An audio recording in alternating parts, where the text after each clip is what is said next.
Sāmoa e tula ia malama ia I le winga o lo tātou whawai. Sea ea le mafuanga o nei mau mea watutu e le o se toe whawhangu e lea no atunu. Ia si le fua o le anu malo o le tala lele ia Yesu. Ia angia o le tala vai mautu e whamaya Sāmoa le atunu.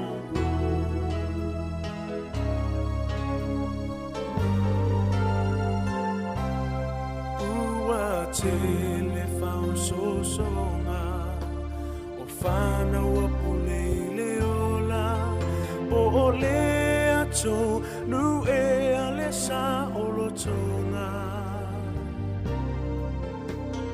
toi fesili hane lava o whamua mua le atua o Sāmoa manu.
O te whātalo whātu le tunu le nei tai au, wha mālo whanau manuia, whaftai le tua o tai mai lau soifua mo wola o tātou tue whelo i lungo pēo le ea, o le aso lua le nei, o le aso lua sifuru o le tātou wholau ngale masino me lua awhi lua sifuru ma le lima. Ai alo mai loa o le tātou sānui ngā lotu o le ata ita ia e le sunga le whaawhengenga, Reverend Yoapo Whanamai tu Asiata, mai le Theophilus Church of Christ, East Oaks Valley, i usi mai le whaawhenga.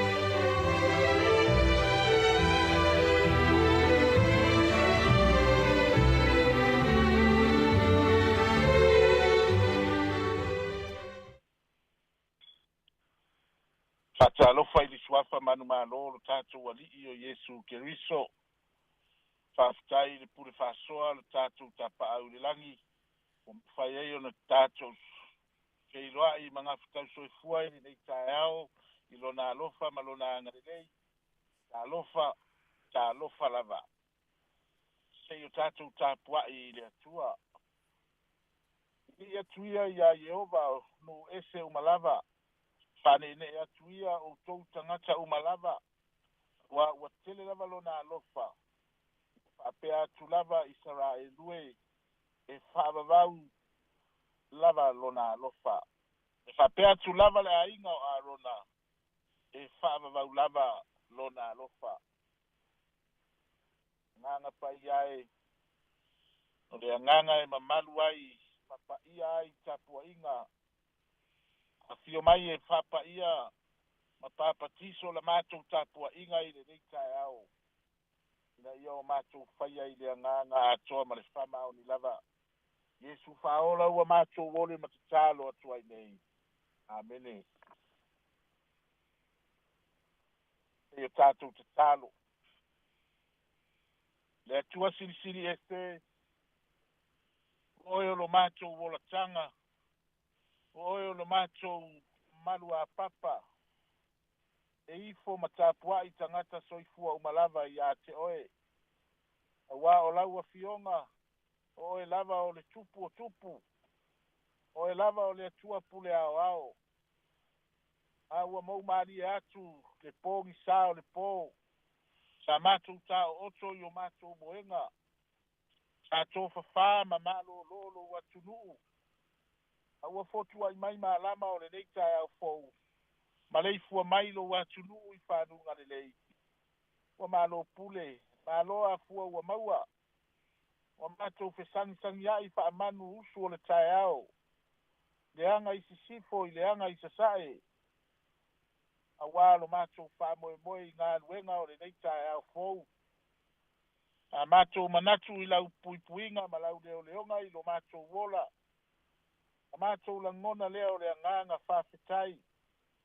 O na mimi i leo mātou loto e whawhetaia lo alofa ma lo wanga lelei. E mā fuai o na e mā lo mātou whaiva i lea aso ma lea aso.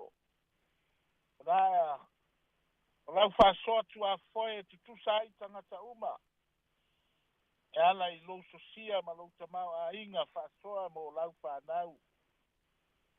Pamangalo le whasifonga lo watunuu i le nei tae ao. Pamangalo le au whai ngā luenga, ngā lulue, te a whaiwa, atangia le whe au ma le tala le lei, o na wa mātou whai unga whai. Pamangalo taitai o lo watunuu, te a whaiwa whatumu lima o na whatino tō whinga. Pamangalo i mātou uma, te a whaiwa mātou le sāva vali i o wala. O lo lava toto ke riso, ma tau te whatuatua, ma le mauti noa, ma tau te mā ngalo ai. Pamanuia Sāmoa o au te tele, ma iona ao se ia o atu lava i ona iu. E pule se ia o lava i nai whanau iti. Pamanuia, au au whai ngā luenga ngā lue. O lo o lato, whaiva whale nganga, i lea whata whaitaulanga ma lea whata whaitaulanga. Pamanuia i so se toto Sāmoa, o tala wha auto i so se tafa o le nei lalolangi. Pamanuia, e nei ala leo ma le au nanga, wa au wala tuai sa mātou tautua i lo atunuu. A mātou whaitau ia wa fionga pa ia, a o mai o eta mā. a mātou whāsoa I lou finangalo e soa ni mai o lea la mātou talo ma le o lenga e ala i Yesu Keriso lo mātou ali ima lo mātou whaola amene o le vi inga o le atua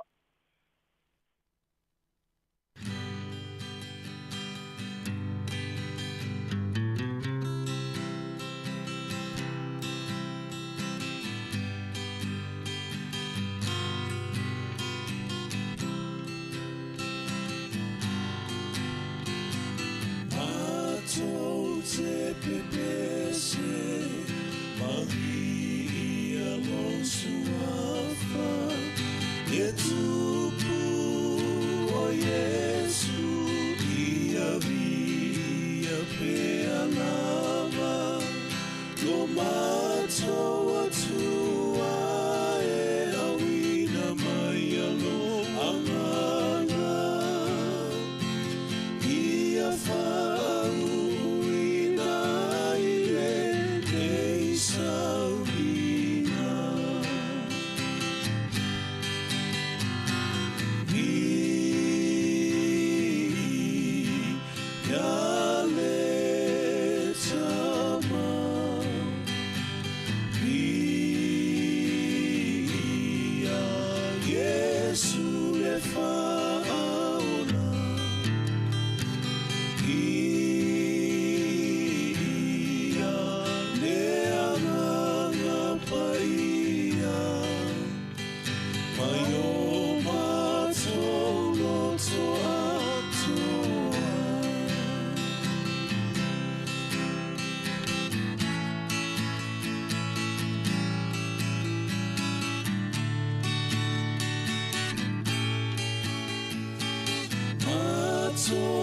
te pepese Maria lo suafa Le tupu o Yesu Ia via pe alama Lo mato atua Awina mai alo wangana Ia fa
O le whaitauina o le afionga pa ia le atua.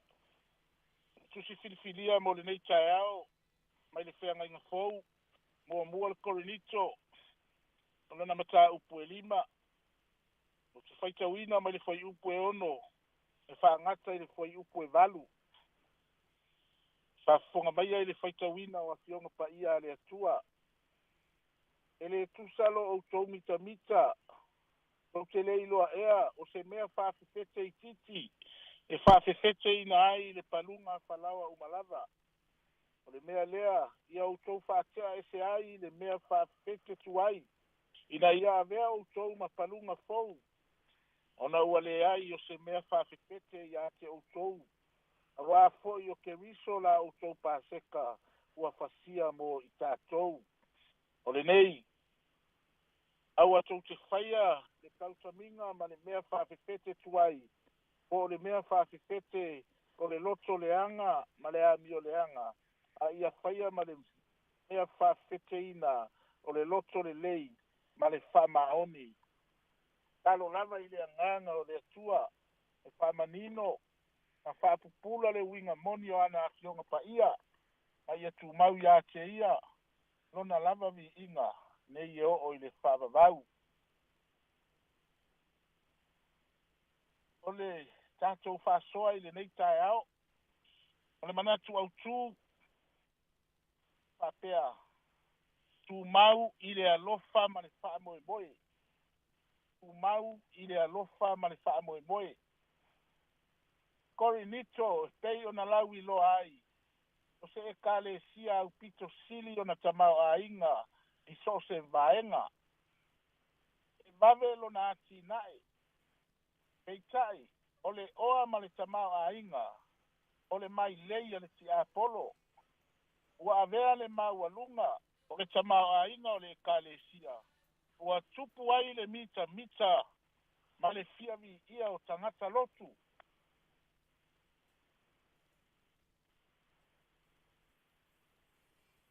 Ua le fia to i lalo le isi tangata mau oa i le isi tangata mau oa. Ma whanau mai ai i mea whawhewhete ua whae ngoa ina e Paulo le apostolo o le loto leanga.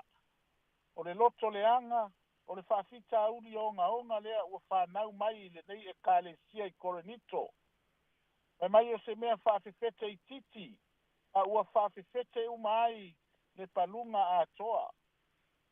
E pei o se po'u ua tupu ai le papala. E pei o se lango mate e tasi ua whaaleanga ina ai le tuau a toa. O le mafuaanga le nā ua tutupu ai le tele o whawhita uri te tonu o le nei e kale sia i Korinito.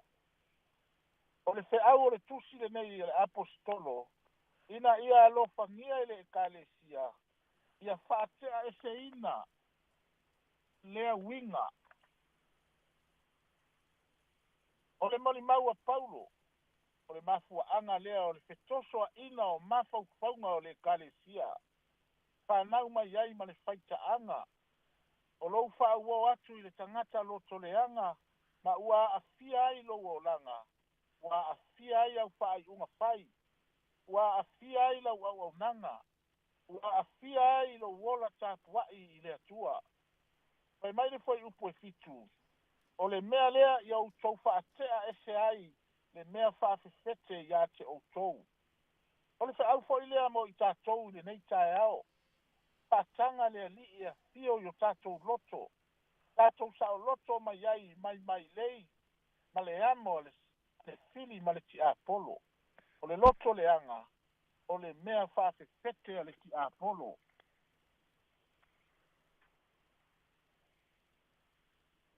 O le ale matango fie o se kalesia. Te tele ni ona fale. Tele tupe. Tumu tangata. Ai a tumu i mai lei ale ti apolo. Loto le anga ma le faita anga. Pao ngā le oa ma le tamau a inga sa ili aile vi inga o le tangata. Pai mai le apostolo. Pa te alea mea whaafefete tuai. Ina ia avea o tau mapalunga fou. Wa o keriso la o tau paseka. Ua fasia mo i tātou. I le suafo Yesu keriso. Amene. Tu maumaya yo mātou lunga. Malunga o loua tunuu. Loua lofa tu noa le atua le tamaa. Le file mu moni o Yesu keriso. Le mafutanga va la lata ma oia nganga pa ia. Nei eo o i le whaavavau lava. Amene.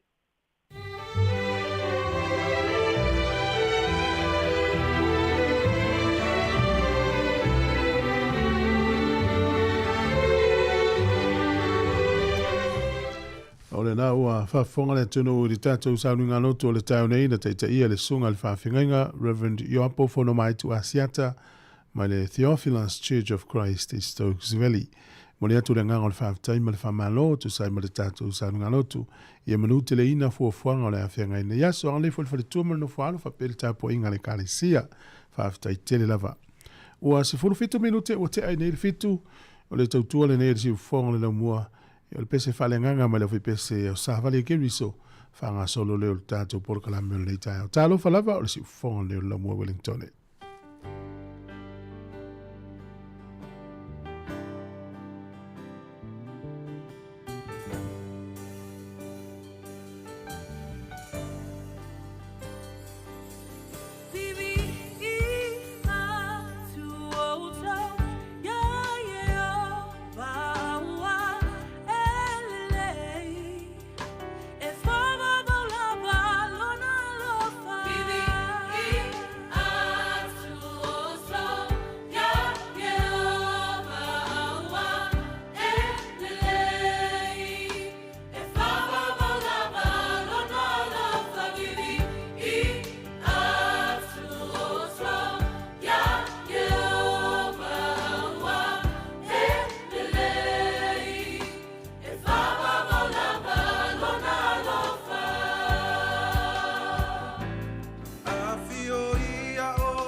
Tatala yo mato wanganga ia e fio ia ngasa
O le tautua le si ufonga o le laumua o lo iai fo i le langolango a le New Zealand On Air.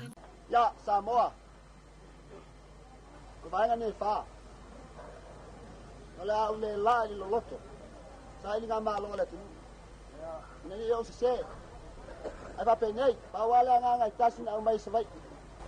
Ole tunu ne o Sāmoa. E whainga tā lava. Mai tau le mwhai fo. Ona tasi se mālo. Amata mai ona pōna mua. Ia o mai lawe na o mai mālo ali pālangi. Tale tonu lava. Ale nei. Pato a tasi ali o Sāmoa i mālo nei. Ela wat. La tatu amata mai ona pōna mua. Hop! Isale ma whai ona.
Mai ai lea.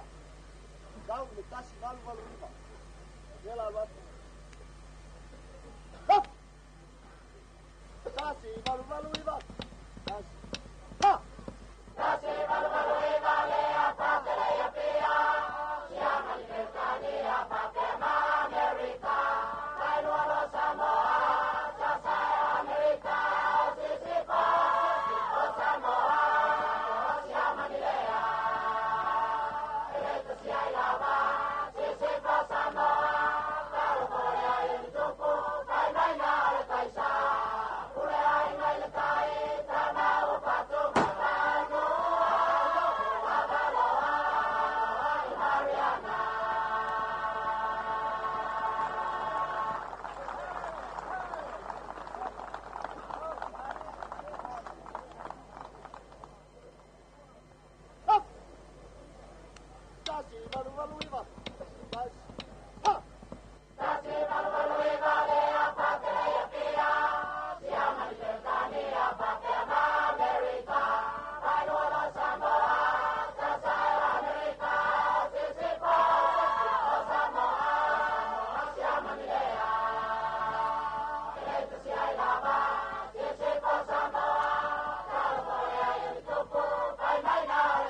Mai lea. Tasi iwa tasi pā. Ia pia wha amaunia. Whainga tāla wana tasi Sāmoa. Ia lea. I malu wale vai. Off! Tasi iwa tasi pā. Tasi. Ha! Tasi iwa tasi pā. Tanu mai o New Zealand. Siama ni otura i Sāmoa. Opule New Zealand. Mana ia le puleanga.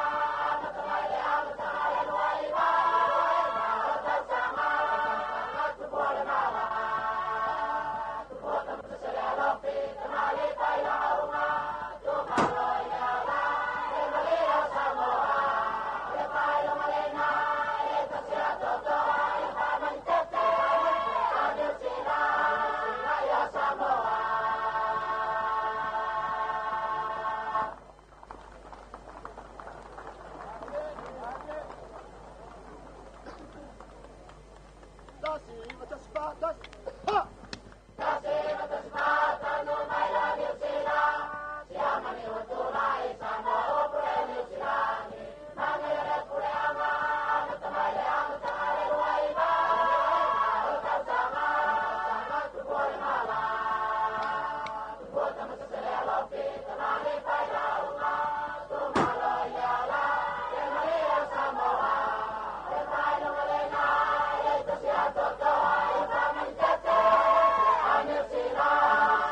Hi Sāmoa, it's Auntie Tala here. It's 10 o'clock whalong ile atau le tai au. Laugh of the morning. Amak sa may apple feet to the pambeau, su fongalo mua atau le tai au.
Yo e whaftai le tua o e whapopo whoilo so i fua mana wona le nei aso whapopo i lau wholaunga mana wholaunga ia whamalo lava le sopo whamalo le tau atai le tai au le nei o le aso lua ia o tātou wanga ngai mai le aso lua sifuru le masino me lua whelua sifuru ma le lima malo le wholau malo le tau atai wa whelo e atu le ngā whiwhi e tele pa ia maurunga na tunu ma lau whafonga so se vaenga le nei e tunu o New Zealand e momai whasalonga ma Wellington e nei whapea so se tafa o le lalulangi malo le wholau ese tātou teimi o mātou nei le ua te le titi le a fitu le tai au o le aso lua sifuru o me lua whilua lima e le uloa tupo o mai le taimi le nā tunu olo i ai o mātou fo i le ua wholau tonu le tau malulu e sunga i whawhenga inga mwhaletua nei ta māmtina mātutua tupo mai o le tunu o whaletua matausi sa oa ma le uluma o le mālosi o le tunu o le ua matalia tiu te mga luenga li sile o mānava mai Pena i whanau o tāpena moa onga na yaso. Good morning, tāna whalawa. Mālo le soifua, mālo le wholau. E la tōle tono le whanemai, ma le whale pui pui, manatu le porkalame, e ui lava o tātou talanoa, i le nei tai o mātangofi, e iei nisi, ia uafe whanau noanga o le nei soifua, i anga le leile atua ma, whamawhan whanatu, nisi malanga mai, malanga atu, ia o oeolo o, ai lunga o le ana tele o enga lue, ia po tono whale whenga luenga, ma ofisa mālo le, so i fua manuia le tai au. Tato paanga umai mo mele tau tuai so se tunu ala langi lo fatele atu por kalame fa menui atu na tunu Australia, Amerika, Hawaii, Amerika Sāmoa o Sāmoa o lo suiel fono tele malua to tele tato paanga o lo mai mo mafuta mai nei taimi. Ya malo lava ya fa pera nei tato ainga i Alaska o Amerika, Kanata, ya nisi lo mafuta mai Afrika i saute. Ya maso se va inga lo langi o to i fa salonga e mau mai e. Fasalonga mana tu e fa wala lo mole to ita fasalonga o tato app Sāmoa Capital Radio app o Facebook Sāmoa Capital Radio Facebook o YouTube fa per tato frequency le mo Wellington e manu tua oi ya o ngano na subscribe tato YouTube e share tu tato fasalonga o fianga mai le kolisi maulunga pole a maulunga leone ya Amerika Samoa ya talo fala va.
Ya o le tatou tala o le tau e peo na whaelo mai le official vai tau le so ma le tua lea na whaelo mai na fie la le so ia le tatou vai atu e wingalangi le lei o le tau Langi le tau le soyo o tu lava i le asto nai. Tau tia. Langi le tau inu nei o Marlborough, Taupo, Hawke's Bay, Wairarapa, Taranaki, Whanganui, Manawatu, Kapiti. Malulu le eo whamawina a mata maritasi i whaasolo atu ilunga leono. Ea mawhanawhana le na a lewa whamawina sifuru tolu whaasolo atu ilunga le sifuru walu. Au kilani le so. Walu ese leo pongsa na ufitia i le osulu ye avio le la i le so. Langi le tau le moto i saute se i vangana in Vegago. Dunedin ma Queenstown e vai nei timu ni si o taimi e langi le tau. E langi le tau le te le vaenga le atunu o le nei aso. Yo.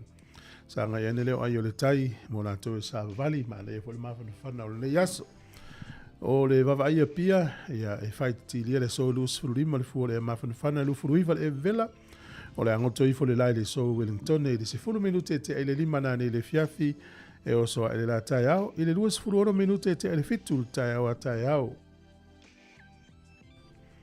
o le fu le malulu i Wellington e mo no tua oi o le vālu iwa i lunga, ia iwa mali se fulu oro iai, susu iai nā, ia o le ea mawhanawhana, sifuru ono, hanga e turunga le sifuru male iwa, fua tikiri le o le Celsius le wha o ngā tātou ni usila male nei whai tū. O le tala o le tai Wellington e sua le tai le afa o le se fulu le tai o nei, pe le tai te le titi o le afa le whai le fiafi, to e sua le tai lata le sifuru tasi le pōna nei. O Polilua, pe le tai la tele iwa na nei a nei le tai au. Pe le tai le to iwa minute le iwa i le tai au nei. Sua le tai te o le tolu le fiafi to e pe le tai le te o le iwa na nei. Tala nao le tau ma le tala o le tai mo le sile fia. Ma lo lava, ia, manuia fia mga luenga le afenga iai. Tala o le tupe, suinga o le tupe mo la to e lafo se leni. Tasi tala New Zealand mo le tupe Australia e valu iwa sene. Tupe Amerika, 5 fitu sene. O le tala fiti le o tala lua ono sene. Tasi tala ni usila, maua lau tupe Sāmoa e tala 5 ono sene i le aso le nei, tala 5 ono sene. Ia, ma le pa angatonga, tasi tesi ma le lua valu pa angatonga i le so. Tasi tala ni usila, maua lau tupe Sāmoa, tala 5 ono sene. Ia, le nei, manuia tele lo waso i fua, pe whapeo nei lo was whanau. O le email level na mo family nga sfana at samocapitalradio.co.nz. Ja. Dia lo was se fua. O le tu sfai tau mo ne yaso mo la tona so i fua ne yaso. Lo ftele atu por kala me family lo was fana. O le lua timo te fafe o pelu fulua. Ia iai i lo wanganga le li o Yesu ke viso. Ia ia te o tou le alofa tu noa. Ia o family nga la apostolo. Ia mo Timoteo, ia male uso male kalesia i feso lenga luai. Ia iai lo wanganga le li o Yesu ke viso. Ia te o toule alo fatu noa. Amen. Apena foi familianga le yaso mo ena so i fu le yaso. Ia Yesu ke viso i lau fo lau ngai le ista usanga le fa so le ta usanga. Ia te o toule alo fatu noa. Ia ole pesere nei mai le tani fo le va. Familia i o to was fanau.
mana fo I wao Sua maniele I le roto Safi ai Solomon na le poto Mana ya ole pese Valeu te le laula Tangata uma wasisiva Manu ia lo wasafana Ete mana po ai te au Ua e mana tuma iai lava Fao popo so matau sanga Tanga lea olo wanganga Fafo ia tulo inga Mawola utatalo Fama ia fiau Olo walo fawa Ulia lo wasafanaru Maniro matai ia tangi Ole a esa tali Mawalunga lea lo fatulai Mea lo fa ufelanu lanuai Lanuai lea lo fa uamoni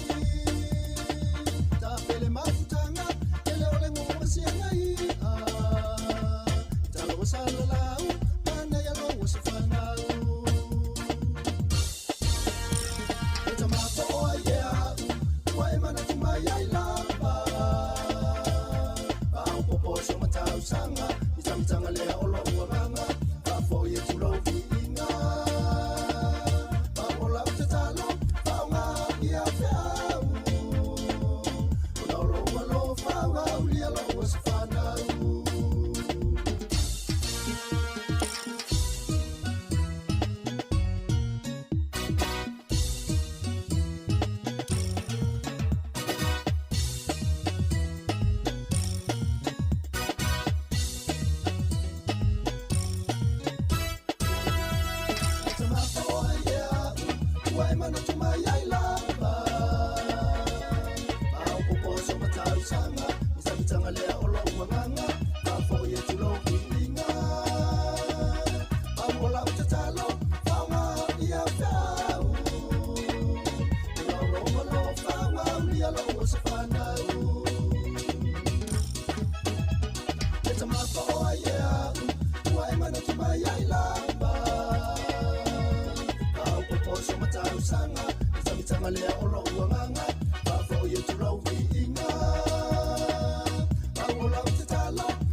Ia talo falava o smel fafonga o talo mena tupu la langi ne ia so tatu o lia la so lua sfulu o me. O le sol tau sanga tasi fitu tolu ia o le li ilea o Captain James Cook na ia tu ua le mamoe mua i New Zealand. Lo inga la tatu su el tala anga o le tele o lafu mamoe i New Zealand. Ia tatu su el mafu anga e pe o le moni o le li su elea fo lau o Kapiteni James Cook. O ia le na ia tu ua le mamoe no winga sa mai sana fai ngā malanga tu ua le New Zealand. Ele aso tonu ale tau sanga tasi fitu tolu. O le sol tau sanga tasi valua no lua na sainea i el Palestine o Amerika na fu taimi ia o Abraham Lincoln se le tula fono e tau o le Homestead Act. Tula fono lea e whaatanga i tangata Amerika na lato umia ele o ni ala tau lava ele pe fo tatou Sāmoa e ia tatou ele whalanga nuu. E fo tatou ele umia sa loto fo i tatou o whaatau mai. E whapena fo ila tula fono le tau sanga tasi valua no lua na sainia i le so ia e apila amo Lincoln ia e whaatanga iona e talo sanga whaatawina sa ele ia mawhaatula fono i lou lava suafa. O le so tau sanga tasi iwa o lua na maual tuto tasi o nulo kiupa mai pulenga a Amerika. O le aso nei tau sanga e tasi iwa tolu lua o tamai tai suafa ia Amelia Earhart. O ielu lua i tamai tai na malanga ta amilo i le elvasa leo le Atlantic Ocean ia ma na tau nuu na alu ese mai ia mai le nuu leo Newfoundland ia matoi tau nuu i Aielani i le aso lava nei. Na malanga to tasi na o ia i se vaalele. O le sol tau sanga tasi iwa fas furu na tau nuu ele pango tā mua lava i to tonu Auschwitz, i to tonu Polani. Whainga whaapolonga lea, ai pēla le pango Sāmoa na taunu ule aso le no fuanga lea, i lalo pulenga sia mani. E leo whailo mai le ingoa pango tā au ien taunu ule aso le tau sangata siiva whaasifuru, ia mala ua tuelo maistanga tai utaia, ia ole mela na whai, e iei tangata lea e whaamasino le taimi nei ua matua lava, o ia sa tau fia ato, ave ese mai mama auro lima o tangata o filifili ma mea tangata, ia e vatu tangata ia ua whano o la tau soifua i sa wanga le atunu ulea ia polpulenga le nasi sia mani na vai tau. O le sol tau sanga e tasi iwa li maiva na manu malo at company lea le Ford i se whamsino ngana whaia na whao ngai lo le ingoa lea le Falcon. Le utatou loa i to inga tawa le Ford le ta o le Falcon ia ma tasi leo o tawa le tau lia le langi. Ia pe us whamsino ngana whaia i le whao ngai no le ingoa ia le na malo i lo le sol tau sanga tasi iwa li maiva ia ma whao ngai lo le ingoa na ia ma tau lia lo le tele o la tau tawa le langi. O le sol tau sanga e tasi iwa valu tolu na whaasala lau ai mo le tai mua i le lalolangi i le channel le ta o le science. Ia te ilole i le pese tusi vo ile le mekasini le ta o le science na whaasala lau i mo le tai mua ia le mawaina e scientisi ia o le HIV virus le mafo le AIDS. Ia na lua i whaasala lau i le aso nei tau sanga tasi iwa valu tolu. Ia le sofo tau sanga tasi iwa i vaono na saini esi whea ngai le vaa o malo o whaatasi ma Iraq. E fesu ia i ele whaatawina o la tau suau. Ia ma le fesoasoani o tangata. Tono winga e mawhai o na e se vai ngā tupe mawal suau. Ia e whaina fesoasoani whaatupe nisi pokalame a malo o whaatasi. Ia le ta ue la tau le whea ngai na tau o le Oil for Food Program. No inga e fesu ia ia ni suau. Ia manisi vaenga me whaiona watu tangata e ngā lue fua tonu Iraq. Ia pe su ia i fo inisi vaenga ina ia maua i mle porkalame lea malo o whaatasi e tau o le Oil for Food Program. Na whaia le sol tau sanga tasi iwa i vaono pensaini ia ina whia ngainga. Tala nātu e maul whapoponga tai masani whaaftai lava. 10 minute lo toi na tale o le valu le utopena mai tatu telefou. Tale valu le whaafonga le imano lava le tau ata. Ia lo whaatul polo kalame se whirina vaoa. Haftai lo mafuta mai. Mati manango ma. Sunga Riki masoi. Malo Riki manuia whea mngaluenga le yaso. Lo ftele atu i le sunga le whaafenga inga matamua. Pari anai Fraser ma le whaletua. Ma sunga vale le mati malau whenga luenga inai o Tara. Sunga ya Live Melei. Ia pari iwa pesion tina mtua. Ia lo salia. Ia lo ftele atu polo kalame whaaftai. Ia le sunga ya sulusi le atau le saa. Whenga we sila lo whātul porkalame, whaafitai mafuta mai te rini, manu ia fuafuanga la whenga iai, ia po fiti fitu ai. Ia o whawhawina tāni elu, a miria whaamona lo whātu, whaafitai lava le mafuta mai, whaafitai fuil whaafeilo ai mai nei tai au. Ia la tāsi tātou pese, ia o lawe pese le nei, ale ta mai tai o Marcelina Masoe, ia whātatau le whātahu aina o le mele o le haru i lalo a. O le o le sa ilia i lalo malo. Ia, sumele whaafonga le whaafifianga.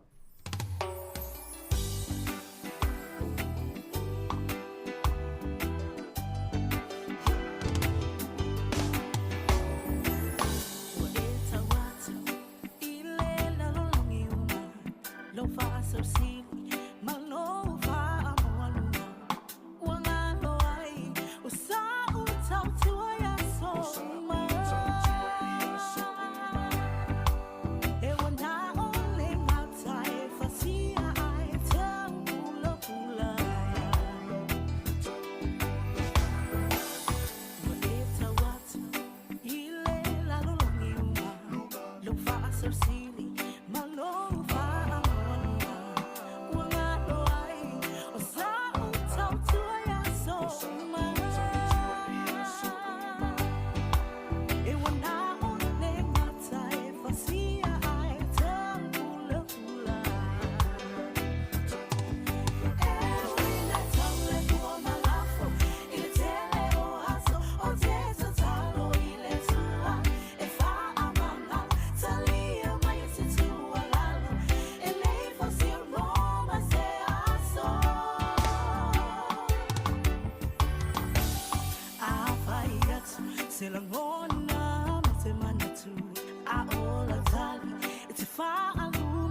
Fofona ole Samoa. Samoa Capital Radio. I love Samoa Capital Radio. Go Samoa!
Salamaya osu ola upese tangi maya se matangi se momoli atua ia wala pane ila upele wale mapailo matu na tatalele wa omisia oi tawawina batelo pa manoe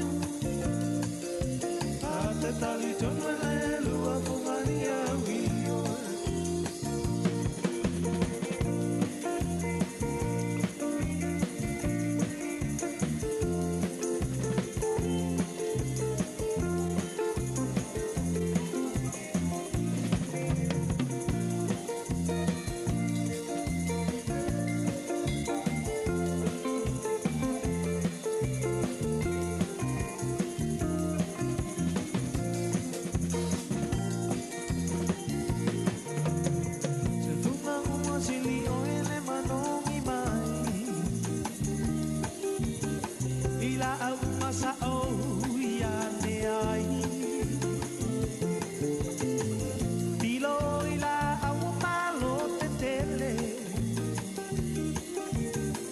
Salamaya osu ola upese angi maya se matangi se momoli atua ia wala pane ila upele wale mapailo patu na tatalele wa omisia oi tawawina matelo pa manoe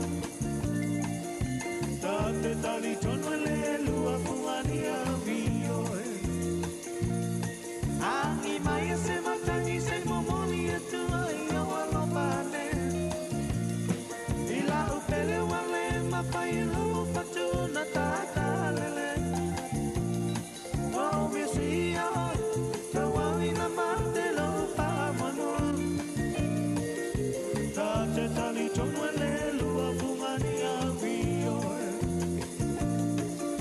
tate tali tonwele lua Poi fianga ma le VPCL fetu lima, ina utoi 2 minuti na tane o le valu whaafonga i tātou telefou. E o le nei tai au mahalo la whaafutai le mafuta mai. I le lau toi tasi le minuti alo whatu. Sunga ia tango ironi, le mafuta mai Sāmoa, ia mahalo lava. Whaewa mai, e ua le whatu ai mai. Io televoi, mahalo ngā lue, sunga saulo. Ia menu ia le nei aso whaafutai tele lava. Robert Peterson, tai ia lo te atu manuia fe ngā luenga le amata le nei aso ta ua foi le oso ai le la so le to ti munga le nei fai unga le vai aso fa tai le le timu ale o sui mai le tau a to mau pe valo anga lo fisel vai tau le nei mo Wellington le vai mo le tele on ula tamai e o tu lava le asto na ia langi le le tau tau le le mata to fu fuanga ia langa ia tu fai unga le vai aso ia miseo le ia eta alonga le tele o ta alonga le fai unga le vai aso ia fia nei mātua o tāpuai. Ia, mau mai le ripoti mai nisi o tālonga ai.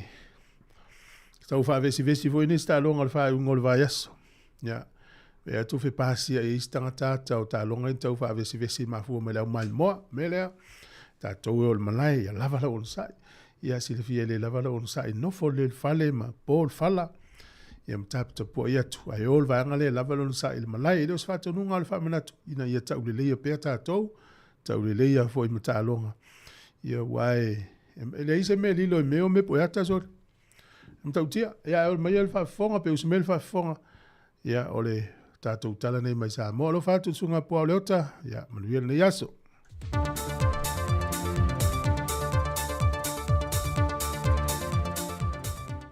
O te fia lava te whaatala whātou e le pa ia lo tātou. Te nō mala au whaafonga e le isi foi nei whaopoponga nisi o tala e mea lo te tupo isi o tātou te roi Sāmoa.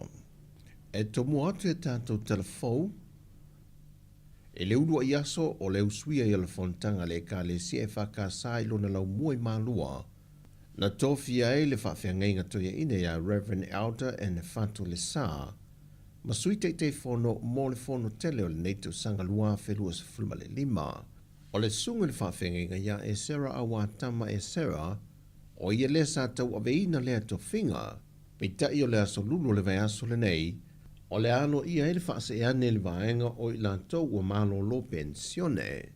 Po ia le wha moe le wha ai unga le vai aso nei le whontanga le ka le sia, o le ase e nei loa le sunga le whawhenga ia le sa le tō whinga o le te whono, o le fontele le ka le sia, se o atu le isi fontanga le ka le sia le tōsanga fau, luafe lua se fulma le ono. O le atu i titia le se le ne whaaluina e le tāpenanga o le whaailunga ina o le tūtu o tasi o le tātu tinuu, e le atoanga o lona ono se fulma le tōlu tōsanga le māsina fau. Na whaailua e le sui te whono o le komiti o tāpenanga, e le whailua inga malau tu stala, e vaisi maua lulungo se le ni sa whaanganga mai e pākete le malo, mo tāpenanga o tuto o tasi nisi o tausanga o mawai, o ne iei o na ese senga mafua anga. Ta inga, lo afsu lua i le kako lima sfu tausanga. E le owa ma le 5 milionga whaati noi. I ma ko ke mantua vo i tato umare sa iai. Ia se pon kalame te le, ia le na fui pon kalame.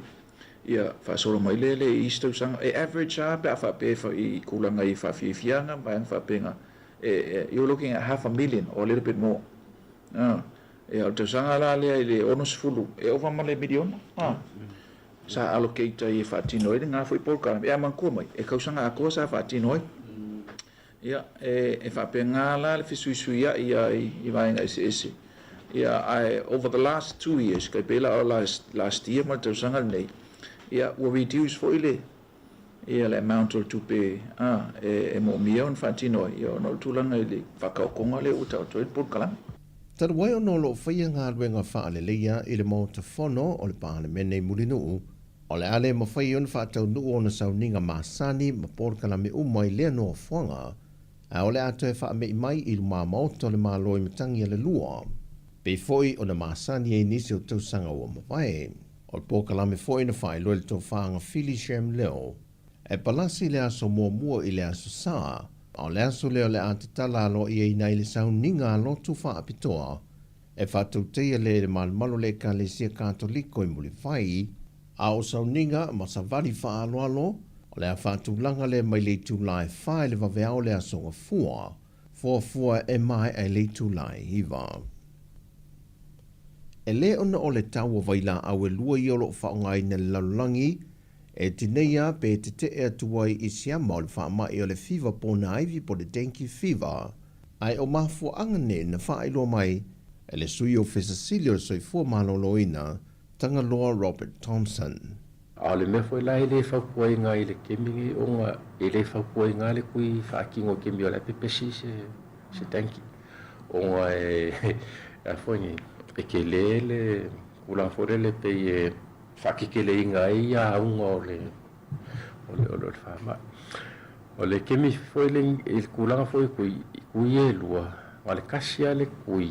O lai e le kulanga foi le consider i unga whaonga mo ka kafe malangai ka kafe malangai pe fa pe o ya ko fo ya la pe si ele tanki o le uila le ngai fa nga la ku fai fa kali mo le lua va ya so e malanga e travel o le sikui ya e o le fai ka o le sikui e fai mo moalo e shaki mo moalo koko e shaki mo moalo koko a fa pe shaki apolo koko o lai o lo fa maungia langa a fia le tanki ya ele fai lo kui a fa pe fai aku e kele o yesef kula fa pe sa ia fa fai la ele kui so e kele ala ia ngaluenga fa kingo fa fai le kui ia au uinga e lua ia available le laulangi le kemingi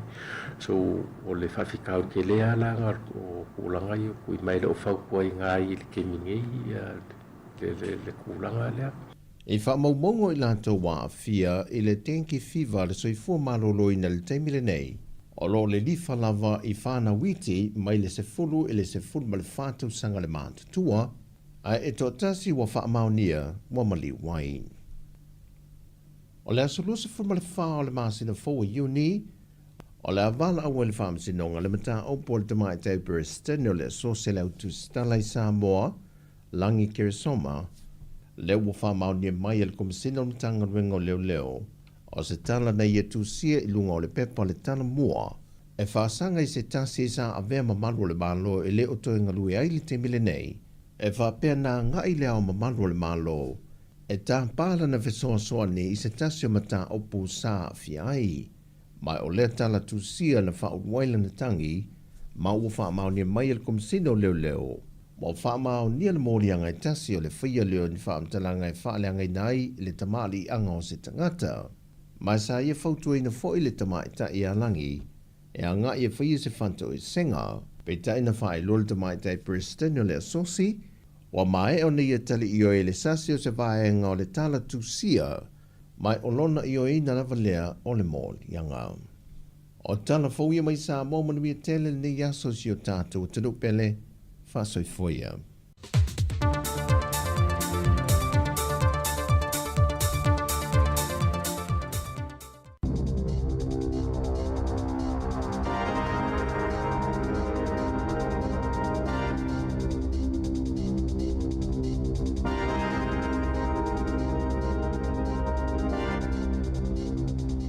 Talo falava e nei hoi vaenga o telefou, mai le si ufonga le mua i Wellington o le tala mua ua whai loa mai i le pasia e le kāpeneta i le anafontanga nafi o le tui natu le i le tonu o le pāle mene o le pili po o le tula fono tau whaawhi ua whai ngoina o le Regulatory Standards Bill. O le nei pili o lo awhia i le morienga alo ia i le vāo le pātia le National ma le pātia le Act e pei ona ngā lunu e whaatasi ai i lātou i le whainga mālo o loo tū nei i le foe. O lona wha moe au tū, ina ia wha ale leia ai le tūlanga o tū la whono, e awala lea i le wha awhi i ai o ni aia inga mani whainga wha ale tū la whono, e fua i ai le whausia o ni tū la whono whau i le lumana ai. A e pei ona sila fia, o le vai asa te ruai, lea sa tu ina mo iai alo ia se whautuanga le komiti wha tonu o le Waitangi Tribunal, e whapea, e te tau ona wha apawhala i le nei pili, ina ia mauai le awa noa e whaalia i aini manatu mani langona o tangata Māori o le tunu u. O lea whautuanga mai le Waitangi Tribunal na mafua, ona ua la tautau lima ina, le tusa mo le sefunu mo le varuafeo ni tārosanga, e lango ina ai le ilo ina lea o se tangi whaanatinati e te ena ai le nei pili mai le tuina atu i le maota. Peita i la o le sangofua lea na ioe ai le kāpeneta, o le tau na tu inatu i le pili i lona whaitaunga mua i le tonu o le pāle mene. Whailo mai ai le minsta o tu la fono i a David Sāmoa o lo ielan whaamamoe e le tau na amata whaamamalu i le tu la fono fau i le tau sanga a sau. Na whailo mai fo i le pāle mia a nafi i a lona taofi e le tau na sanga whaamalo sia ma sanga whaadilea tili le nei lavapili a o whaanga solo ai i ona vaenga SS i tu tonu o le pāle mene.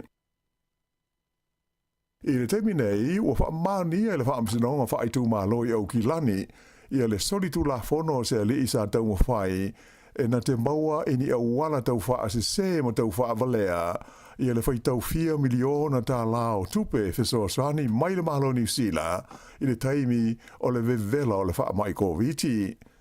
O le tangata nei o se li mai Asia e ngoa i a Hun Min Im e iwa se futasi la wha i o mōlianga sa whai e whaasanga i a te ia.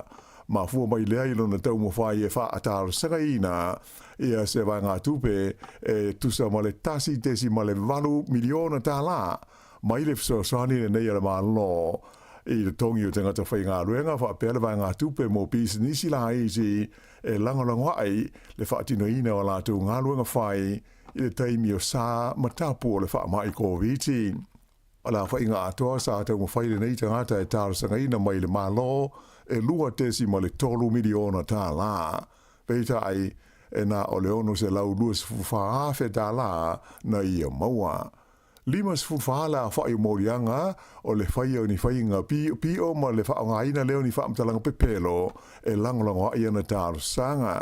Mai sa io e lea tangata ia morianga uma ma o wha mao ni ai nei le wha amsinonga ia lona solitu la fono.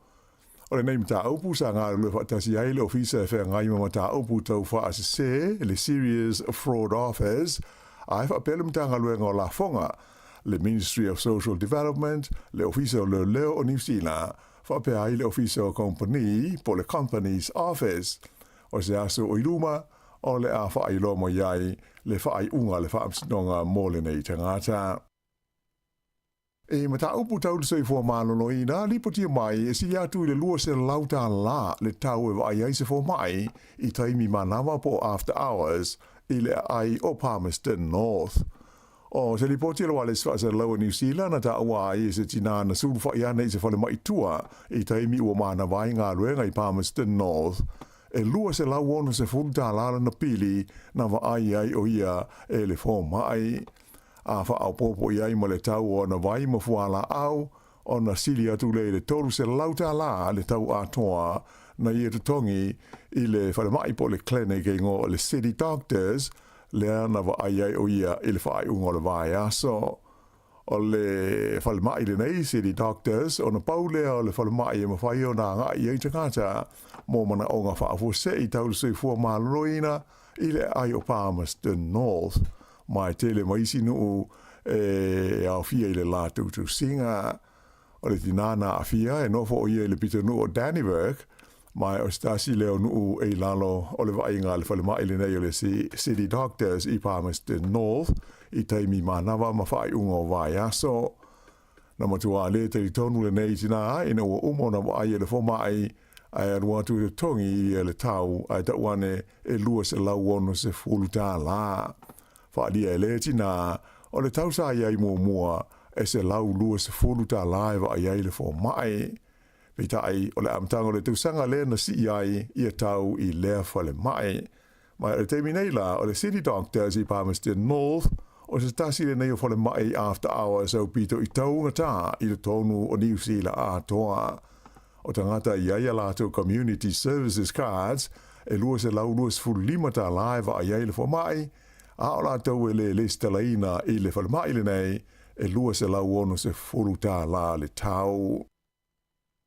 O loo ia le wha amoe moe o le whale mataanga o le taua, le War Memorial Museum i Aukilani, o le amwhai o na toi le tala ia se vaenga o le neino fuanga i nā iaso ia o lumana i nei, o na o le tele o le se leni ua le maua, talu o na tāpunia, o na o tūlanga lamatia i le pefu mai le asbestos. Na amata i le aso se fulu o le masina le nei o me, o na tāpunia le whale mataanga tele le nei, i na ua maua le pefu o ona le nei o le asbestos, i vaenga o lo wha ali a iata, maisi mea tā ua Maori, whapea mātunu o le Pasifika. Sa muli ane foi, maua le asbestos i le Grand Foyer, i a po le vaenga au tū o le whale, e mana umia, e a ngai eita ngata i whafo i le teimi e tupuaini wha alawela lave whafo se i e peo se mū. O le temi nei, o lo wha atali se wha i unga le mitanga luenga o mū, ma wha alawela lave whafo se i a o le itoe te talaina ia le nei whale mātaanga mo le mamaru o le tinu o e pei ona masani ai.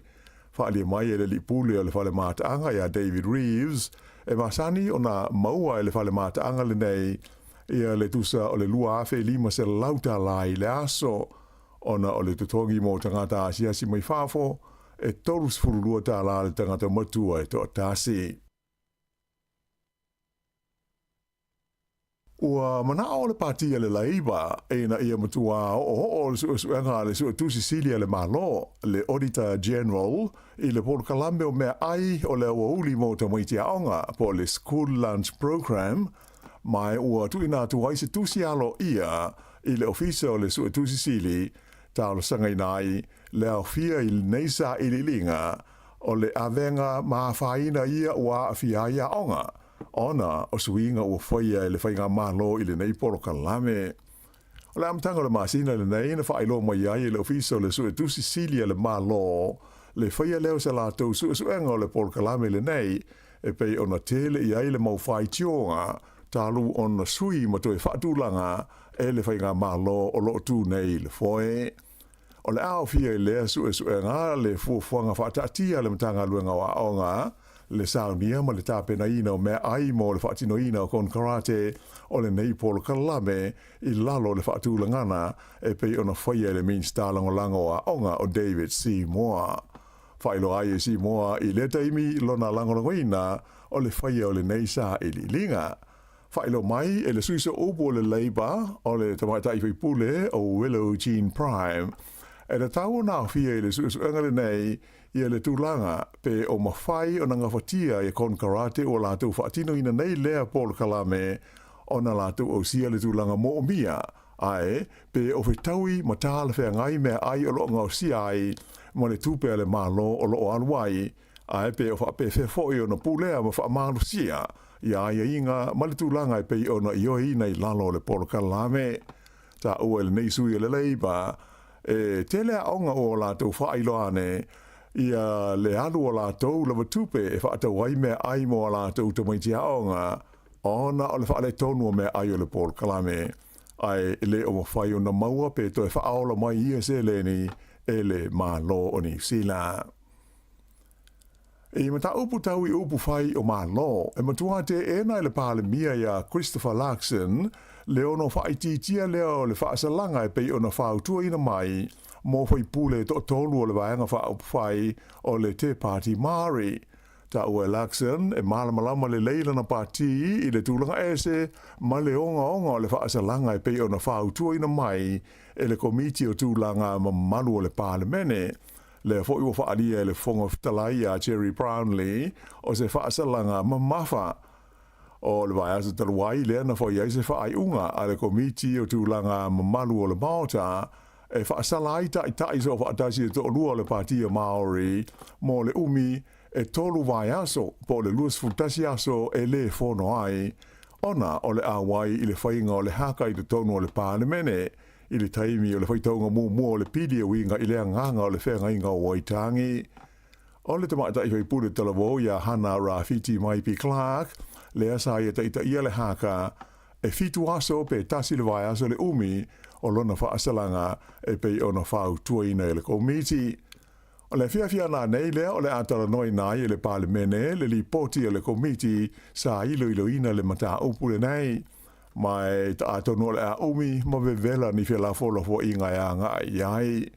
Whai aso na tenei sa wha mawhainai le whongoftalai e te tau i whaipule o le mahota o na mana tunatu mamafa i le nei mata upu a o le i whaia iai se whaai unga mautu o le palemene. E nā i tala mai le Pasifika, o lo asia si mai i New Zealand i le vai aso le nei le whailau tusi au le whono a tai o malo le Pasifika, le Pacific Islands Forum, o le i eingo ia Baron Wanka, au ia i nei o la awhaila i ma le min star le vai whafo, wa wasa mana i Winston Peters, ai whaapea le min star le mtanga luenga o tangata Pasifika o Shane Retty. E le ngata i le whailau tusi o le forum, ai o lo whaapea fwoi o na malanga siasi mai au te roi le teimi nei, le ulu o Tokelau, o Ielea o Esera Tuisano, o se teimi mumule o malanga mai o ia i New Zealand, talu ona se e le tofi tai o toke lao i le amatanga o le tausanga nei. Whai ele nei a se singa, a o lumana i ai le whailonga ina o le se lautausanga o le maafutanga vava la lata le maloni sina, ma tu motu o toke lao i le tausanga a sau. Whai loa e wawasa mana i o St. Peters, ta ua tele le maua awa no wha ape nei, e whailoa ai matala no ai matai mai le Pasifika, sanga whaali le iai, ma wha malosia le wafe alo loa i o New Zealand, ma tu motu o le Pasifika. Sa tani malo fo i New Zealand le fontanga a le fono whaatonu po le Council a le University o le Pasifika i saute le USP. O le nei fontanga na whai e le so ngā fua nafi, ma e sa whaatasi ai i a sui mai atunu SS se furu mo le lua o le Pasifika, ia e ona le University le nei le USP. Sa whaali ai e le Minister o tangata Pasifika i a Shane Reddy, o le talimalo ai o New Zealand i lea fontanga e atangi ai le langolango ina malosi e le malo New Zealand o le ati na e o nga maurulunga wha a universite i te tonu o le itu langi o le Pasifika i sause. Ia o le wha ingo le nao le nei vaenga o telefou.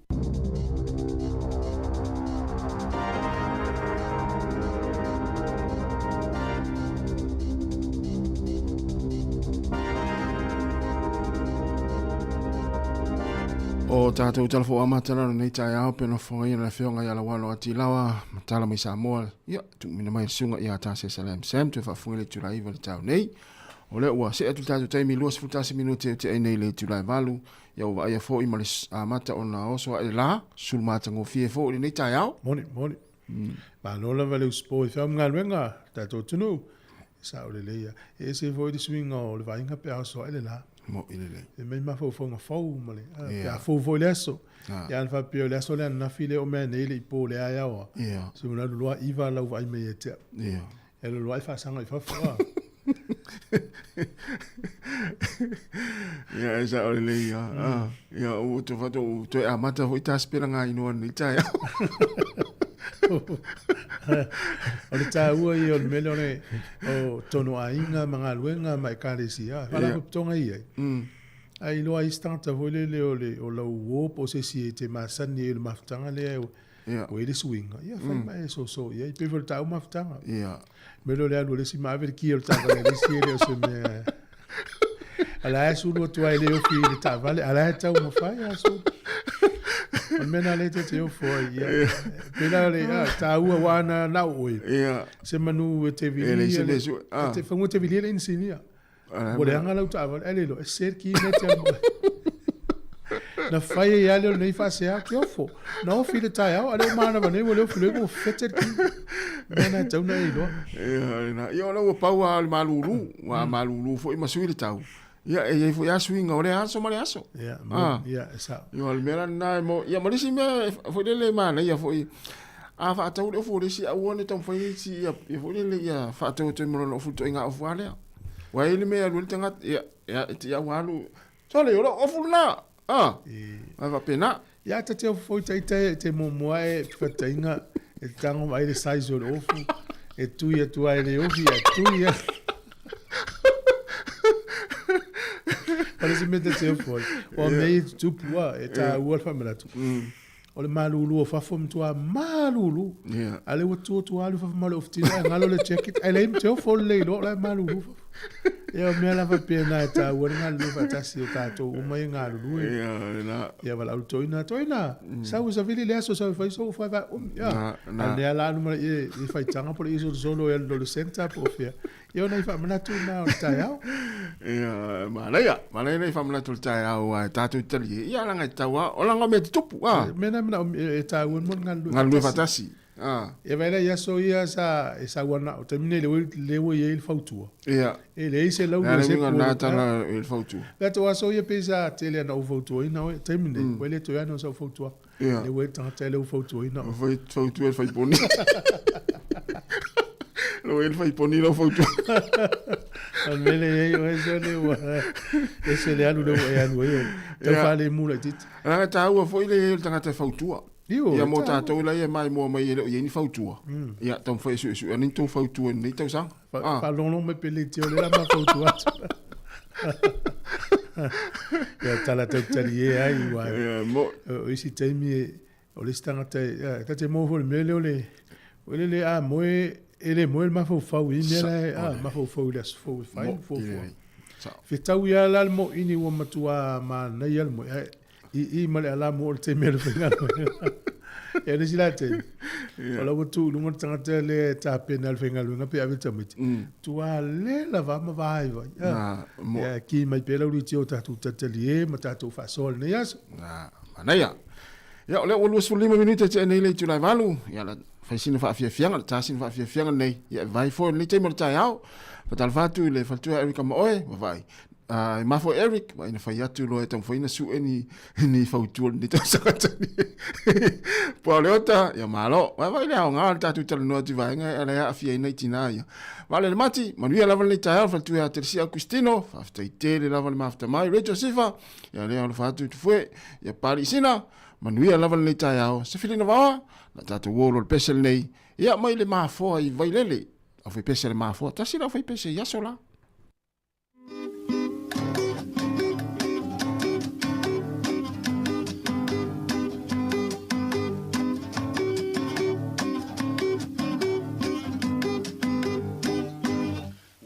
Lolangi nei ona pu Kale peta wa yo malo Ai amuhi a Sāmoa Taulo tolo na olanga Lolangi nei ona pu Kale peta wa yo malo Ai amuhi a Sāmoa Taulo tolo na olanga Whawhetai te leile atua Lona alofa tu noa Na te letu la foa ina I tato ia souma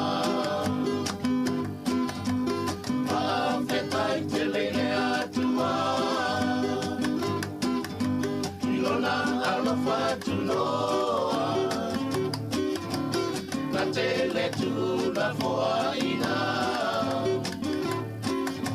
I tato ia souma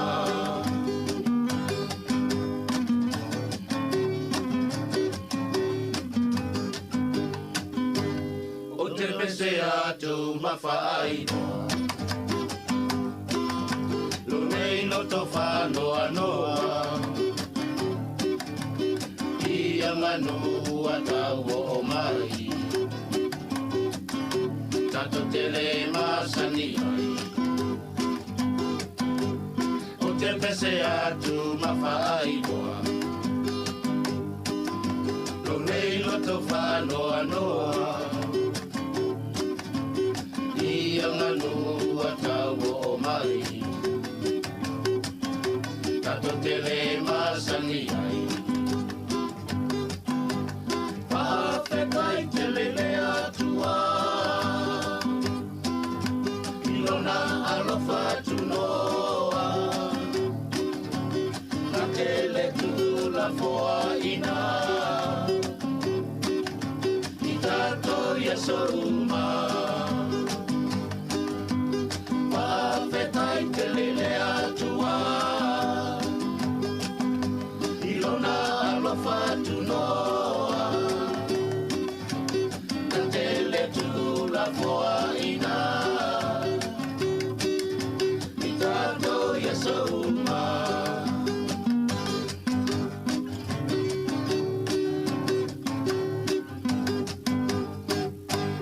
Sekia Sāmoa Capital Radio Los 5 minute te nei le tu lai valu ya nai fa fia fianga ni tai ao fa fo mai fu tato tu no Tasi o fema se na vela uta vale fe pepa. Insilia. pepa fo ile ia fale e fa ile warrant of fitness ia ole mali fo ile tala le lo mia ile taone o ile o nanga le VTNC ia na lato te ina ta vale lua ma fu mai e lo tele fa ia pepa o ta vale ia o ia ta vale mo na va te fa pepa ia ale sta vale na te ina na lato ile ti na va tu lan ta mai fa ile na la isene ia ma fu mai palpalate le to tele la pisi ole mai taina te ia sa ole tama engineer VTNC mai ele me fai ma to fai lo ta vale tele la pisi to palpalato ia lu lol mai taile ave les fale engineer va tu fai amol pepa te la ma to mai taile o ma mau tele me o va ai le fenga lo le VTNC no no ola ia tu la fono le VTNC ele me fai na to fai ta vale pe ale sa ngale mu tu palpalato e ngasu tonu ta vale ia na foi sa ia le VTNC ole si tamatiti o te ia le sau le ofisa mai mali ele faina faia la senio la tamal tava tu apalpala te le ton le ye tonu one ma me furfulu tu lo lava mai le ia le tino mai le ala ingai se mai le la ele sa ngale mu mo tang fainga lu ma nei foi famna tu pe sa ni avelo tava le fai pepa fa ma le tonu te ole yes ma nei foi pe ni si vai nga na ma foi na te na le fai pe paulo ta vale no fa so mai wa ta wo me te wa no fo se si marnga lu nga fai pe paulo ta vale tu ele italia ma wa to le so sa ma na ia ai fa ilo mai ta pena fo i tanga te ila tu ta vale sa wa sta vale te vai so le pe la pisi ma fatto ia sa ole mas ia ta vale fio i tamiti ia e mo wai si puni mai pu te tonu o te ofo foi ita ia e pa wa tamiti le utato o ina tamiti ia tamiti o tanga te matua to na tamatua ma na ia por kala mena e ta no atu ia ana e faso atu le to mai o ina tu langa va ingol fa nau mo ina ia wana i tau mia la ngono le tamiti o ta u vol mele o le amna I o se me fai il tamatiti so sa ole le la se me na te fai a ve il fa malo mal fa tai mal fa menu ia e la ngona vol tamatiti fi to e na to fi ia le fai lis fa to no la fai to fai ia wa fa longo mal tamatiti na o tala ve ai e le fa ai atu ia te ia ele ista mai te fa Sofia se sta is fatu nunga te fai atu o tala na tatu fa longo ia so popula ma ia ma upua ia atu te so ai lo tamale te so ia se ata utina te so ai lo tamale so le ia ta alo se mai tatu upuna i tamati ia fa menuia ni tamati la o la onga mo la to fia ole tonu o fiti e ile la to la fono fo le la fatatia ma e foringa mai le wala ngolongo ina ile kalesia metisia fiti wale kalesia metisia tele ai fiti le melo tapuni o fale inu ile ava Sāmoa ile ta silva viao eu atol ta silva viao la tala I fale ye inu le ava Sāmoa le ta ava Sāmoa le ava le fiti ya pole ava Sāmoa ava tonga le ona ua mai ta wina le to tele o tangata yo I inu ava ta silva viao la faila to inu ava ela mana tol malo la sul tu la fono lango la te ita yo le kale se meti se fiti o le tele o le te mi alu I nga ava ile so ato ta silva ver o le fai foi na tu te o tangata ile to ai mana to langa so fa so I fu fa le nga ale fota te ilo foi la I tele ilo pe o ta tu sa mo no market ile ta no ava ele se fale fa to foi le no market ya te vai e tano ava ia se vanga na nu fo ia ta se fai nga luenga o fale ia na vai le ia fa poto tu pulanga ma mata ia fole le fai ava ta po ia fo nga luenga o fai pos fal sa fo ia te mo ina ia o market ia te na vai ai no na la tu este ina fo le sa ia sola ma na fo la o le ma ia sia ki to mata I fo mata ta malea mana ya mata ta malea ya fa soluciona tu este ina mana ya mata ta malea no o tu alto ina fo le o fie mai fo mata ta malea le anga mata ta malea alto ina na le fie fo mai le fie fo mai no fo mon todo Sasi, se o fa fe si ala. Wa tal no ile ava tu vui. Tole. Wa isi kala pu la kapi nei. O le mana ia foi la tau ai. Wa le toi nuia ni pia. Tu loa. I fa u pe o matalo. Pe o matalo. O fa inga ava tamuti. So. Ia. Atasan. Mana ia foi nari. Se fei tu. Wa mata pena le urina o fa la tu mata isa mo. Wa mata tu ile sa mo. Ma. Ole.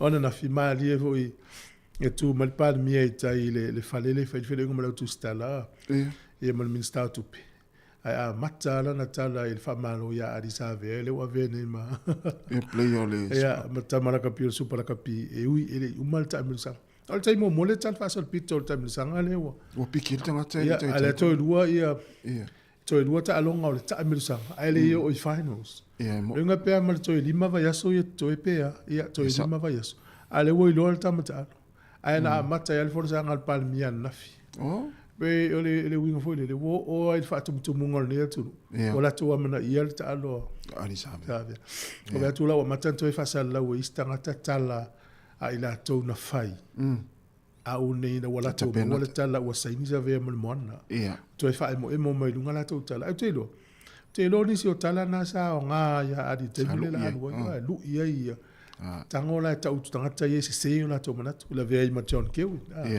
la se yo ole si la me mali ole to tele la woli ia na tu sia ta le newspaper malungo penga to vaile sa ta pe la fo la to manatu po manatu o tion ke win time ile sky tv ole woli fo lana le wo to tu sia ma tele o tala fa vi ele swinga le wo su yel mon ai sa o len manatu le sit manatu no fa longo ile po le so ta longo le tu so le moana ma le to e ola me le mon wo to e ola la kapi la kapi o ye fans po tanga to fo o fia la kapi ai ola ma wo fa mo ngal sky wo tele tanga to ki ya to la to tv we tanga fa popo ba ila au ye li mani usila se la kapi to ya le chiefs le fa in el mon pacific ale ta alo rasum ne sa le na ia te ole wo o e ta le malo ni usila o ya mana yel ta mo fai wai tasi ele tupu so o mele ole sui se tangata to tasi o se fa ala pot potonga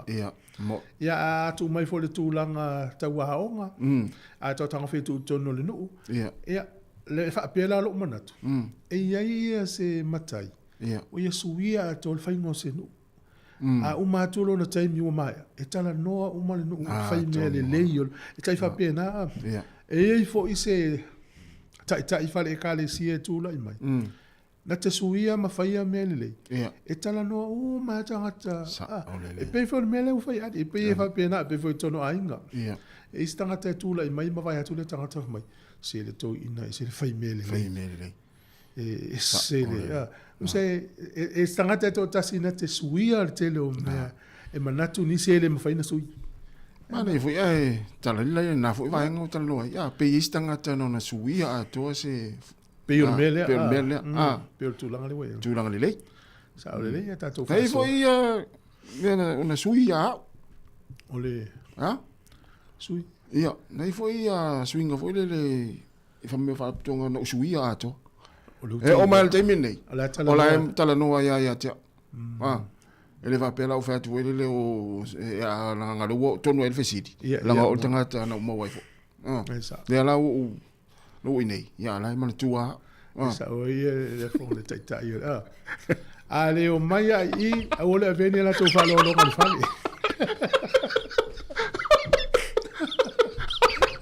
sa vai mais ye moses vai le olina a umar va mo ayo a ole veni fa lo ngal fali Pio mena nena zuia o lo walu fale a batula fa lo ngal fale le swinga tonu ale no fa ya le mala tua ya ole ya a matu me fai ai mo te utusi ile no fai foi le popo ya te fa foi uma tua te utusi ele o i le wali ya le no mai tope o to ya to yo fale ai fa mo e vatu ya to fa nga yo fale fa mo ile fa no zuia la va nga le mo tonu me e popo mo ha l'almena tenga mele a o me fai ia na watu ala ia umaro upu ia wo alva le ye wa masani ia O masani eva pe ya la tuta sima va tuta to fa manga mata to tato inati. Ya o lo lesa va pe ya fa ilo me tau no fa. O te ya lo va tu va sente ni. O la unga mai ya pate. Pa ko le swinga tondo. Le swinga le no fa le silo matua. Ya. Mon maul valus fulu o le fitus fulu stoina. Ma ya o neto ina. Te le swinga le waya. Wale o te inu papu no inu al fale. Paul swinga le swinga no fo ga inu ala inu. Ya, mala mai tatu te loa. Te no pe ini vai ngana suia. Te lo yo no vai ngale fa longo mai le ma wala ngol tala. Ia. Al tala fam tala le stanga tau je lo na sa la wa tu irunga. Ina u fam tala la tala le ila u. Right. Iwa ila mo le tali. Ia. Ya. Pero le fa ya on ha.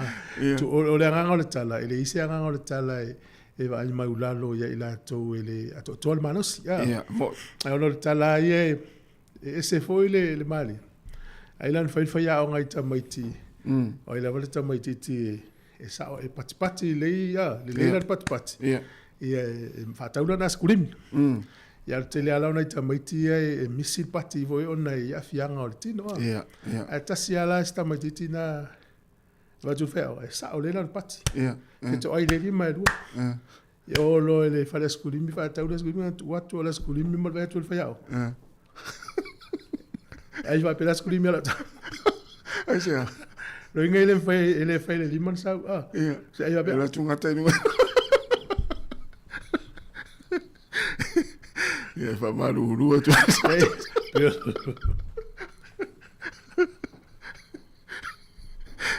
Atata tu pese vai foi.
E whawhianga, ia, mai le a maurunga leo nei Amerika Sāmoa, ina ua toi 10 minute o na tā leo le tūla iwa. E le porkalame le soifua malaloina ne le seifulu. Ia. E se le tā ua o tātou porkalame ne le soifua malaloina. Moi. Tu sa leo mai la tau wa o tauina le lei mta upu ese le soifua malaloina. Mai le tala no atu. E o ngā i le tātou atunu. Toi a ngā i a tātou lau whainga alua. Sa, ole le. O whalongolongo i le tala noa lea whalitua ia vesi toi lolo. I le mta upu le na itina ia wa. Ia. I le afufoina o le pepe, lo na tausinga o le tina, se o na tu ese sein. Ia, e tatele i maua ia whamtalanga ia so ia o amatale ai. Ia le unga tupulanga le nei. Ia sa mo le tina le ilo e ite. Ia, o whalongolongo mai oka. Mana ia te. O me foi le tau te ilo ai.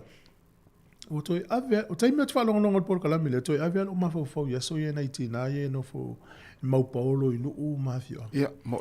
Ti ngā la vale mamafa le tina, ia lua e fai te, i o e fai. Tua le mkuka. Tua le mkuka, asu le vai, fai uma mea uma. Au le nei mamafa stina. E sa o le lei. Te leo ngā luenga e nafa malai tina ia ta ua. Ai a whana nau la tau pepe. O le malorosi ia. Malorosi. Ia o te leo nei tina e le avel fale mai. Fai tu malo. Ia e iai wa ia nai ma tina ma tua fo ia o nuu mafio anga. Ia ua wha olo ina fo ima whamani e le tua i tā le ni o le a. O le whawhana wina o nai pepe. Ai o le meu te mafofo i tasi. Ta te ofofo i le taimi le mana o mia le tina. O sui na tino o te onda tu whalongo le porkalame le pe atano sa vili namba vesi. O sui le tu langa o le tina. Ia. A le whainga le whai e le a inga le mau paulo le tina. Ia. O le whainga maasani ia. Sa. E ma mafatu a venga mga alwenga lana tu.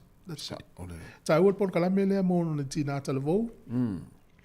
Ia mal tau fo ile o le whaasoa tu tina matutua ia lato whanau teine. Ia.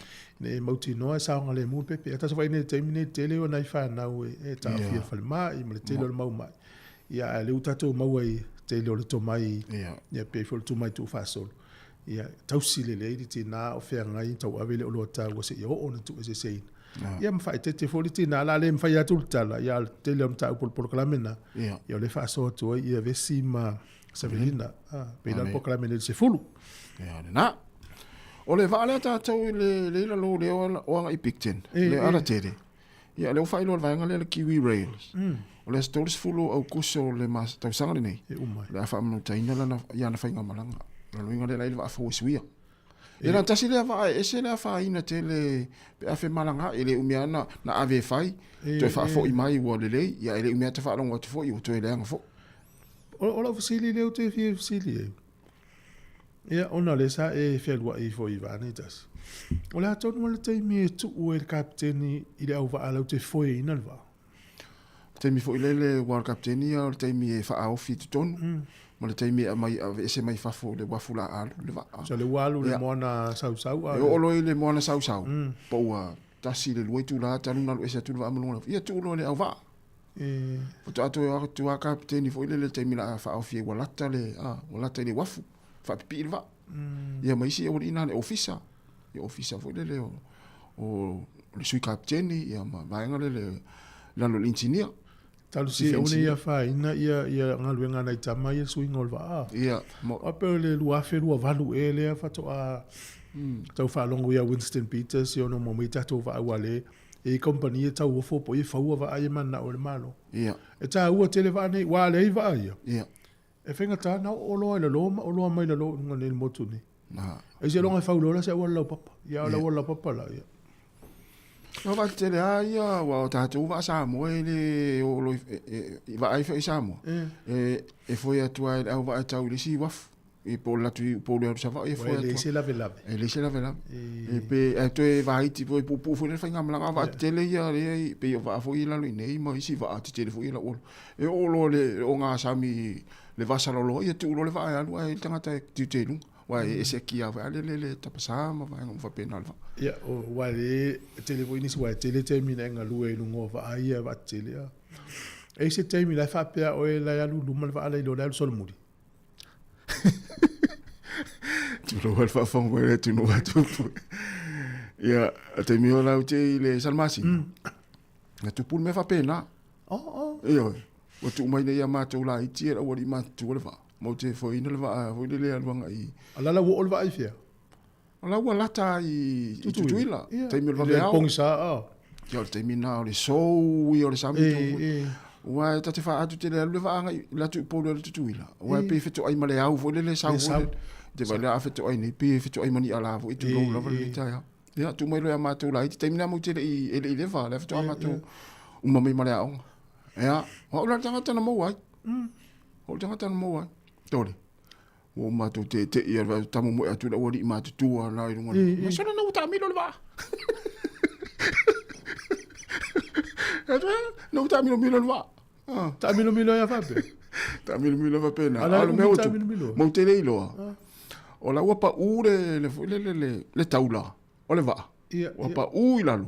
Ia ua tu i la le wā. Ia ua ta amilo le wā. So, atu se wongo na le sou le vasa. Le sou le vasa, mo sou. Fa tai le is fa le tu. Ia. Te vai la fai tu la lenta mil mil. Ale nga wa to ma to ye no va fa pela o tu ila le ta mil mil. Na la fa o te fa tai le na pique la o mat. Ia, pique la o mat. Fa nga tanto ilo. Ola na mata fa lo pa tu le fa pe ma tu ni o lo fu da lo po ni tanga talo la fe wa so la lo le sou. Ia o te alta mo tu la orina wa le vale ilunga. Mai so le la upa ule o la taula. O le ana le va. E o ta milo fa ale le o. O la tio le la ve o le taula le tapili. Ia, na. Ia la tu e lo ata fai mai lunga le. Le umi na fai le. Ele a tu se a fai ai tu la. Ia o ma sa ni au ma tu ia se o le vale ilunga. O ma tu fa tu i o tu mo le au. Ia, na. E vai le fai no ta milo tato. Ia me te tupu. Ia me te tupu i runga whai ngā mana. A te rano whai tai e. O le ta minimino, o le ta minimino tuila. A le ta minimino o nono le po apolima. Tua le whiwhia la whawhapea. Le la o moto whiwhia ngā le la o mino ta. Ia. O tau e ngā lua i wai. Tatu se ia wana ia whaina tau ngā lua ngā. E ile. Nena tala no atu tala leo tala lo lungo le vai sol tau le pata. Ale fa alia mai le faloloa le au kilani o le Costco le i West Auckland. Ia. Vai la unga tanga tau patana na fima le nei vai aso. La moti noa o le se pata i faloloa ia te le lopo falonga mai se si o alu e nei aso. O na nana maua fa pe tau ngofi le pata i na e iwa ta lama se nei le kilo. Ale la nga ina se i lunga. Ia. E sa o ila le e sa no amsa. Ia le toanga fa tau le avoka. Ia le isi yo. Isi to inga mena se le tele na fa nga te lo pe masa nei fa nga fui.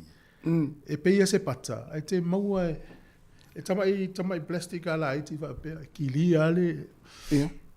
Ata se na va nga mana i fa pata i fa la su il pata le la. Ale ana ni ta ole mena. Ti wanga lo le tele yo flavor. E tele si o le po mai lata na la familia o e o e tofoi. Ia, tele yo flavor ma nei fa pata yo fa lawa ma masi.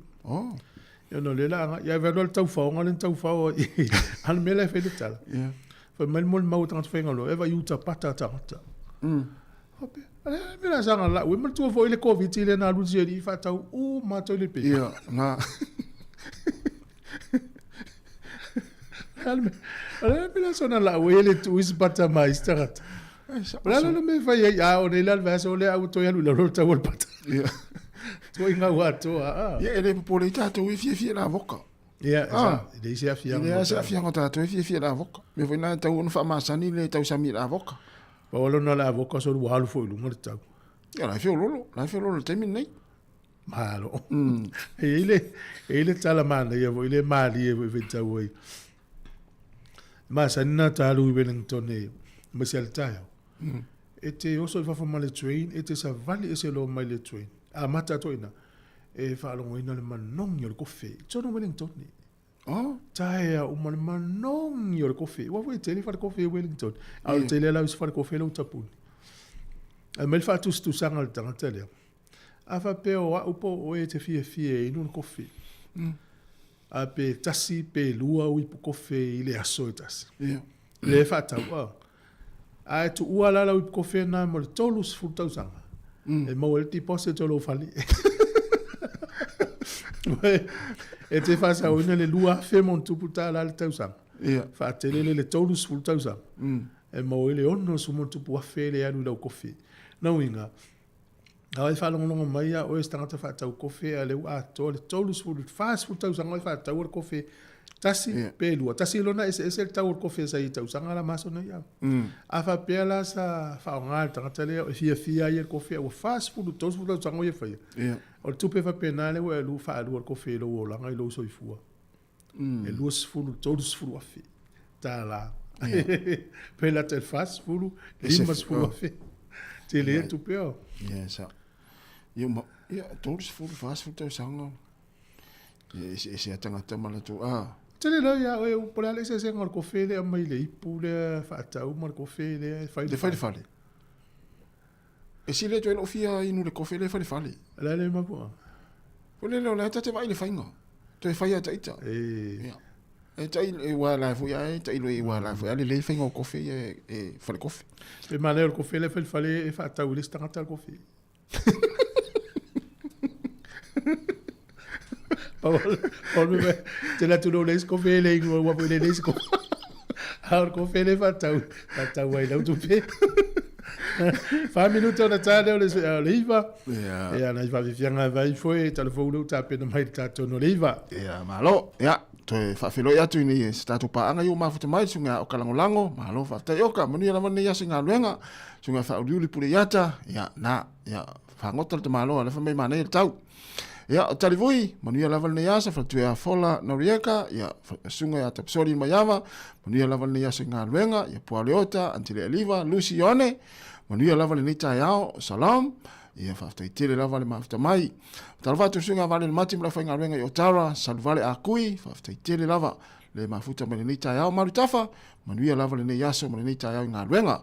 Lucy Yone laumatia, ia whaftai, tele lava le mai mo mai, ia, tamwhai e whaasoa atu tato Facebook, ia Lucy ala tipi, ia whaavale le fua, Shane Eli, manuia lava le nita yao, i sa viliamu tole e fua, patua se lesa i e fata, te tele lava ia maltama lea Amerika tolonga taua to mata manuia lava ni taiao ia inga ruenga lo fenga ia i Roberti Malata te tele lava la talo tato pese lea mai fai isi so o lem tato tala mai Sāmoa tala forsi fonga la mua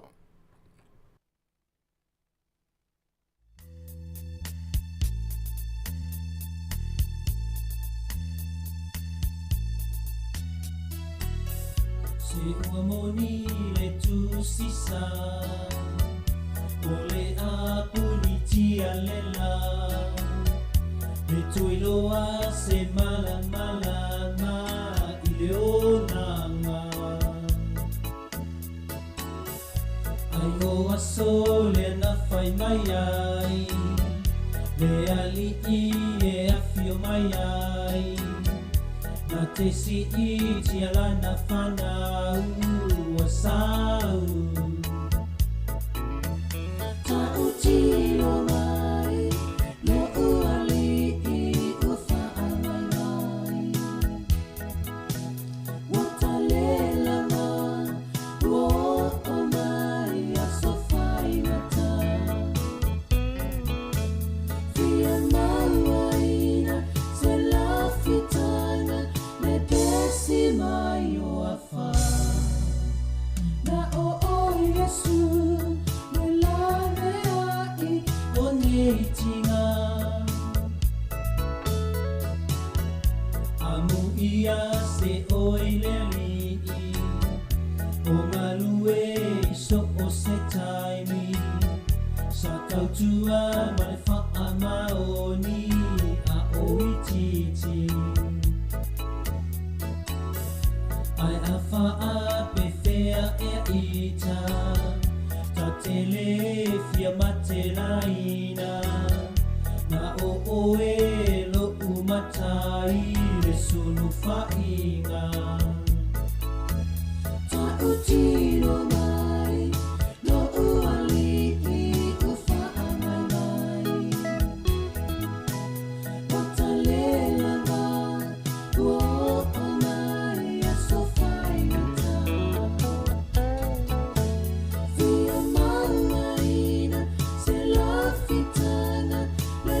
si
O te fia lava te whaatala whātou e le pa ia lo tātou. Te noo mala o whaafonga e le isi foi nei whaopoponga nisi o tala e mea lo te tupo isi o tātou te noo i Sāmoa.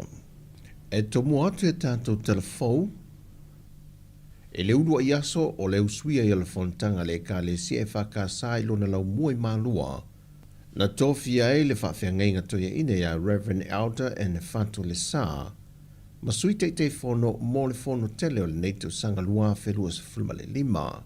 O le sunga le whaafenga ia e Sarah awa tama e Sarah, o ia le sa tau aveina lea to whinga, pei tai o le aso lulu le vai aso le nei, o le ano ia e le whaase e ane le vaenga o i lantou ua malo lo pensione. Po ia le wha moe le wha ai unga le vai aso nei le fontanga le ka le sia, o le ase e nei loa le sunga le whaafenga ia le sa le to whinga o le te fono, o le fontele le ka le sia, se o atu le isi fontanga le ka le sia le tūsanga fau, luafe lua se fulma le ono.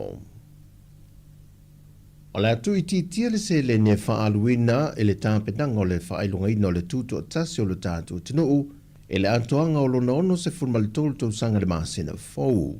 Na whaailua e le sui te fono o le komiti o tāpenanga, e le whailua inga malau tu stela, e vaisi maua lulungo se le ni sa whaanganga mai pakete le malo mo tāpenanga o tuto tasi inisio tausanga o mawai o nei iei o na ese esenga mafuaanga. Ta inga, luafsu lua i le kako limas fu tausanga. E le owa ma le 5 milionga whaatinoi. I mako ke mantua vo i tato umare sa iai. Ia se pon kalame te le. Ia le nafu i pon kalame. Ia whaasoro mai le i tausanga. E average a pe a whapefa i kulanga i whawhiwhianga, bang whapenga. You're looking at 500,000 or a little bit more. E au tausanga la lea i le ono sifulu. E owa ma le miliona. Sa allocate i whaatinoi, ngā fwy pol kalame. E a mankua mai. E kausanga a koa sa whaatinoi. Ia, e whapenga la le fisuisuia i vaenga ese. Ia, over the last 2 years, kai pela o last year, ma tausanga nei. Ia, ua reduce fo ile. Ia, le amount o tupe, e mo mia on whaatinoi. Ia, no tulanga i le whakaokonga le uta o toi pol kalame. Tara wai o nolo whaia ngā ruenga whaale leia i le mau te whono o le pāne mene mulinuu. O le ale ma whai on whaatau nuu o na sauninga māsani ma pōrkalame umai lea noa whanga. A o le ato e wha mei mai i luma maoto le māloi matangi le lua. Pei foi o na māsani e nisi o tausanga o mawai. O le pōrkalame foi na whai loe le tō whaanga Philly Shem leo. E palasi le aso mua i le aso saa. O le aso leo le ātitala alo i e nei le sauninga alo tu wha apitoa. E whātou teia le malmalo le ka le sia kātoliko i muli whai. A o sauninga ma sa vari wha alo o le a whātou langa le mai le tūlai whai le waweao le asonga fua. Fua e mai ai le tūlai hiva. E le ona o le taua waila au e lua i olo whaongai na lalulangi. E tineia pe te te ea tuai i siama o le whaamai o le fever pōna aivi po le dengue fever. Ai o mafua angane na whaeloa mai e le sui o Fesasilio soifua maloloina tanga loa Robert Thompson. A le mea foi lai le whakua inga i le kemingi o ngā e le whakua inga le kui whaakingo kemi o le pepesi se tanki. O ngā e whaingi e ke le kula fore le pe e whakikele inga i a unga o le whaamai. O le kemi foi le kulanga foi kui e lua. O le kasia le kui o lai e le kulanga fore le consider e ongo whaonga mo ka kafe malangai. Ka kafe malangai. I pia whape o ia kungu fo ia la pepesi e le tanki. O le kuila le ngae whaanga la kuwhaingi. Whakali mo le lua vai aso e malanga e travel. O le sikui ia le whainka o le sikui fai mua lo e shaki mua lo koko e shaki mua lo koko a fa pe shaki a lo koko o lai wai lo fa maungia langa a fia le tanki ia ele fai lo pui a fa pe fai a ku e kele o yesef kula fa pe sa ia fa fai la ele ku ia so e kele ala ia ngaluenga fa kingo fa fai le ku ia au uinga e lua ia vele po le laulangi le kemingi so o le whawhikau ke lea langa o kulanga i kui mai le o whaupua i ngā i le kemingi le kulanga lea. I whamaumongo i lanto wā fia i le tenki whiwa le soifua malolo i na le teimile nei. O lo le lifa lava i whana witi mai le se fulu i le se fulu ma le whātau sanga le mātu tua a e to tasi wa whaamaunia wa mali wai.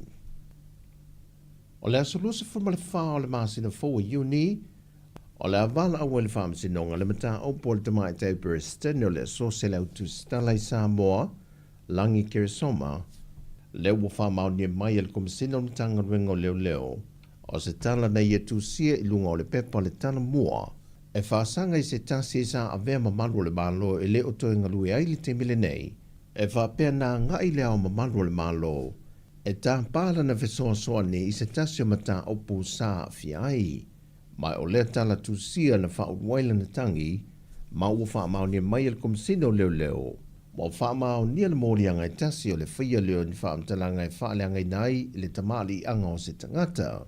Mai sa ia fautua ina fo i le tamai ta i alangi, e anga ia whia se whanto i senga, pe ta ina whae lole tamai ta i pristeno le asosi, wa mai o ni ia tali i o e le sasi o se vaenga o le tala tūsia, mai o lona i o ina lavalea o le mōrianga. O tala fōia mai Sāmoa manuia tele ni yaso si o tātou tanu pele, whasoi fōia.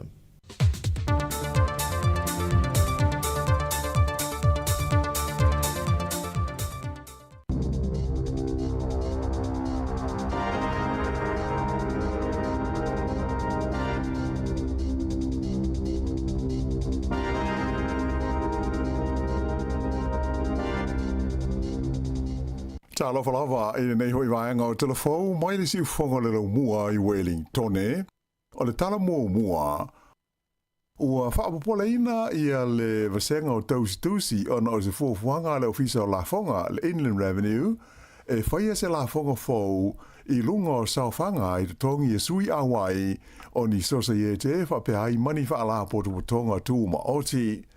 Ta ua i se li poti le wale si whaasara lau New Zealand, o le o tā pena e le ofisa o la fonga se pepa o whaamtalanga, e au fiai ma le ata whaata i tai, o ni awala mani whainga tāla whengai, e le tau na whai ai se la fonga, i sa whanga sui awai o sosaiete, ma whaala poto potonga ese. E whaapitoa le nei la fonga, i sosaiete, ma whaala poto potonga e ngāru lue whaatasi ai tangata, mo le manuia o na sui awai, ma tā pena ai e ia lava whaala potonga, ia ni au onanga, a tō foi mani o loa mo na sui. Whaai loa e le pule whaatonu o le kompani su tusi e ngō o le Generate Accounting o Angus Ogilvy, o sosaiete pei o le whono le au whaai o loa, po o Chambers of Commerce, ma le tele o isi whaala potonga tūma oti, e awala mai a lātou tupe maua i sauwhanga a sui a wai.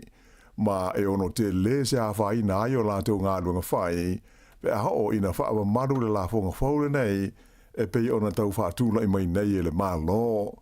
Na ia ta ua o le a te le se a whai na o whala potonga, na whaawai e wheso swani i ona sui a wai, ai e le i whaawai ina mo le whaatino ina o ni pisnisi, pe ina mo wai se tupe mamā po o se polo fiti. Ua tau fia whamalosi e leo i Wellingtone, ia a seta wa mea tō tino e o le tau i leono se lau lima se furu awhe tā la, a se li o loo masalomia, le a fia i se whainga tau whaavalea, e a fia ini te unga tupe e whaale vāo maa lo. O le whaingola vai aso na te nei na o nea i luma o le whaamasinonga ia le li nei, mai o loo tau fia le whaalaua i te leina mai o lona i ngoa. Whaalia e whapea e na au ia le tangata mai New Zealand, o lo au fia i tangata e toa se furuma le tolu ia ua whaia i ai mōrianga, e mafua mai I se suenga ale FBI na awhiai tangata na o lātou ngauia ia se vai ngā tupe, cryptocurrency, e o atu i le whaase lau 5 miliona tā la le a whai. O lo tua ia i lātou nei le whaia ni whainga tau whaase se ma le tau whaavalea na awhiai ni tangata se tofitu lea na o lātou whaangai na ini tupe ngāoi e whaatau ai ia ni tā wale tau ngatā e o la whainga i le 1 miliona tā la le tau a whai ai whaalu ia e isi vaenga e whaitau fia se lau wafe tā la i le tau o ni lava lava o ni wati tau 5 a tō mani ato te itai ai whapea ai le tongina o ni whale no nofo ai i le ai o Los Angeles, whapea le Hamptons, ato ai mo Miami. Whaelo mai e le li asiasi leo leo ia Christian Barnard o aseta le li New Zealand nei o tau fia e au fia ai se leni o loo i te tono ni teo ngā tupe i whale tupe, whapea o se vai ngā tupe o tuu i le vai ngā se lo ia mo le whaatawina o se whale, whapea manisi o loa taunga tā. Ua whai loa mai i le pasia e le kāpeneta i lana whontanga nafi o le tui nātu le i le tono o le pāle mene, o le pili po o le tula whono tau whaawhi ua whai ngoina o le Regulatory Standards Bill. O le nei pili o loa whia i le morienga aloa ia i le vāo le pātia le National ma le pātia le Act e pei ona ngā lunue whaatasi ai i lātou i le whainga mālo o loo tū nei le foe. O lona wha moe au tū ina ia wha le leia ai le tūlanga o tūla whono e awala lea i le wha awhi i ai ni aia inga mani whainga wha le tūla whono e fua i ai le whausia o ni tūla whono whau i le lumana ai. Ai pei ona si le fia o le vai asa te ruai lea sa tu ina mo iai alo ia se whautuanga le komiti wha tonu o le Waitangi Tribunal e whapea e te tau na wha apawhala i le nei pili ina ia mauai le awa noa e whaalia i aini manatu mani langona o te ngata Māori o le tino u. O lea whautuanga mai le Waitangi Tribunal na mafua ona ua la tau 5 ina le tusa mo le sefulu mo le varuafe o ni tālo sanga e lango ina ai le ilo ina lea o se tangi whaana tinati e te ena ai le nei pili mai le tu ina atu i le maota. Peita i la o le songa fua lea na ioe ai le kāpeneta o le tau na tu ina atu i le pili i lona whaitaunga mua i le tonu o le pāle mene. Whailo mai ai e le minsta o tu la whono ia David Sāmoa o lo yelan whaamamoe e le tau o na amata whaamamaru i le tu la whono fau i le tau sanga a sau. Na whailo mai fo i le pāle mia a nafi i lona taofi e le tau o na sanga whaamalo sia ma sanga whaadilea tili le nei lavapili a o whaanga solo ai i ona vaenga SS i te tonu o le pāle mene. I le temi nei, ua whaamani e le whaamsinonga whaaitu māloi au ki lani i le solitu la whono se li isa tau mawhai e na te maua e ni au wala tau wha se se ma tau wha avalea i le whaitau 4 miliona tā lao tupe feso sani mai le malo New Zealand i le taimi o le vevela o le wha mai koviti. O le tangata nei o se li mai Asia e ngoa i a Hun Min Im e iwa se futasi la wha i o mōlianga sa whai e whaasanga i a te ia ma fua mai lea i lona tau mawhai e wha ataro sanga ina ia se vai ngā tupe e tusa ma le tasi tesi ma le 8 miliona tā la mai le fsosani ne nei ala mālo i le tongi o tangata whai ngā ruenga wha pēle vai ngā tupe mō pisi nisi la easy e langolango ai le whaatino ina o lātou ngā ruenga whai i le taimi o sā matapu o le wha mai koviti. O la whai ngā atoa sā tau mawhai le nei tangata e tāra sanga ina mai le mālo e lua tesi ma le 3 miliona tā la. Peita ai e nā o le ono se lau luas fuwhaafe tā la na ia maua. Limas fuwhaala a whai morianga o le whai au ni whainga pio ma le whaonga ina leo ni whaamtalanga pepelo e langolango ai ana tāro sanga. Mai sa ioe lea tangata ia morianga uma ma ua whaamau ni ai nei le whaamsinonga ia lona solitu la whono.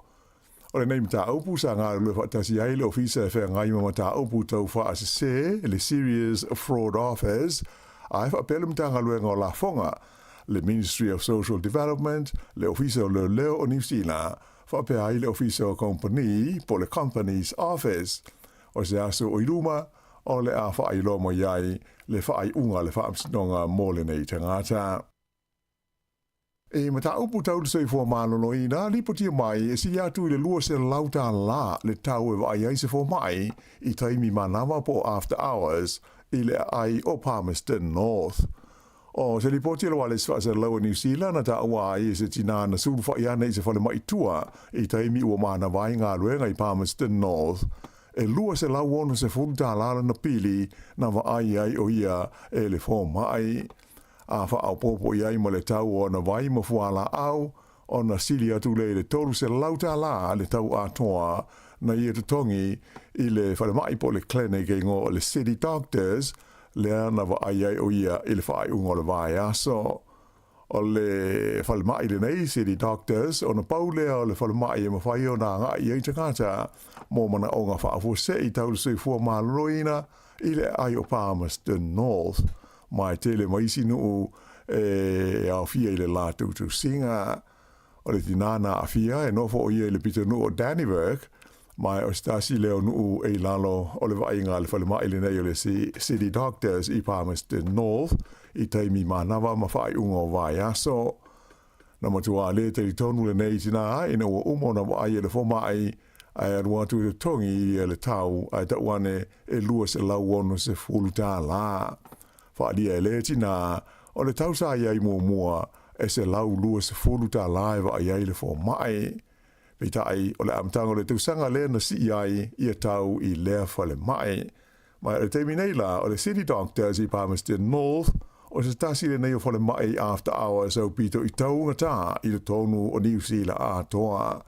O tangata iai a lato community services cards, e lua se lau lua se fulu lima ta laiva a iai le fo mai, a o la tau e le listalaina i le whalemaile nei e lua se lau ono se furuta la le tau. O no i ele wha amoe moe o le whalemataanga o le taua le War Memorial Museum i Aukilani o le amwhai o na toi te tala i se vaenga o le neino fuanga i nai aso i o lumana i nei o na o le tele o le se le ni o le maua talu o na tapunia o na o tūlanga lamatia i le pefu mai le asbestos. Na amata i le aso se fulu le masina le nei o me, o na tapunia le whale mata anga tele le nei, i na ua maua le pefu o ona le nei o le asbestos, i vaenga o lo whaali a iata, maisi mea ta ua Maori, whapea mātunu o le Pasifika. Sa muli ane foi, maua le asbestos i le Grand Foyer, i a po le vaenga au tū o le whale, e mana umia, e a ngai ai tangata i whaafo i le teimi e tupu aini whaalawela lave whaafo se i e pei o se mū. O le teimi nei, o lo whaatali se whaai unga le mitanga luenga o mū ma whaalawela lave whaafo se i a o le itoe te talaina i a le nei whale mātaanga mo le mamaru o le tinu o e pei o na masani ai. Whaali mai e le lipule o le whale mātaanga i a David Reeves e masani o na maua e le whale mātaanga le nei i a le tusa o le lua afe lima se lauta lai le aso ona o le tutongi mo tangata asiasi mai whafo, e torus furulua tā la le tangata matua e to tasi. Ua mana o le patia le laiba, e na ia matua o le suenga le sua tu Sicilia le malo, le Auditor General, i le Port Kalambe o mea ai o le uli mo ta moitia onga po le School Lunch Program, mai ua tuina tu waise tusi alo ia i le ofisa o le sua tu Sicilia, talo sanga inai leo fia i neisa i linga o le avenga maafaina ia ua fia ia onga ona o suinga ua whaia i le whainga malo i le nei poro kalame. O le amtanga le masina le nei na whailo mai ai le ofiso le sue tu Sicilia le malo le whaia leo sa lato suenga o le poro kalame le nei e pei ona tele i ai le mau whai tionga talu ona sui ma toi whaatulanga e le whainga malo o lo tu nei le foe. O le ao fia i lea suenga le fuafuanga whaatatia le mtanga luenga wa aonga le saunia ma le tāpena ina o mea ai mo le whaatino ina o kon karate o le nei polo kalame i lalo le whaatulangana e pei ona whaia le min stalango lango a aonga o David Sāmoa. Whailo ai e Sāmoa i le taimi lona lango ina o le whaia o le nei sa i li linga. Whailo mai e le suiso upo le Labour o le tamaitai whaipule o Willow Jean Prime E le tau na fia i le suenga nei ia le tūlanga pe o mawhai o na ngawhatia i kon karate o lātou whaatino ina nei lea Paul Kalame o na lātou o sia le tūlanga mo o mia ai pe o whetaui ma tāle whea ngai mea ai o loo ngau sia ai mo le tūpea le malo o loo aluai ai pe o whape whefoi o na pūlea ma whaamalo sia ia ia inga ma le tūlanga i pe o na ioi nei lalo le Paul Kalame ta ua le nei sui le leiba e tele a onga o lātou whaailoane ia le alu o lātou la watupe e whaatau ai mea ai mo o lātou te maiti aonga ona o le whaale tonu o mea ai o le Paul Kalame ai le o mawhai o na maua pe to e whaaola mai ia se leni e le malo o New Zealand. E mata upu tau i upu whai o malo e matua te ena i le pāle mia ia Christopher Larkson le ono whaititia leo le whaasalanga e pei ona whautua ina mai mo whai pule to tolu o le vaenga whai o le te party Māori. Ta ue Larkson e malamalama le leila na pati i le tūlanga ese ma le onga o le whaasalanga e pei ona whautua ina mai e le komiti o tūlanga ma malu o le parlemene. Le fo ua whaalia e le whonga talai a Jerry Brownlee o se whaasalanga ma mafa o le vai asa taluai lea na fo iai se whaai unga a le komiti o tūlanga ma malu o le Maota e whaasala ai tai so whaatasi e to'olua o le Patia Māori mo le umi e tolu vai aso po le luas futasi aso e le fono ai ona o le awai i le whainga o le haka i le tonu o le Pālemene i le taimi o le whaitaunga mua o le pidi o inga i le anganga o le whenga inga o Waitangi. O le tamata i waipure talawo ia Hana Rafiti Maipi Clark le asa i taita ia le haka e fitu aso pe tasi le vai aso le umi o lona whaasalanga e pei ona whau tuaina e le komiti. O le whiawhia nā nei lea o le atara noi nai e le Pālemene le li poti o le komiti sa iloina le mata upule nei.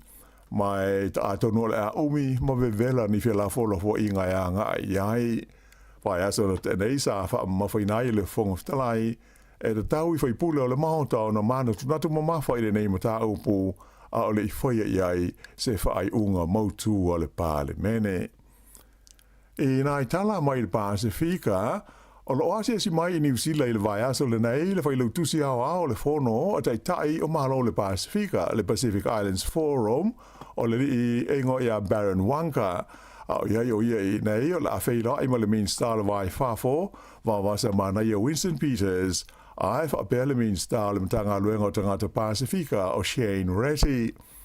E le ngata i le whailau tusi o le forum ai o lo wha pe fo i o no malanga si mai au te roi le teimi nei le ulu o Tokelau o ia lea o e Sarah Tuisano o se teimi mumole o malanga mai o ia i New Zealand talu ona se e le tofi tai o Tokelau i le amatanga o le tausanga nei whai le nei a se singa a o lumana i ai le whailonga ina o le se lautosanga o le maftanga vava la lata le malo New Zealand ma tu motu o Tokelau i le tausanga a sau whai loa e wawasa mana i o Winston Peters ta ua tele le maua awa no whaapenei, e whehilo ai matala no ai matai mai le Pasifika, sanga whaale le iai, ma whaamalo sia le wawhe alo ai o New Zealand, ma tu motu o le Pasifika. Sa tali malo fo i New Zealand le fontanga a le fono whaatonu, po le Council a le University o le Pasifika i saute le USP. O le nei fontanga na whaia i laso ngafua nafi, mai sa whaatasi ai, ia sui mai atunu ese se furu mo le lua o le Pasifika, ia e ona le University le nei le USP. Sa whaalia ai le limin stau tangata Pasifika ia Shane Retty, o le talimalo ai o New Zealand i lea fontanga, e atangi ai, le lango ina malosi e le malo New Zealand, o le ati na e o onga maurulunga wha a University i te tonu o le itulangi o le Pasifika i saute. Ia o le whainga le nao le nei vaenga o telefou.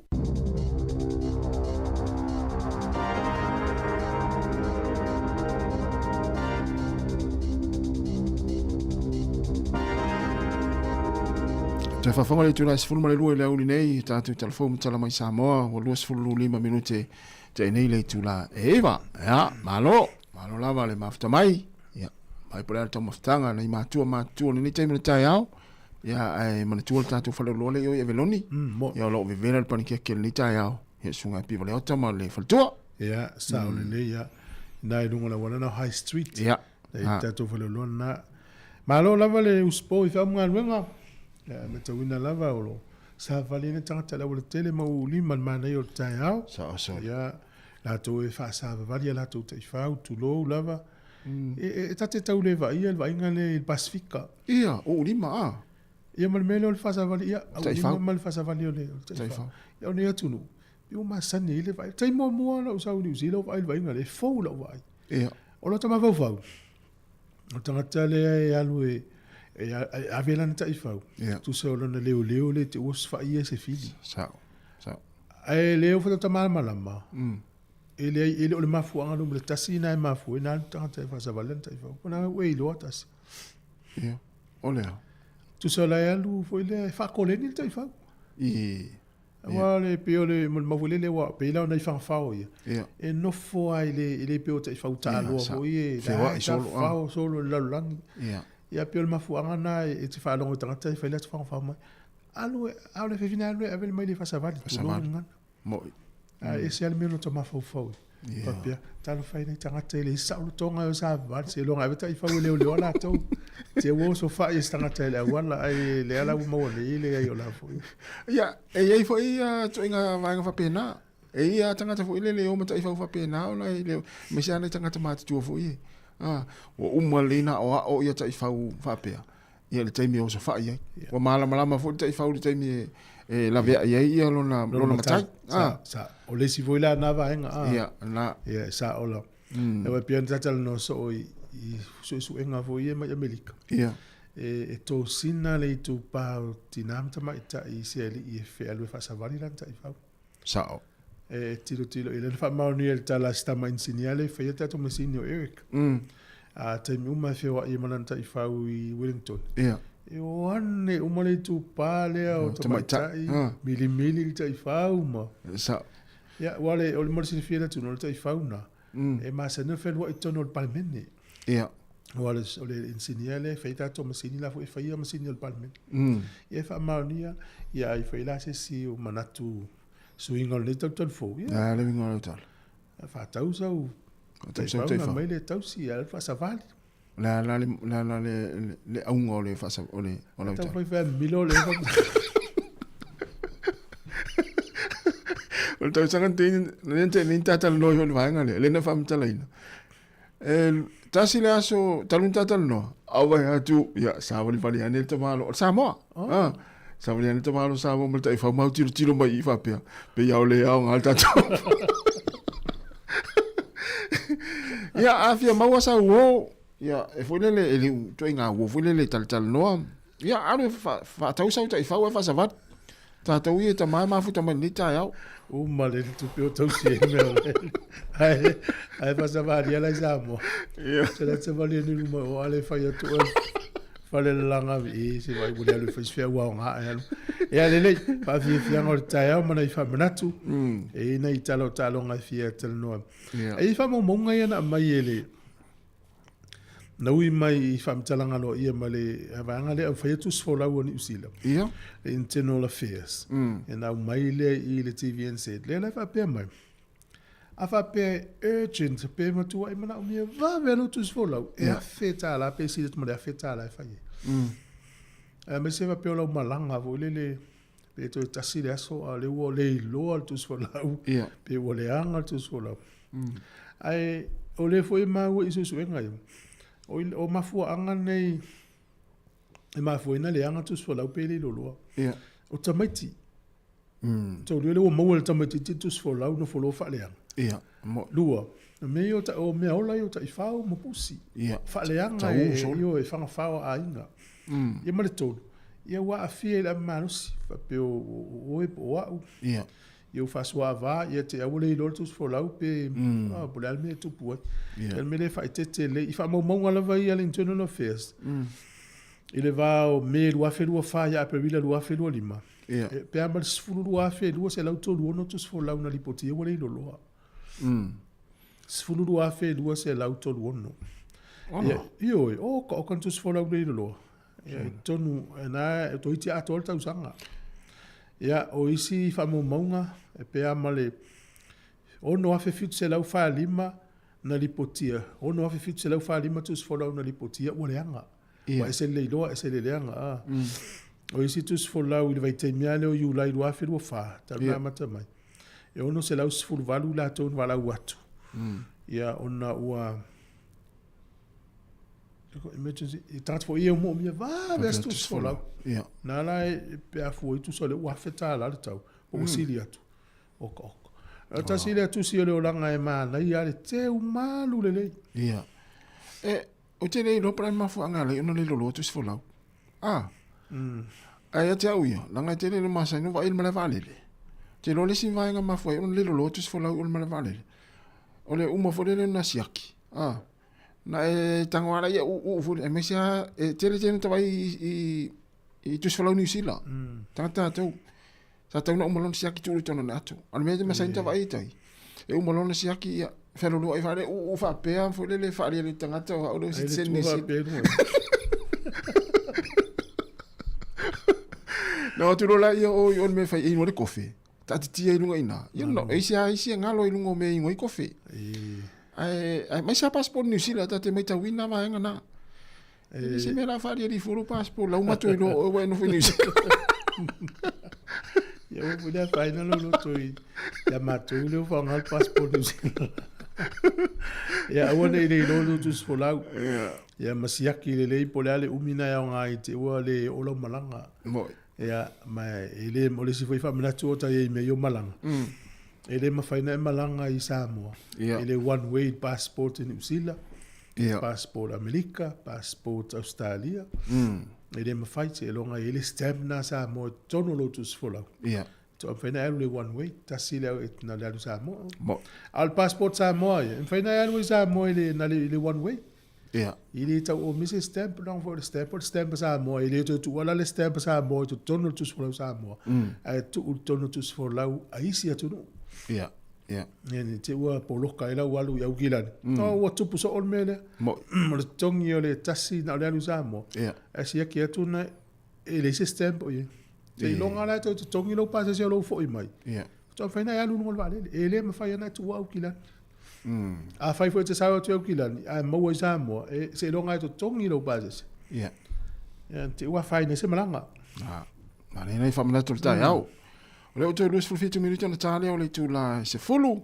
Ia, talvatu sunga ro peti mai lata. Maftai tele lava le mafta mai. Ala pati le la ulu. Ia, le alanga upu tumuni. Maftai tele lava Kevin Swaka ma le whainga aluenga. Maftai tele lava le mafta mai. Fale o ngā kalolo. Ia, me se foi ia le falitua ngaruafi le o pepe. Alofa aftai. Fatalofa atu foi le sunga ia tasi maringi. Alofa lava. Monia lava le taa fish. Monia lava le yaso. Ole vinga le kolisi o Sāmoa.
Sāmoa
Mivingo le kolisi o Sāmoa ina ua toi 23 minuta na tālea o le tūlai se fulu. O suenga le NCA tau sangante nei. O le mai tau atu le ua whangasolo Yesu e suenga. Malu se lau fitu se fulma le ono i ungo suenga tau sangante nei tono New Zealand. O le ua whangasolo suenga vaenga leo le NZQA. O na ua moli mawina, mamasalomia, whangaina le AI. Ia le mea fuila lea, ale fa vai atu pe to tele tangata e rauto e fa mai ia sa e mana ia ia sola sa tu si ale peni ma foi le matinga ina lo tama fa fa fa ia ta mea o ma suenga al fa mo la ia e fa fuila e le ia ma paula ia me tupu mai ai fo ia tas o le ai ia pela le o isi tele o nanga a firma le ChatGPT ia o se me fa inga luenga ta u tele mo le o la o ina o tamati mo ia pangale o le paua na o lona sasi tori o mafa u faunga o istangata ia ua fa putu ele AI ia le la ula tu tamati le atu ia le fesiri ai mo militari ia o le fa nga ina lona mafa u fa anga lue malo se el tamatiti na te maua ila na su nga ia no mal fa mo mafa u faunga o istangata ia fa atula fono no fai wala e mani no ai fai references me o citation e tawana e umaia ma fa ngo istangata lango ila umau pe fa su ila wala fa atula fono ai fai no ala pe ola wala na ole kopisa o ma ya pe ya o ma fa tele la fai o le tele la fai na tula mai i le muli o le mola tanga venga fo le lawa tasi al feeling le compagnie ta Italia mo wana le ia le tomaile ai ta watu ta tele lo fa seme io wa fianga la nai mo mai to inga me fa pe ai o se me pe na ta sa o le leia lo finangalo ta ua i o le fa nga o le me fa ngalo wa i lo ta i fo ta tonu ele ma fa le tolu i tu la le su el ta mati de su na fa mauni o le ta mati le ele ata mai ma tau dia o na tolu wai tu la pu mo o le temi le ai o le olanga tol ta mati te lo ya e manga fa ngafa ta mati ti lo na ma fa ai pauana o le tūlanga le wale le mele taimne io no le swing o le langi tato ia fai ngō fiana mai le si mafau faunga o le si e sa i le peo sa i ringa le potsala wale lau fea ngai fai lam fai a onga lu tau lea o le mo le mau fo ila stasi o fai a onga fatala no i University of Victoria e fai ngō fiana ia i lo e ai le fa onga le tamatiti e no fo fatu stusa la na ngana mana na pepa le la tusi e senga o ngana i nai lo e mawai ai o se me fainga wenga ta ua ma o nga tele fa fainga o fie sa li linga o no fai tau fo le si tala o se tama ita i o la nga luenga o le ilo ino me yo CV tala anga o tanga fainga luenga apala i mo nga luenga fa mena tala tama ita i e fia se lau pe fia fe CV na te mau e tai tu sa o mala tu singa e ma fo mai o no e ai le tu sia la mela le fau tuanga i tangata apala i ngā luenga o lona man wa lana le ngā luenga o le ilo ilonga o CV ma fa ngā solo fai le short list po i tangata i ngā fai le interview mai au te whanga ina le ai sau malau CV tu sa leia ma CV le tangata ma le si tu au le wha te le ea ia mai ana o mea tā ua ma nei fo le mana tō le tangata wa lana le ngā luenga mai e o ye ta tonu fa pe istangata ele se taimi tele fa alu tau si ake lau kavaleta le luma le umi tele fa po o malisi me o ma sani la na ai me tu se ai malisi via tu se tangata o ma fa fonga na sa o le ia wai tasi o na matala no e ile si o tangata mai se tu no la tu fainga lo tu fainga wenga o tangata le sa tau a onga le ngana ingilisi yo mai la ana le pasi ana na ingilisi ele molo na mano la tunga luenga al mela utupu matua ofo la tunga luenga wan aina 5 AC time fo le e tu atu le tangata fainga luenga tu se sana report fo le na vatula ele pule siaki o le meo foi o upu ia vatula report le tangata le o le matua o upu alo ia o upu fo le matua fainga ta au le sa tau o la na mate ia ele mate ia fa mai ia o le mea mo te ofoi o le mate ia ele lato pule mal pulenga o le report le tangata le sa tau wa English. A upu la ia le lava tu report. Ka matau tia. Ma ia o ia la tau. Matua la tau wofo ai upu ia va ai le report le lava tu. Ia o e tasi al tatu va ai o ingo in mele le na ai le fa mo ai me fa pe. O le si foi ta o le mela o le tuta o la ia. E ma faina tango tu tonu ai ia se mata upu mai faile ai au mai ni sources pe au mai ni websites po ni vai ngai ma wai fa mata langa o le mata upu le te fie lo na tango lo le ia mai mai lunga ia sources ese ia na do le faile research pe o le sina vai nga mana ia o le si vai nga mana ia o nga fu so ni mo nei tamaiti afa pe o se whamatalanga o lau assessment po le assignment ele ama ia oe. Le tango le copy paste nunga na whaile iai. Tango summarize mai se au ala whawhai ngofia na mala mai seisi. E na tango le ai whawhai ngofia na ia mauai le ata o le mea le mana o le tangata. O lisi oi o nei tū le lei na. Ia o nei tū le lei. Ia o le tawhao le vaso ato. Ana le tongi o fesili le ia mauri tali mai copy paste tūnunga. Na tonu wa tuale tau ia ele tau ai ai ona tule le o se me fa inga le nga nga ma le ia pe fa nga le o pe fa nga le a le foi la nga ila lang e alu wa te tu la fono ia fa tanga fa nga ai ai le la wala fa tanga mo na lo mai ma ia ai fu ai le o ma fo fo nga 4 miliona la tanga tu si e lungo le internet ia la no foi na mala fina ai au mai le ai fa nga ya o itanga tal tem e ilo na ta wa na anaya mai fa mana tu ni ta yao la tata no ni ta longa anaya o lo fanga solo ta longa ye ta o le ta fa fo ile al Pacifica Women's Rugby World Cup ia o le vanga mali ta utamili sanga al Pacifica e ta o Pacific 4 series ai le se o a tonga fitim Sāmoa o ye na au Amerika ka na ta Australia New Zealand ta longa la yo mai au Amerika is fa ina ka na ta lu fuono ia o New Zealand tolu valu man malo Australia is fulua ka na ta New Zealand len tu se ta lu fitu la ai ia ta longa Australia lu fitu malo ia Amerika is fuluiva ia ta longa le la sone ia la tau ia ile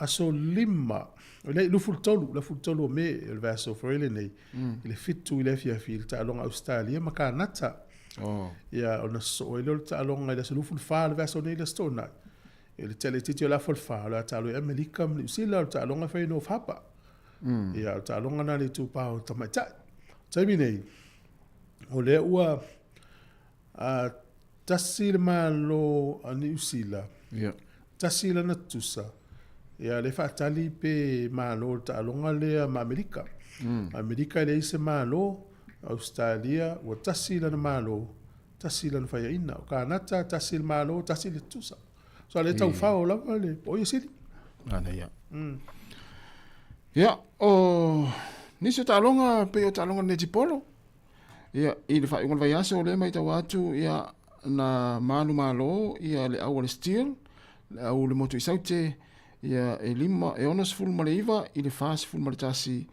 ia le magic waikato ona fa solo mai le talonga i le va o le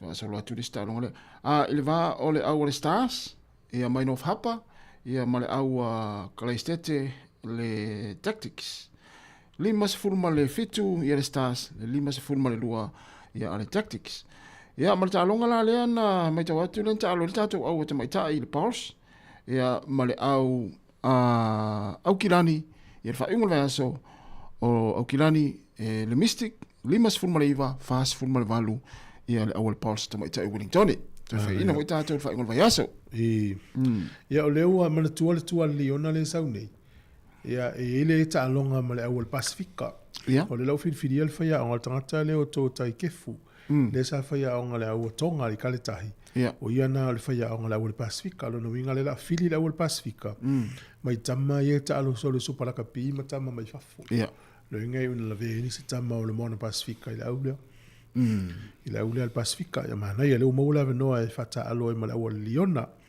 O le isi tala le ua toe sainia nei e le sunga ia Wallace City, kone kalate ma le ule kapia ni usila.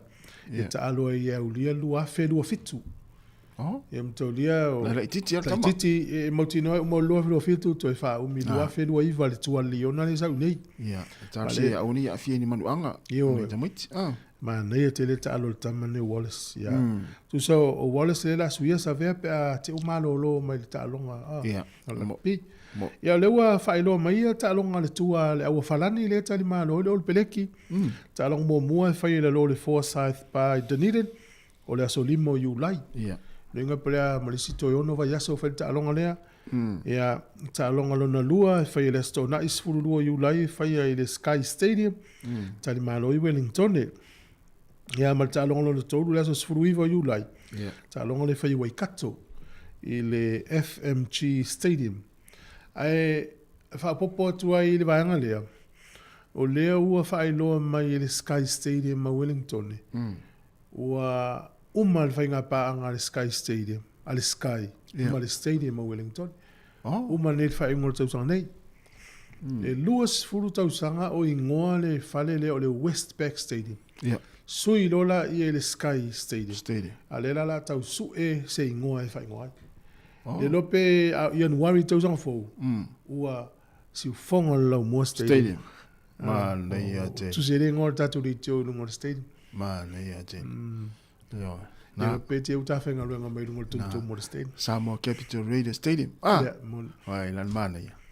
Ai o le mafuanga ia ua le mawhai le Sky to fa popo ia tausanga le fenga inga ma le faleta alo lea. La la tau su ese sponsor. Ia e tu se lo la to ingo lunga. Ia to ta milone la tu se ingo si fonga la mo stadium. Ia fa wo pe fa ngamanga la. Na lo fa alo atu lava mai nga te oi. O te misalo le mafu anga o mfai ma ese sponsor ia ma la to fa ngapa anga male fa. Ole mai ta wina ile tumu ia ta alonga fa ai. Taimi nei ia. No inga ele o fitau le tupela e maua ma. Ia, masalo. E pe o fina. Ai apipi e loa la le Sāmoa Capital Radio Stadium. Ia, o maupu. Ai sa.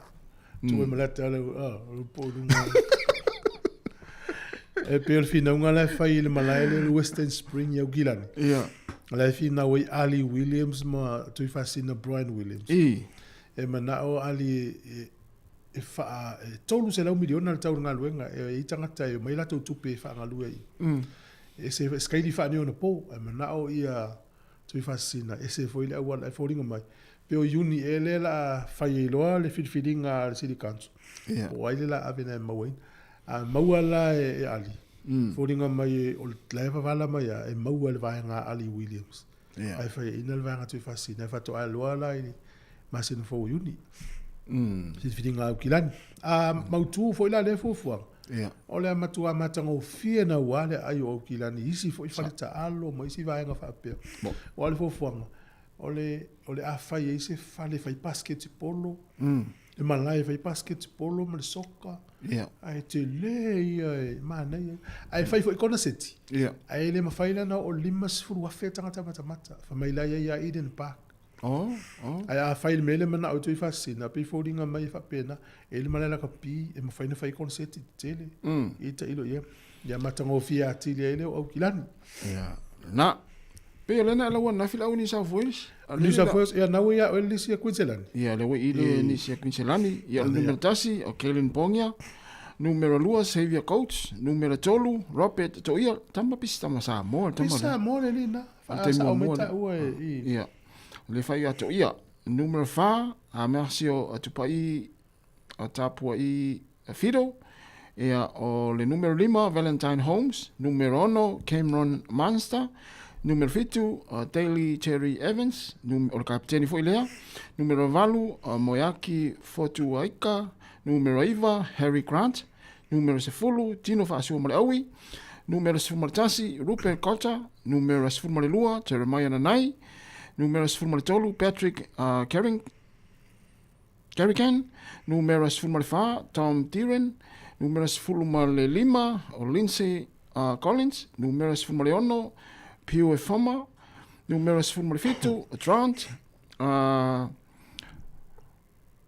Loyero, ia na numero 14, Kate Mann, numero 15, Jesse Afa, ma le numero 20 o Kulikefu Fine Fewaki, ia na pistonga stamalea.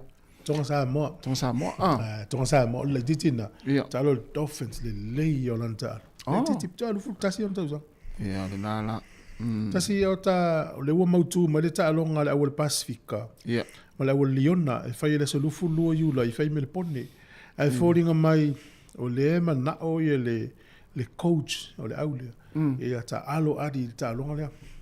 E pau al mela le fitau ia. Ia. O tiutio adi le All Blacks. O le aso 5 iulai, 12 iulai, ma le 12 iulai. Ta alo e ta alonga le mawhalani. Ai matolila sa 12 iulai le ta alonga ma le liona. Ia, sa. Ia o te loe whainga tā le uina ka pia ni usila na wha matamata. E ui o le whai tua inga o le aua whalani le sa, o le pi. Ia. E o mai ala tau 8, ona iei le final, le top 14 o whalani. E whai tonu ale teimina, o le o mai ala taisi tama le leia whalani. Ai mai liuna ka pia whalani le ai, o le ei le watu. Ia, sa. I en whapena fo ile mea sa tupu le au Afrika le na mai lisi. Mas, tau sanga i tua ia. Whamei o le pi, ia mai malo o le pele ki ta alonga, lista alonga le na whai nei. Ia, sa. Ia na, ia. Sa o le tangi alom tua fo le leo, iana va ia le au ala tonu. Tau tua na mao tau lau ei. O lau tua lea. O ia sa plestene le au, o ia la va ia ei ala tonu. Ia. Ia o le temi la fama vai la sau pe o sau e New Zealand. Tangi ala i luma le ula ka pia la tonu mai. Tatou no. Tau tua na le ei. Tau tua na mau tau lau ei, le la ualu atu lau ei au tau. Le sau ei o le ei ala nu. E alele mai al programa de wolu mai.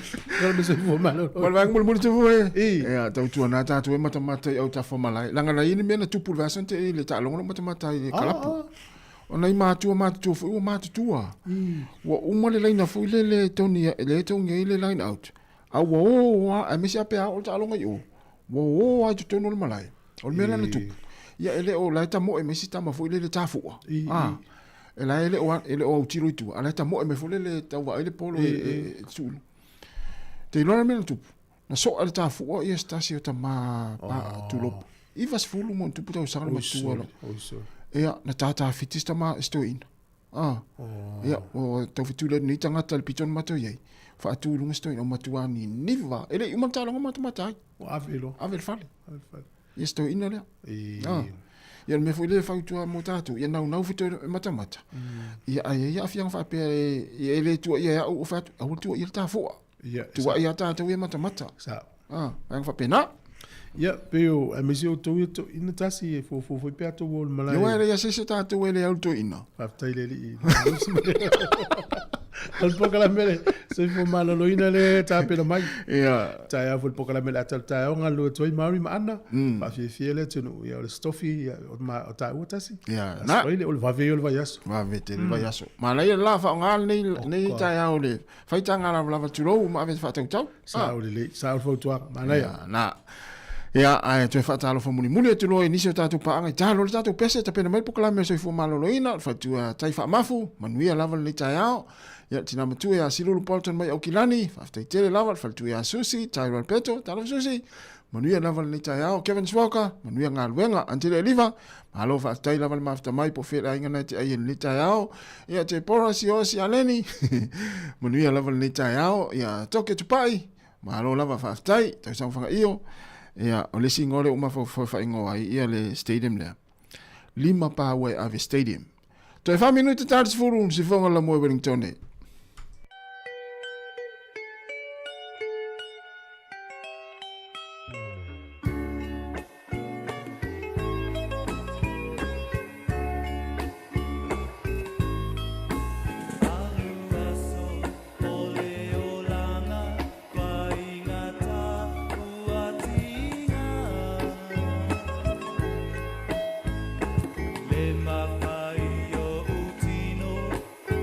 Ta ta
se momoli atua ia walo pane. Ila upele wale mapailo atua na tatalele. Wa omisia oe tawaina matelo para mamon. Tate tali tunwele lua pungaria vio. Se kunga ua sili oele manongi mai. Ila au masa o ia ne ai. Dilo ila au malo te pele. Sasalangai a osu ola upese. Tangi mai se matangi se momoli atua ia walo pane. Ila upele wale mapailo atua na tatalele. Wa omisia oe tawawina matelo pa manoe. Tate tali tonwele lua pungaria wio.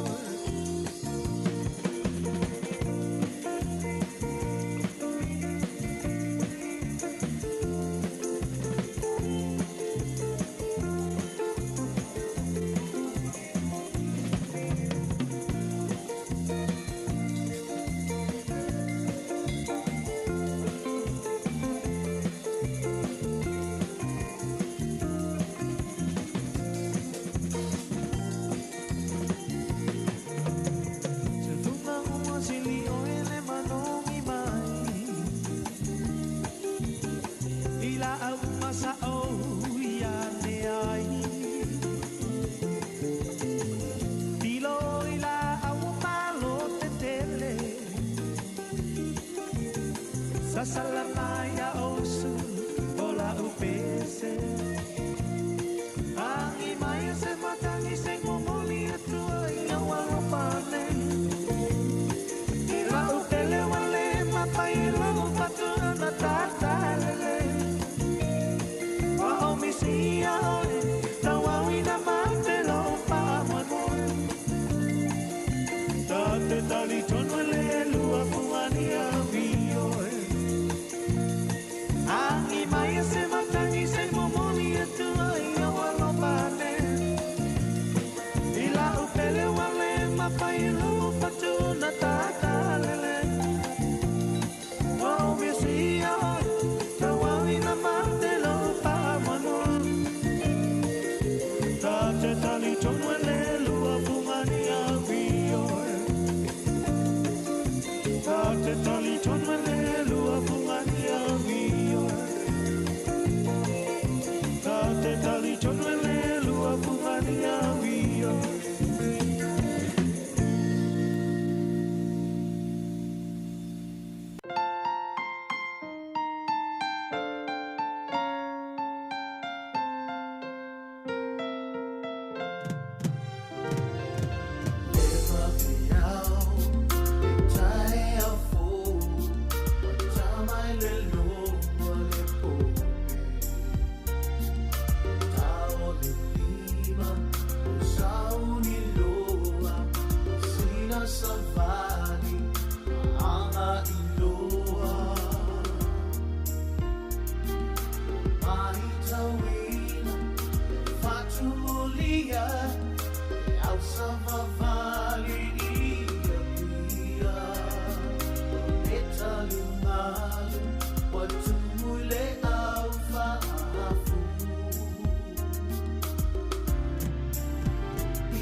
Pakistan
e whiwhia lava e whaatalo whaato i le nei tae au, ma lo lava le whaafonga mai le tautua a le si ufonga o le laumua, ia po le Sāmoa Capital Radio i Wellington e nei.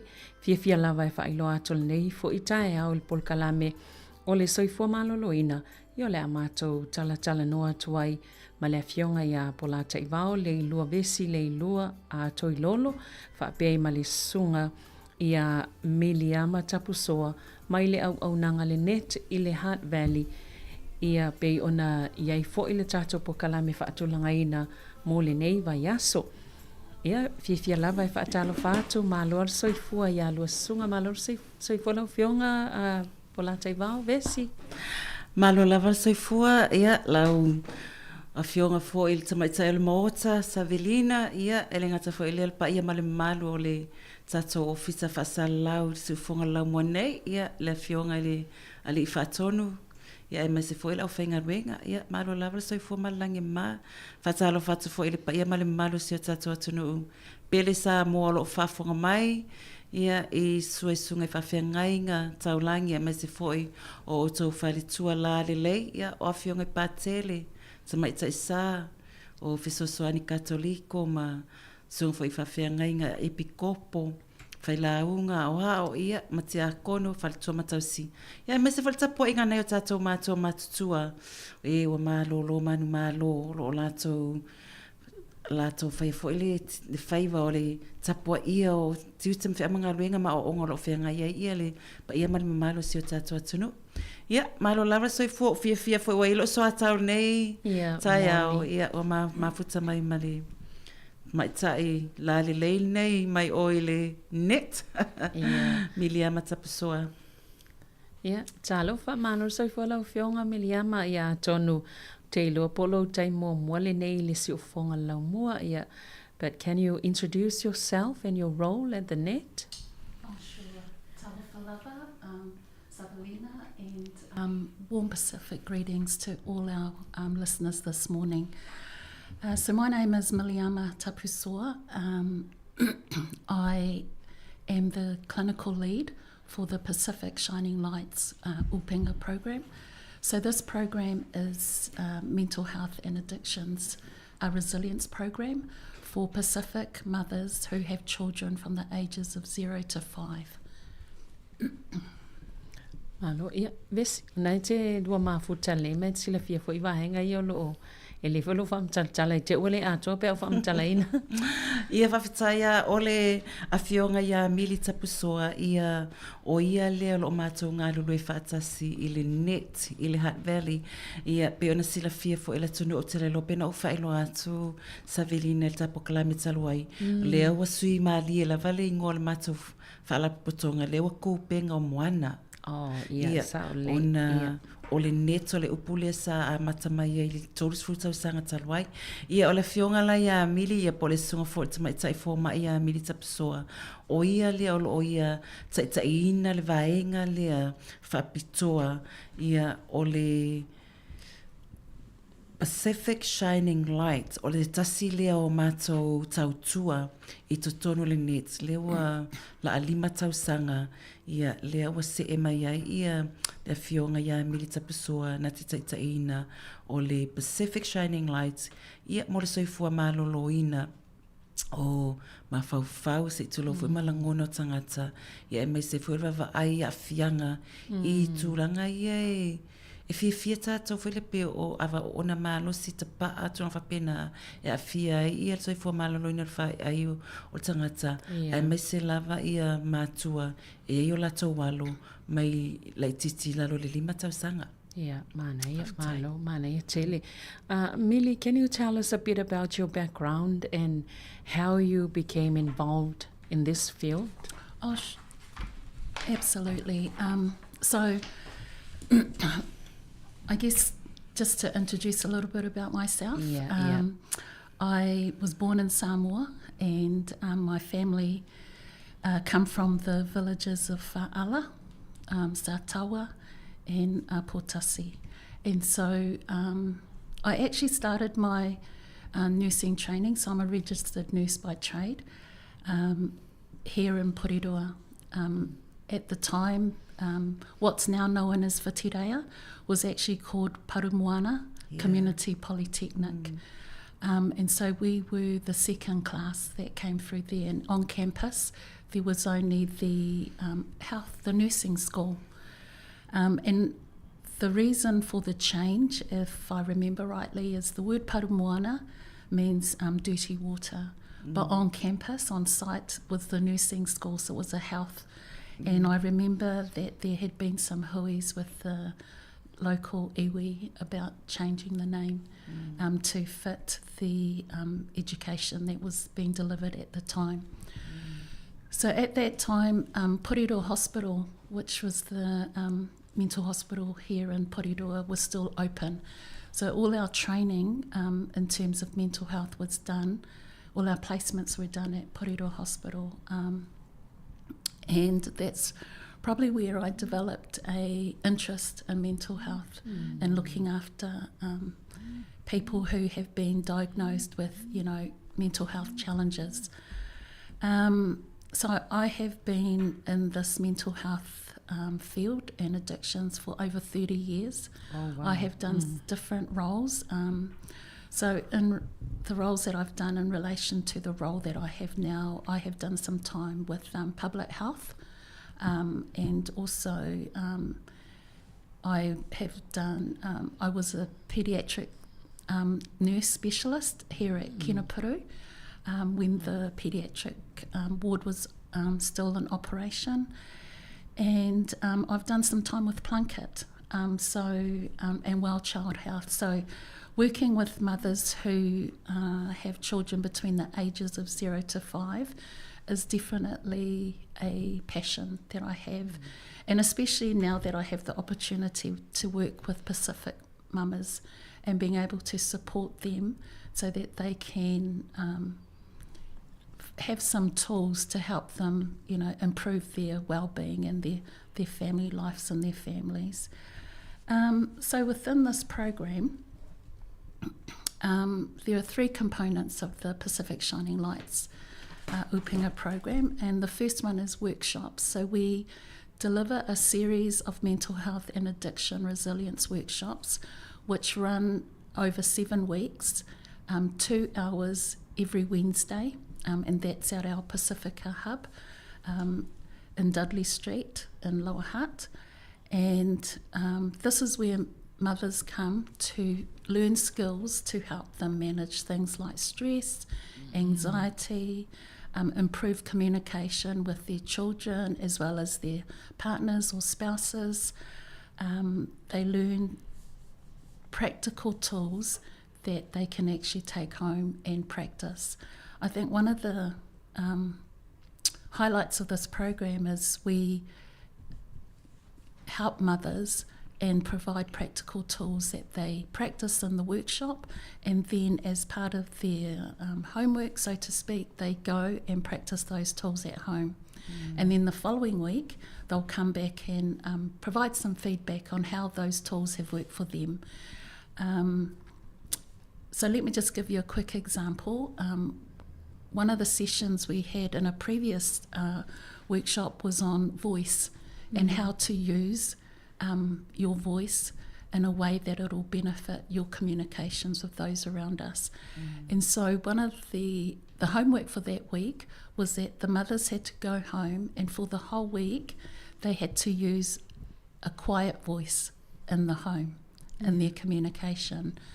The following week, when we had our feedback from that session, one of our mamas who's Tokelau, she shared that for her that experience was a real shift in the mindset of their families. And so our classes are on Wednesday, so by Sunday her older children came and said to her, "Mum, are you sick?" Yeah. And the mum said, "No, why?" And the children said, "Well, because you're not yelling at us anymore." And so she shared that with us in the class. And, that's a real, mindset shift for that family, that you can communicate without raising your voice. And so then that leads on to, better communication in the home, being able to listen to everyone, and everyone's voice is valuable. So those are some of the things that we talk about in our workshops, and we get the mamas to practice that. Another component is home visits. So our team, sometimes our mums are not able to attend for various reasons. So we have the ability to do home visits, and really just about assessing what the need is and supporting where we can. And I think one of the beauties of this program is, sometimes within our organisation we may not have the right tools or the right people, but because of the way that we work and the networks that we have in the community, we can then refer on to, another Pacifica provider that may focus on whatever the need is. So I guess an example of that, yesterday we met with Mapumaya, who is the Pacific, who hold the problem gambling. And so we work closely with them and able to refer across the board to different Pacific networks. And then the last thing that is specific to this Pacific Shining Lights Upinga program is that our mothers have access to Talanoa sessions. And so this is where they make an appointment to come and see me, and we have individual Talanoa session on whatever topic the mother wants to talk about. And so it may be things like she's having problems with her communicating with her partner or her husband. She may have problems with anger. Mood changes really quickly from 0 to 100. And also with children. So we're able to support children who have a diagnosis of neurodiversity. So that's actually, the new trendy word now. But, back in the days, they were, things like special needs children, children on the spectrum. So a lot for our Pacific people and our Pacific children, when our children behave differently, they're deemed as naughty or, ulavali. But we're able to have discussions and to help with the understanding that they're not naughty. It's just that their brains are wired differently, and they too have strengths and are able to contribute to family life and to, community life. So that's a little bit about that specific program, Pacific Shining Lights, the Upinga program. Malo ia peona fa mai fala tunu atone to tele lava ni se lo mal malama ile sanuanga mal fa mal manga ele sunga fo ia mili ia ai no na toe fa matala to pia ia ole polkalame le ole Pacific Shining Lights ia ile mato polkalame itsa ole upenga la ia etolu ia ona vaenga e mafai ona fa tino ai ele tautua lea ole vaenga mua ia ole upinga e faia lea ile fitu se toi foi titia ole Pacific Shining Lights e tolu vaenga mafai ona fa tino ai vaenga mua ole upinga lea e fitu ia ona vai yaso lua tu lai le vai aso e mawhai ona whaatino i workshops ia so le e whaatino e ala i workshops ponga benga whaatino e fitu vai aso lua tu la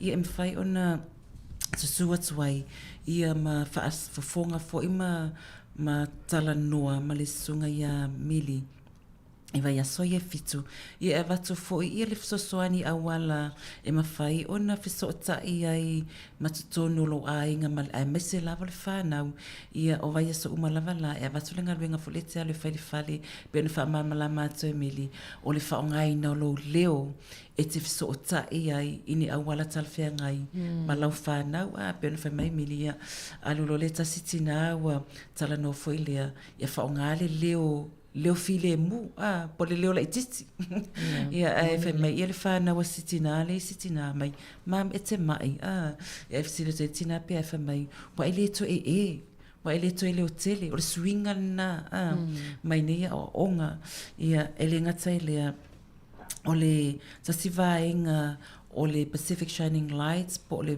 tautua lea o le asiasi lea ainga e asiasi ainga ina ia va ai mai lo ai po le a le tele po le laititi ia o le manaonga lea manaomia wa mawhaina asiasi mai lo ai ia e tasiala o sa te tono le fale i loa le so inga tūranga le ele ainga te loa e tono le fale ma tasina ia matala noa foi ia ma assess po le ale mana onga le ia ma fiso tai foi mai si tau tua le ia tono le tatu atunu upo o le mapo mai o la to ia le soani ia la to o lo fea ngai ma tūranga le i mea tau ta alonga fai tupe camping ma meo petpetinga ia o le sila ia afape watu ai o tasina awala le mafatia inga ia ona refer for la ia le i tato fala putonga Pasifika e fiso soani mai ina ainga ia mana meo soani ia mali vaenga luna tolu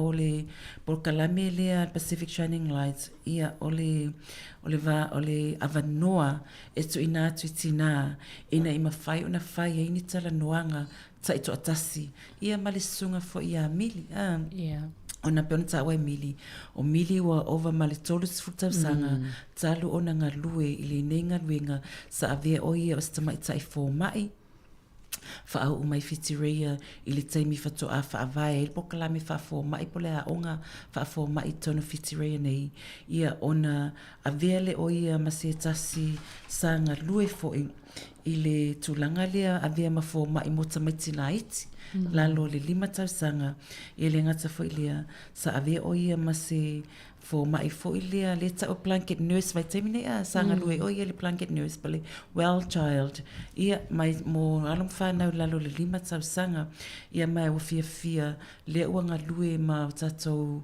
tangata Pasifika se tulo ia ma ofa tulo fo ile soani ina ima fai ona fa le leia tili la soifua maloloina soifua lau le lei o tato tangata ia ai pe o le tasina vaenga lenga lue fo ingia mili o le ava noa le tu ina tu tato tina a fai te mana mia se soani ia fiso ta mai tala noa mamili ina ia mafai na fa mama lama nisi o vaenga po fa fita uli o lo fea ngai mal soifua maloloina o tato walo mafana pele upule le neuro diversity a fiele fai ai o tametisi ia o te la tato e fa mai ula vale tameti a ula vale o le tali fa mai sasa ia ele ai o le fa mala mai na mal tala no mai la to fa pitua pela na ia fionga ia mili fa mala mato e se ai fa pele a mio a lautama ia one mafua mai i le tuputupu alfai ai ia per fa mana mai na tule o le tulang foi pena sau noai ia le tamai sai fo mai ia po tamai sai e lon tamai fa pitu e soi fo malo lo ino alum fa na malo mane tele le baenga le ai mai se ole ma watu fo i wasilia male tolus full tau sanga o yele sunga ya mili ya fo itu ainga au nanga manga wenga ya le fo wata ona lalfanga fa ala sa taua ia ma potasi ia tono fa fonga mai fo ila to ia tono lo silafia ma le sunga ya miliama peona taltano atual nei tae tele lava ainga lo silafia ele sunga ya miliama ile fo itu lang ol bainga le inan toi fia fisile ole ta ole mental health fa fita le mental health ta wo fo ile addiction le sunga ya mili why do mental health issues and addiction often go hand in hand? Can you tell us? So, they exist together, so they're coexisting a lot of times because usually you'll find that people turn to addiction as a coping mechanism for what's happening with their mental health. And so in the program that we run, we try and give tools to the mamas so that they can manage their mental health and that they can some of these tools are real simple tools, and we teach them how to use them and to practice them in their homes. So if you think about, let me just talk a little bit about addictions too. So addictions is, when you think of the word addictions, you think primarily of things like drug addictions, alcohol addictions, and things like that. But there are many types of addictions. So like gambling that we've already mentioned, there may be things like, pornography, gaming. So gaming is a really interesting one because, we give our children a lot of screen time. So whether they're on the computer or on their phones, and sometimes these screens are used instead of us talking and engaging with our children. The issue with that is addiction develops from within the brain, and it comes with the reward system. So, for example, if you do something and it gives you the emotion or the feeling of pleasure, then naturally you would want to do that again. And so, there are chemicals that happen in your brain like dopamine, and so these chemicals relate to the reward system. Now, there are many types of systems that are normal and healthy. So, for example, when you achieve something, like you may finish a course at study, so you might have graduated with some sort of qualification, that gives you a feeling of, success and pleasure and things like that. But there's also things that are harmful to you if you continue to do that. So let me just give an example for one of our addiction sessions within Upinga, is we talk about fetal alcohol syndrome and disorders. So this is where fetal alcohol syndrome is actually a brain injury that happens in the uterus and from the mother drinking alcohol while she's pregnant. So, and sometimes people don't understand that, like mamas don't understand that this is something that they can avoid, because once your baby's born with fetal alcohol syndrome, you then have other complications that you have to deal with, which is natural when you think about a brain injury. So, if an adult has a brain injury, they have difficulty in communicating, understanding, maybe speech. It's the same as, for a newborn that's born with a brain injury. And I think, the biggest prevention is, don't drink alcohol when you're pregnant, mums, because for you, for your child, what happens is they then live with the impact of that for the rest of their lives. And it may be, there might be something wrong with their physical bodies, they may not have developed, their developmental delay, so things like speech may be slow, understanding may be slow, and you'll see that it'll become challenges for them when they start, in any types of communication, and at school, early childhood, school and things like that. So we we educate the mothers on this type of addiction that is totally preventable. And I've seen a lot of changes when we educate the mamas, because it's like anything, you don't know what you don't know until someone shares the knowledge with you. And I think that, knowledge is good, but it's even better when it helps to improve someone's life. And so mental health and addictions, go together, because usually the addiction, and it could be the other way around too, because they have a mental health, because they have an addiction, they then have a mental health issue. And it all depends, because individuals and people and families live in different types of environments, different situations, stress from not having a roof over your head, stress from not having food on the table for the children. These are basic things that, every human should be able to access. But I've seen cases where that's not true for some people. And so that does cause stress. And mental health, like I've never seen in all my years, whenever I've worked with someone who's got an addiction issue, they will always have a mental health underlying issue. And, vice versa. Sometimes, our clients that we see who have a mental health issue, the addiction may be a coping mechanism because they don't want to deal with the pain. They don't want to think about the trauma. It just takes all of that away. But the aim of the Pacific Shining Lights Upinga program is to provide some different options for our Pacifica mothers, provide some different ways of doing things to help them improve their mental health. And if they do have an addiction, if they do come in for a talanoa, we then, go down that process of providing the type of support that they need. Because all of this treatment and therapy is built on trust, that when you have someone come in for help, they're putting their trust in you to help them in the way that they need the support. Yeah. Even having a one glass of wine is still harmful? Yes. For pregnant women? For pregnant women. Yeah, for no pregnant alcohol. Okay. Zero. Good. Zero alcohol. Yes, saolele. Wai, e almana tu fo ile vesi. E whape, tasi asi nei pu ai longa e a whain. Ia lea lau sauno nei ia le sunga ia milia mai le ai. Tasi ai le ai, pe awa fo i le ai.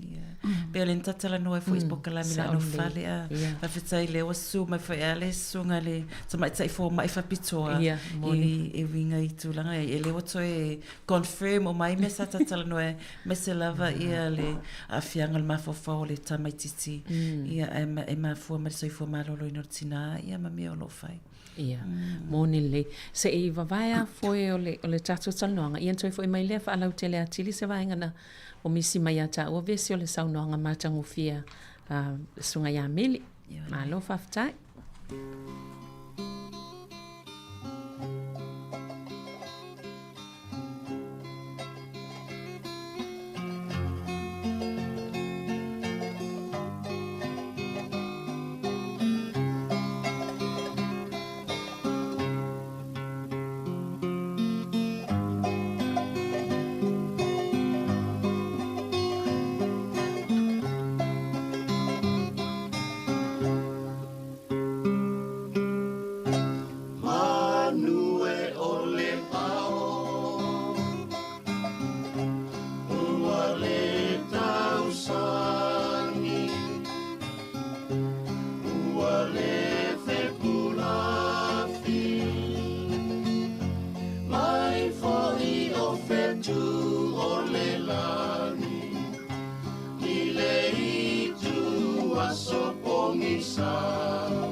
Levi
le vai sapati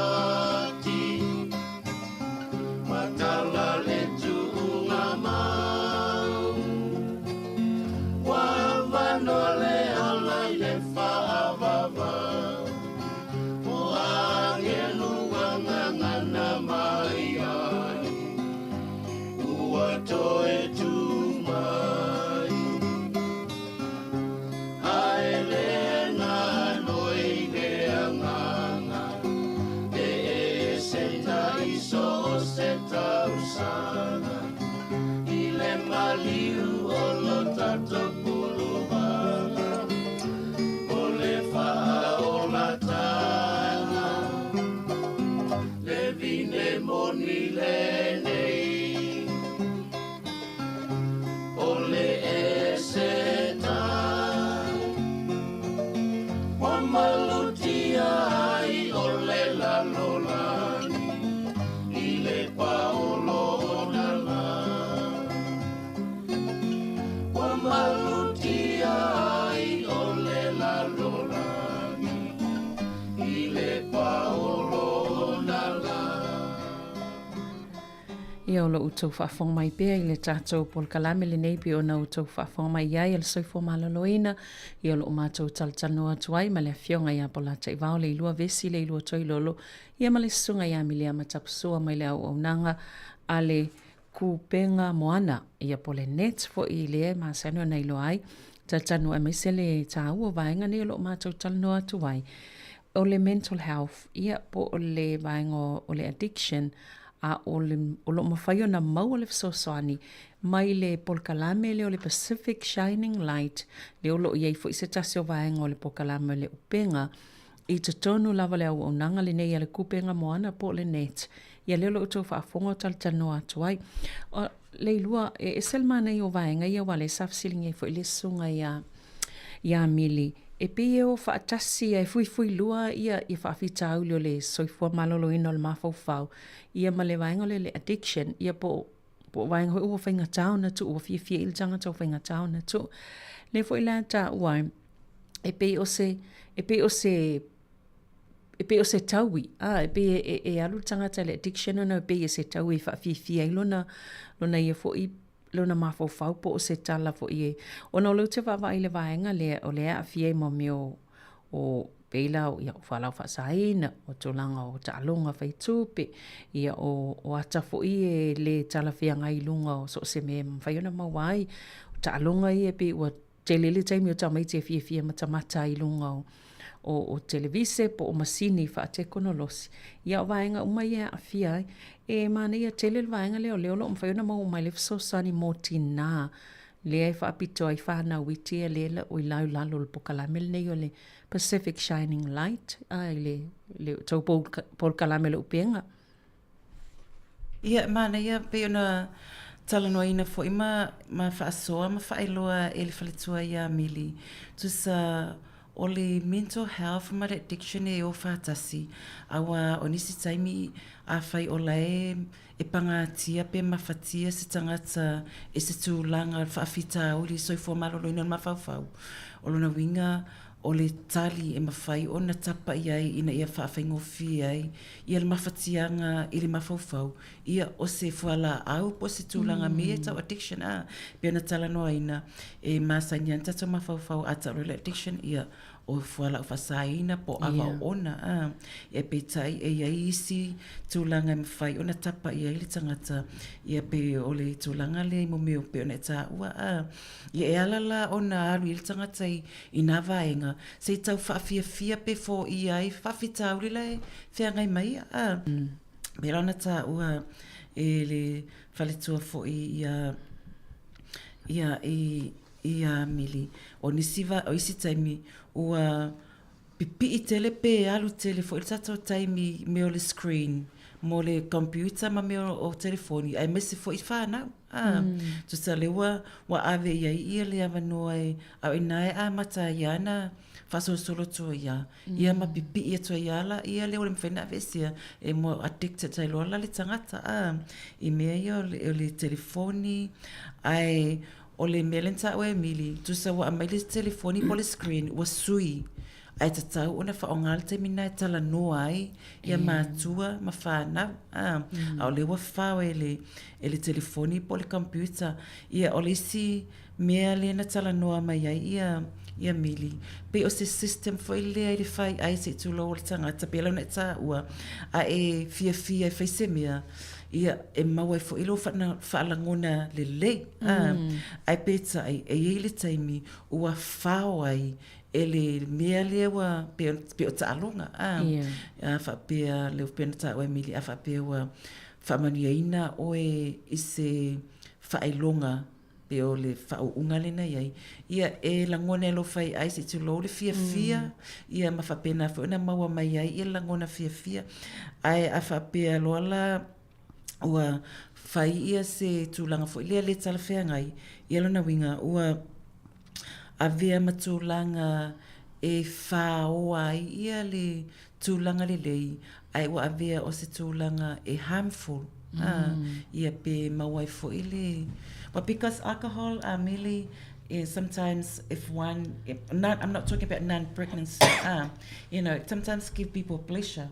But when it gets too much and people go to alcohol as a way of coping with things every day, then that becomes an alcohol addiction, Yeah, so it's not a pleasure anymore, but it becomes harmful. It becomes harmful. Yeah, for the body and the mental health as well.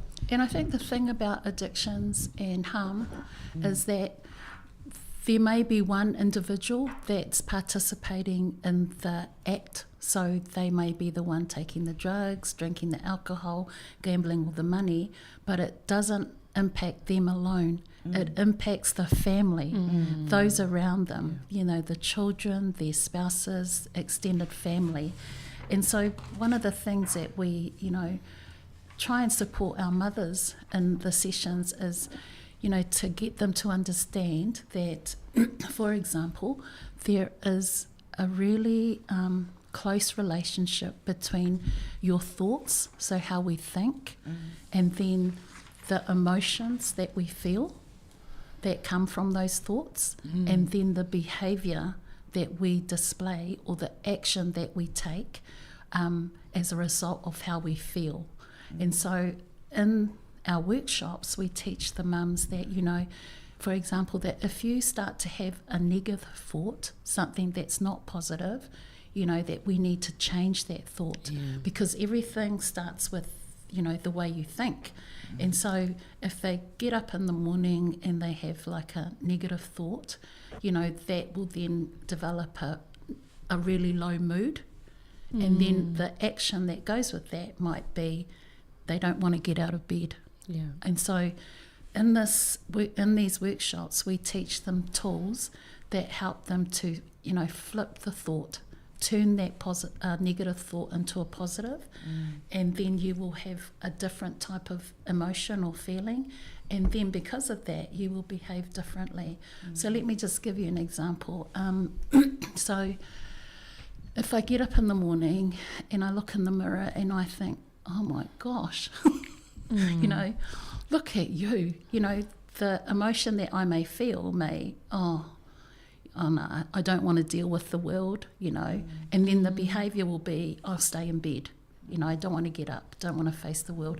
But if I flipped that thought around and I looked in the mirror and I said something like, oh, you are gorgeous, that word, those words give you a different emotion. It gives you a more happy emotion.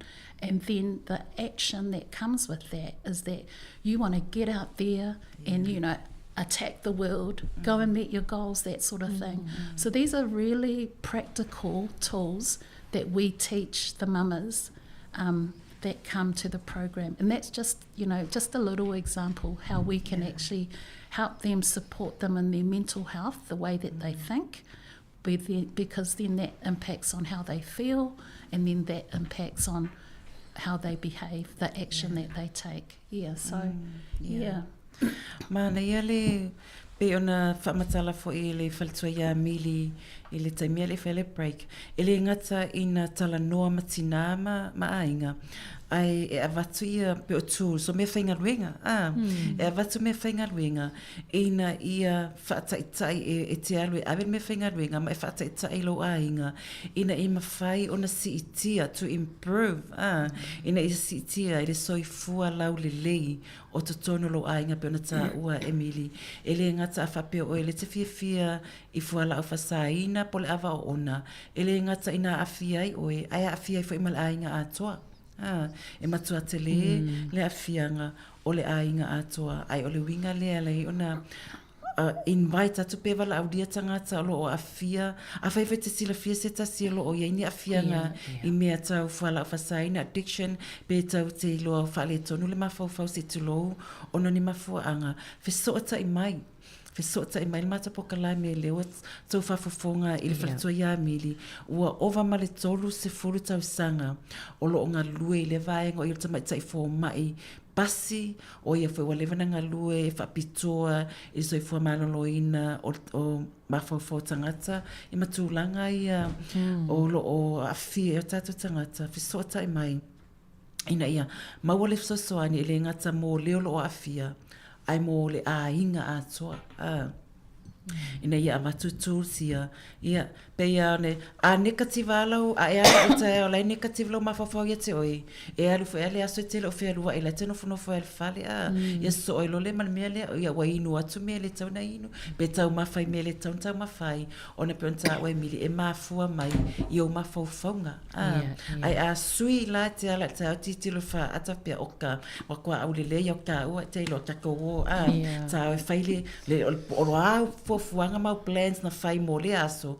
Ia te ala, e te vai atu, ia te alu, ia la wale whanga I oi, uma ele aso, uma mea na e mawhauwhau whaatino, o na o le positive. Ai e ala te au vai tapia o ka o le whiwhea lua ia, o te le fia au, te le fia inu, o ke mai, le isi se fia kia au, le inia o wo, you know, people think like that. I don't have friends, nobody likes me, I'm ugly, I'm fat, whatever. And then the next minute, ia koe pulori afu, ia fuala whasainga, drugs, you know, all that kind of things. Lewa la mai. That's how people cope with mental issues because of le negatively mafofau. So it's important to be change your thoughts. Yeah, change your thought, but also hang around with people who have positive attitudes. Malo. E pe lau vaenga la ia lem whai ona mau ai mai sala mo tina ia tre ta wa o tina ia ia ta mai tipo lalo le oanga I le lima tau sanga o le saunga foi lea. Yeah.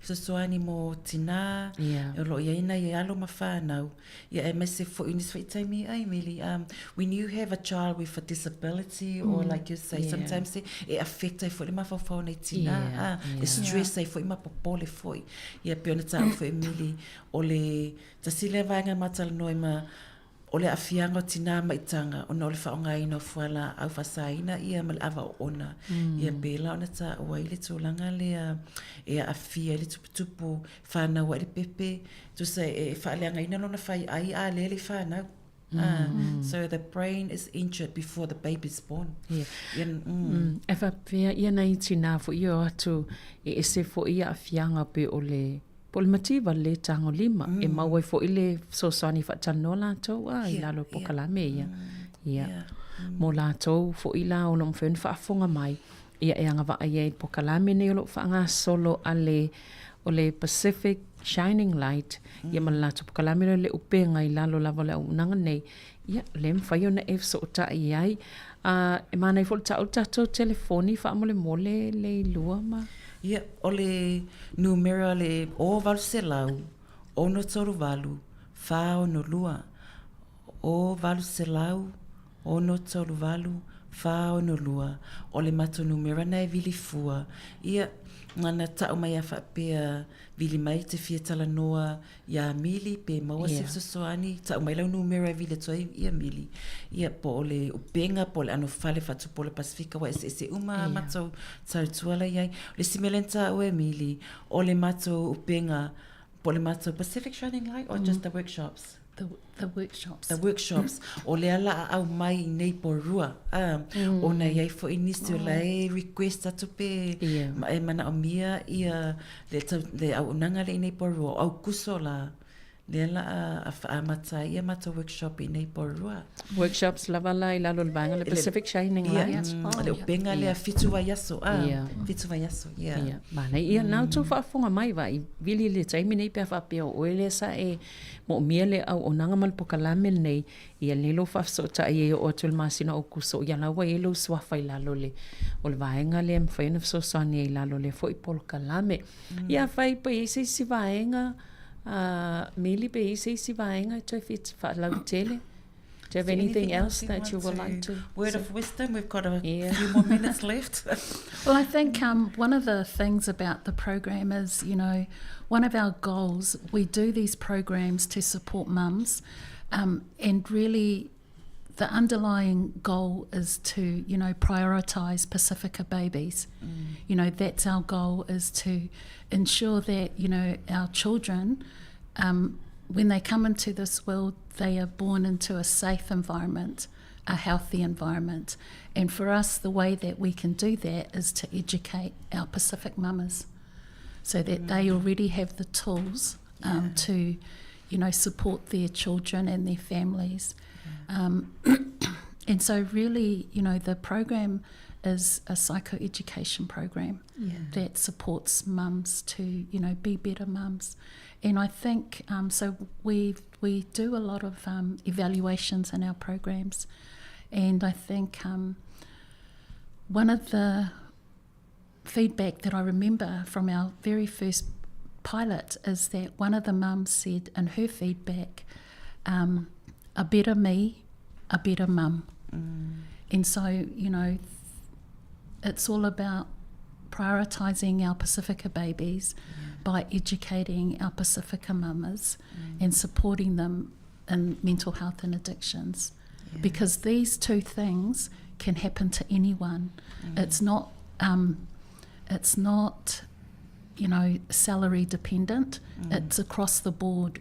Whether you live in a lower socio-economic community or whether you live somewhere that's very well off, mental health and addictions happens to anybody. And it's just being aware that there is support out there. Come, especially if you're Pacifica mothers, we want to help you. Come and have a look at the options that are available for you and for your family. E malo a pe ona saunoa ia mili o le whaamuimuenga lava nei tautua ina ia mawhai ona maua e tato tina le lango a wā il tausinga o alam whanau wa o le manu lauti a le Pacific Health Service o le whaamua o tato Pepe Pacifica ia o le awala e whaalelei so ifua malolo ina o tato Pepe Pacifica o le o ina leo tina ina ia lato maua ia mea whainga ruenga po tools po awala talawhia ngai awale tau sia ina o tato walo mawhanau ia o le mato anu whale whaatupu o la Pacifica o le mato workshop i le o mako vasenga i le weekend o le aso sfuru ma le lua tasi o uni las to'nai a whai e te maua le maitanga ia e te fia awai mata po kalame lea o le internet classes o le aso sfuru ma la suru tasi o uni i o le Hutt Valley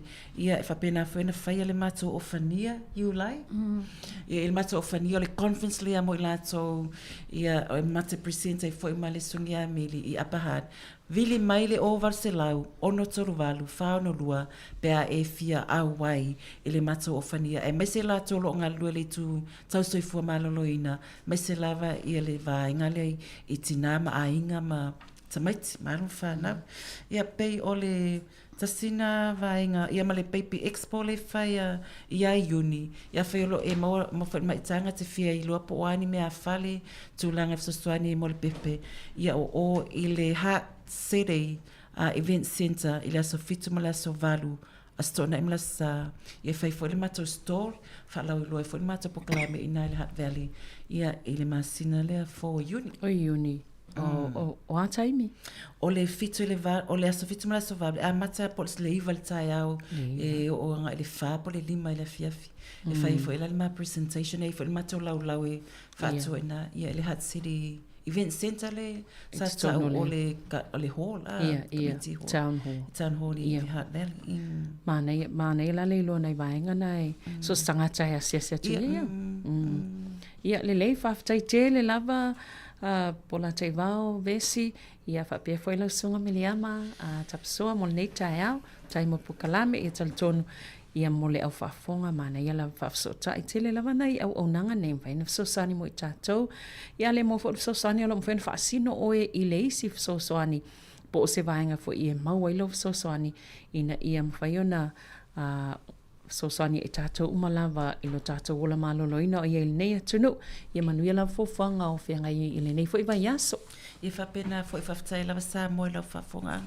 Tō whasoi fo Sāmoa? Tō whasoi fua. Ia. Soifua ia o le tātou pukalame na o soifua maloloina mo le nei i vai aso. Tō e mau fo le whapoponga le vai aso fo mo le taimi nei wha soifua ia.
Sāmoa, pea e whina ngalo ai.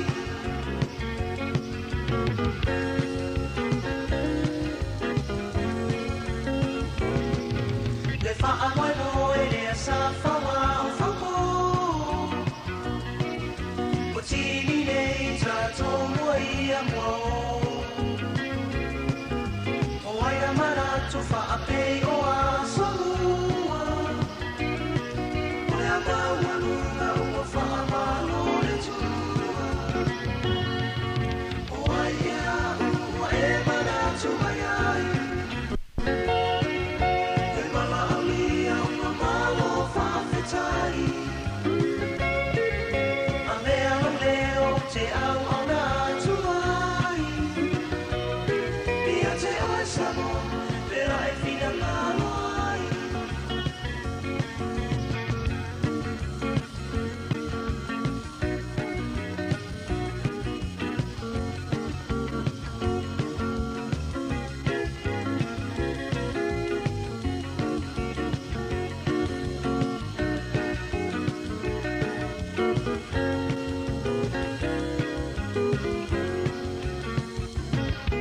Le whaawhetai I le au mala au lia uma. Talia whiwhia le nei whaatala ura. Wa matalasi ai le nei whaatasinga. Wa tāsapi ai e soifua maloloia. O ai ea ua e manatu ai ai. E mala alia ua malo whawhetai. A mea lo leo te au au na tuai. Ia te oe Sāmoa, pea e whina ngalo ai. O ai ea ua e manatu mai ai. E mala alia ua malo whawhetai. A mea lo leo te au au na tuai. Ia te oe Sāmoa, pea e whina ngalo ai. Ia te oe Sāmoa, pea e whina ngalo ai.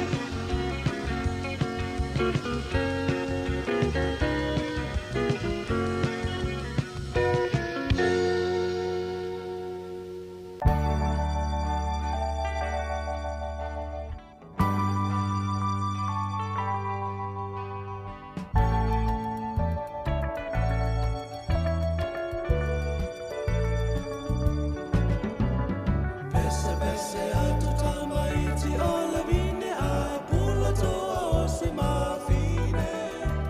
Le vine ua ula, le vine ua pula, mola nei le atu maunga. O le vine ula ua la ola ola, tutoa nei mo totua.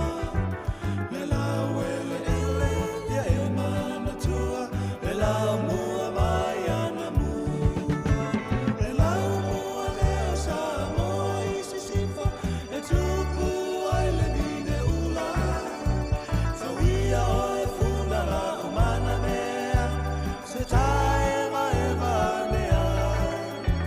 Le ai se tufi popo, le ai se tau koko nana e ti soto. Le ai se tufi popo, le ai se tau koko nana e ti soto. Awane I masalo salo loloto, pe a e tau I se vine moto. Ai o te vai atu, ia te oe funa, le vine lava e tau ai loloto. Sue sue ane I tamaiti o le solo, pe a e via o la sa o loto.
ave atu lo lima.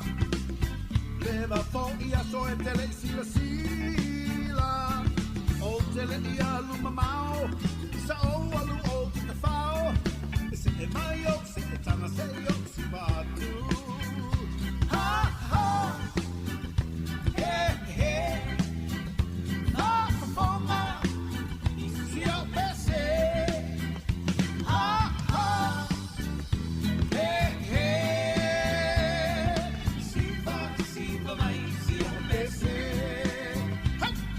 E au mai lo au aberto lo lima. Ua le baso del sila sila. O tele ia luma mau. Sa o alu o tika fao. Se te mai o se te tata se te o si batu. Ha ha. He he. Ha fonga. Isi a pese. Ha ha. He he. Siva mai si a pese. Ha. Ei, ole kuata le ta amila sana. Sui ole lo be ala talata. O tele mata nana. Toru lima tau sana. Fonga mai esi i toi ke se atu prada. Ha ha. He he. Va fonga. Isi au pese. Ha ha. He he. Siva mai isi au pese. Ole puata le ta avilo sana. Sui ole lo be ala talata. O tele mata nana. Tolu lima tau sana. Pa fonga mai se i toi te se atu brada. Ha ha. He he. Pa fonga. Isi au pese. Now. Ha ha. He he. Siva mai si au pese.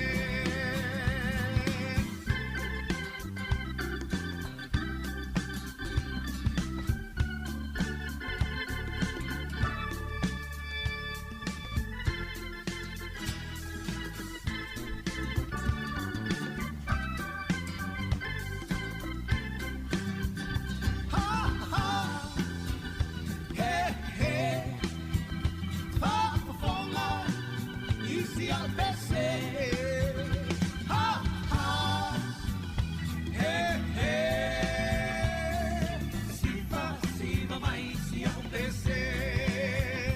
Ha ha. He he. Pa fonga. Isi au pese. Ha ha. He he. Siva mai si au pese. Ha ha.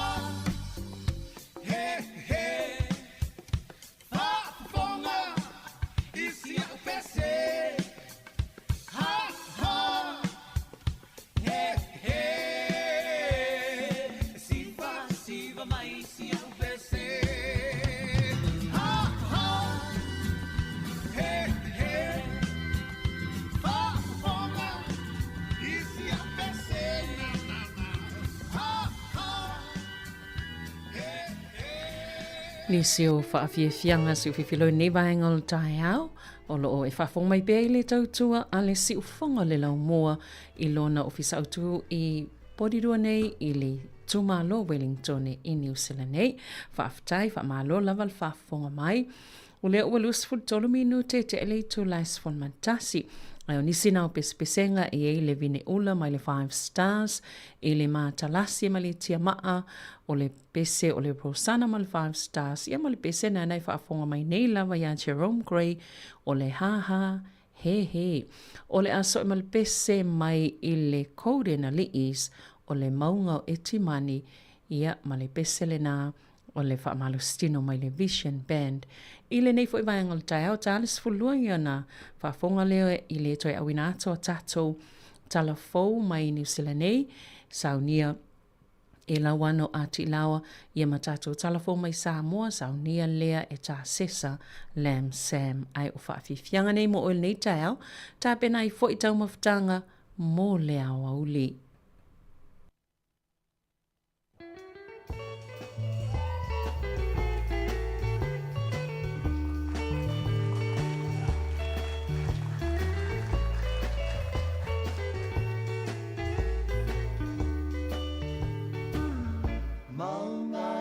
Te mani e mawalunga New Zealani o te whesiri atu o inala uhani o si patula I titi e le la poto poto apa amatala ina o piti espina ti lololo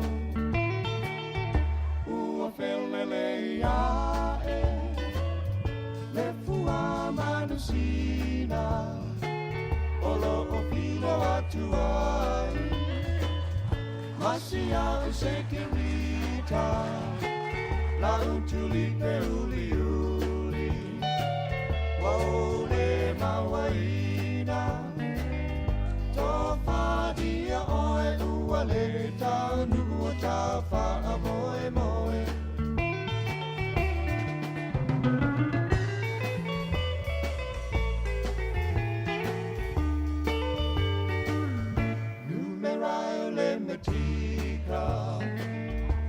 Te mate ina le amatanga le ne wo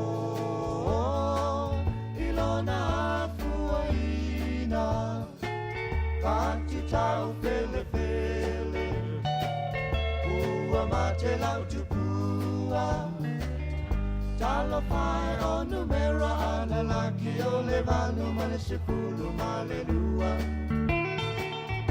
ua felele ia Fua manusina Olo opilo atuai Masia usekirita Lau tulipe uli uli Waole mawaina Toa padia oe uale Taunu atapa amoe moe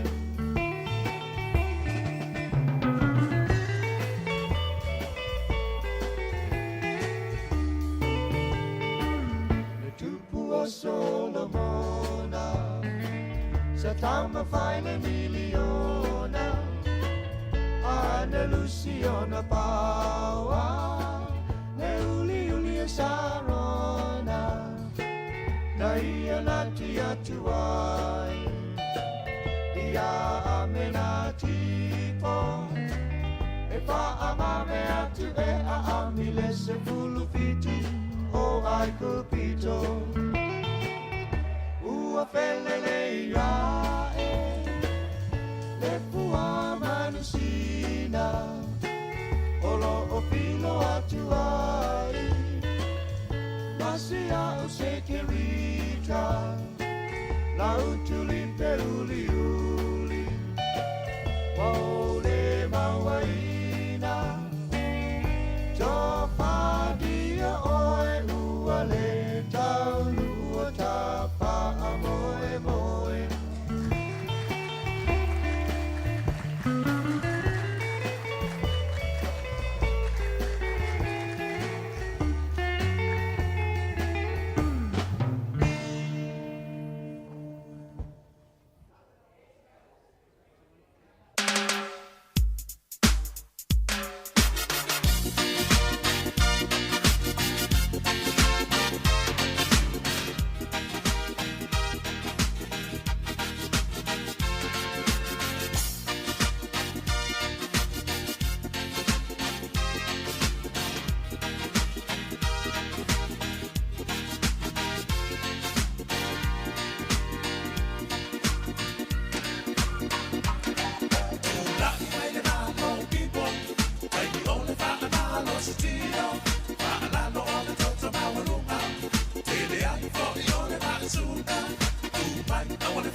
so mai whaalua.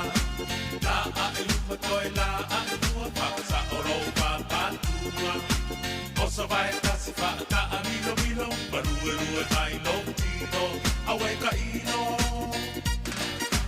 Tamora i o pui mananga, mato mai kau manava.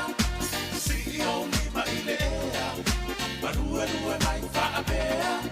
Sabali ua fua i lo matua, la a i upa whaanua.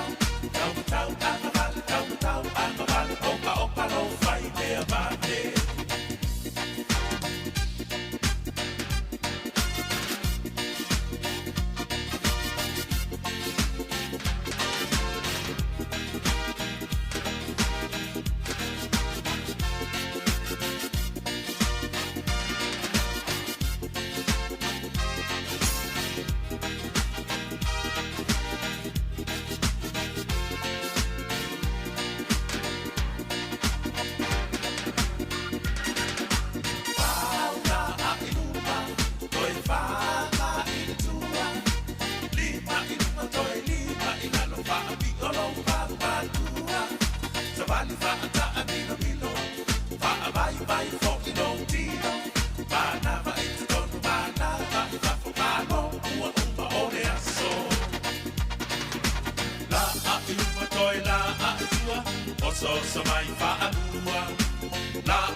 tasia e lasi o sia o nei wo ma ona fili fili ai lo o loto mane I o mao falu alu o ai nana I tua se isia wo o le fetua sa ili mamao o le lole ala o muni tia I lao walu sia maa walu se ila tele o fetu ese oi lo ue Panta fama oni oi suma oi se tono po ofeo Etali itai Sofia lelei ai lo tuoni mase oi lo ua so se me pule oi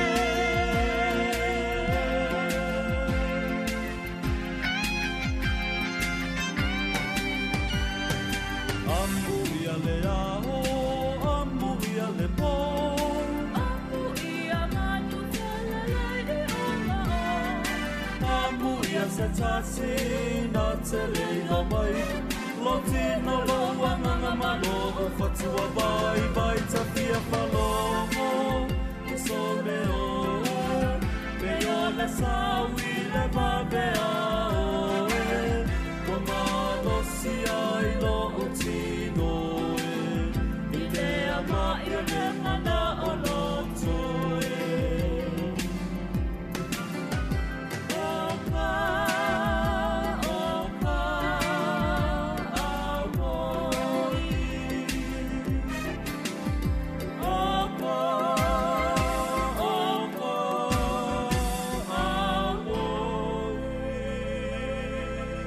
Ia le spesenga le nā mai le tamaitai ia o Sinabara ia mapoasa o le tauanga fo ilea sa fai o le Sāmoa Star Search ia nasa ia le spesenga la wainga na mana ia fo ia na o le suenga le final la isel wainga le sa man malo ia o nisi la mo spesenga mo nei tai au le vai atu wa faasala lau mai le pamu penisini pitosili o na taungo fie tono New Zealand o le Yugo I wai karaka e sa o le Yugo o le ngona o le pamu Yugo wai karaka I tono o Kilani o le asongfuana sa whaatau lato whaatau ato le pensini iwa tasi e lua tā la lua iwa sene ia pe o le pamu pitosili ana taungo fie I tono New Zealand I le nei fo iwa I tau sa o le ai fiu tau su atu I le imas pamu e lata lata mai I nei pita taungo fie.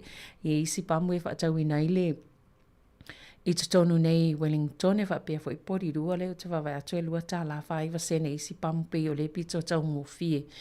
Ia, o le taungo fie na I no winga lua se fulu sene le ese ma le pamu le ale yuko le taungo fie o Kilani.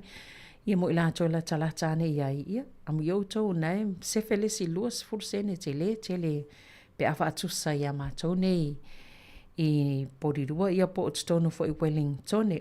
Aso tofi nei le la waile paketi pol tala whaatau au tū al tupi al whainga mālolo I nei ia le atatou whaarangolongo fo I. Po whiani vahenga o le awhaamani ai nai le to tele o ainga I le ngata I le mo tātou lava ia Pasifika.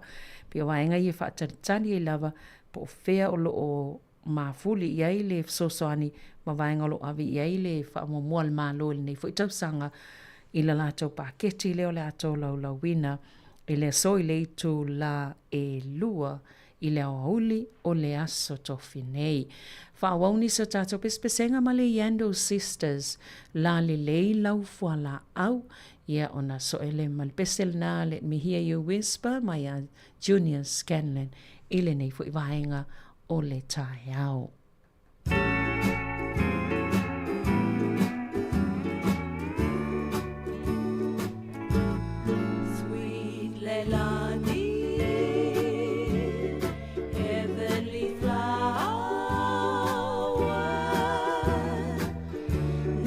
Fashion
Let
me hear you whisper. Let me hear you sigh. Let me put my arms around you. Let me hold you tight to my lonely mind. Ciao, Tala, my dear boy. Ciao, we know. Olo, olo, falina. Teleia, isabi. Telefoi la.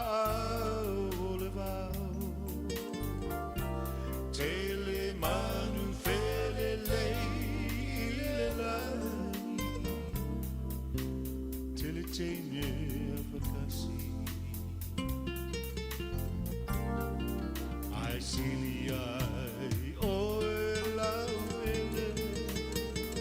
le la le, oh Sāmoa, mate Maria, la tua, petit lo alingo.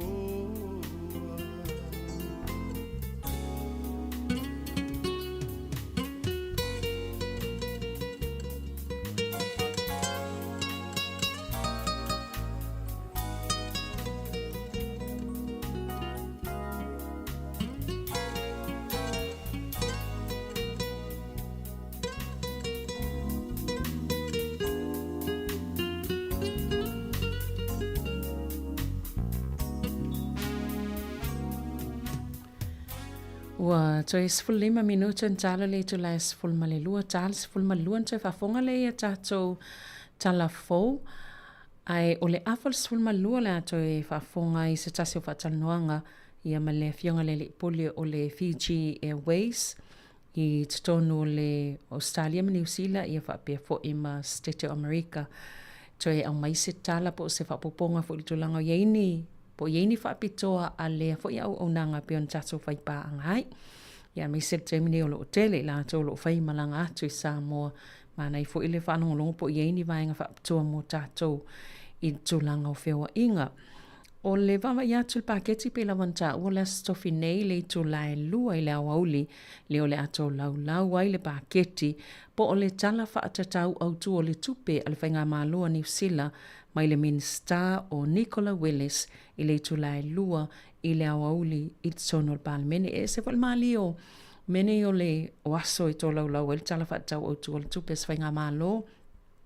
Iei fo i tala vo i e whaapea e mata i tū po ha e whasilingia ia le minista ea o la le ngai o inga sa whaile ia so e tāpena i mole tō lau launga le tala le tupe wa o vaenga ia o lo o mata i tū umai sa e New Zealand e po whea vaenga o la whaamania ina po ai fo i o le a tele o ai fo i o le a titi Maliela va atu ya pe ona ilo ai Serbian English le time for finga malo John ki ia pe ma sanian fie e tau mafal paile am tango le aso o la sol paketi po la sol talo fa tau o tupe a ave ai o ia minister tupe na vai tau ia o mai il finga malo le pal time o Grant Robertson ia fie ia le cheese roll ia a o le tau sanga talwai ina fsilingi fo i Nicola Willis ia po le ale ngai inga sa faile aso le ito lau paketi ia e pe me le sata pena e lana whanau mo cookies pe bake ia cookies ia po oni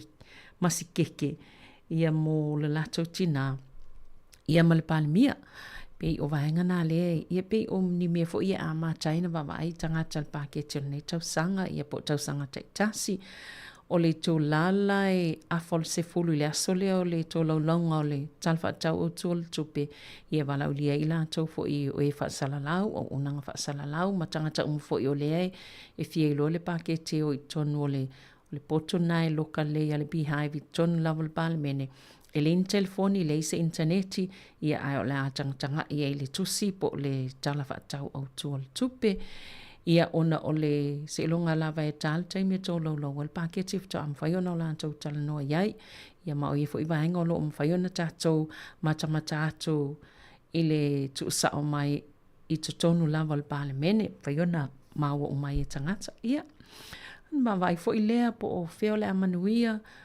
ia o awala tele o menei o lo o tātou wa ai o whaonga ina e tangata lau tele ma tangata o mai tona le tunu po le atele, awala tele, ia po o le whalemai, ia po o aonga, po o ni vaenga i o le a o iaile, matele i iaile fisosoani po o ni tupe whaanganga le malo, mana tua fo i o le folfolanga po le saunoanga le minister o tupe le neitau sanga, ia Willis, o le growth budget, ina ia o ngā tusai, ia ni whaamoemoenga o lo wa ai mamao iai le whainga malo ina ia toi wha fo i tupe malo e maua ni tupe wha sili pe e o tau sanga lua whelua iwa ia ua ini tupe wha sili a le whainga malo ia pe o waenga na o lo o tulimata ia nei ai o le tala se tasi o polo whesei i le University o Kilani mai afa pe le sa e matai tu lava vaenga ia tapena mai lava o mai le asol tala fatau o tul tupi ia tonu o tul stofi ia ele lava ni me fo e lo pe afa pe le na amatana na va ai matul tuli lo mai ya matuli matai mai ia le tapena nga mai ma vaenga sa fa sala la le malo e fia le tupi ave le me fia le tupi ave le me ia tonu o mala stofi wala ia ni me fo o me lava na ia sa fa sisila o lumana ile le tōlau launga le tala wha tau au tua le tupe. Ia mantua whai o mana folsia le minister o tupe le masina o Aparila o lea la afa pe matua i wha pa u lava le tupe fo i lea e tupe ngalue a le malo.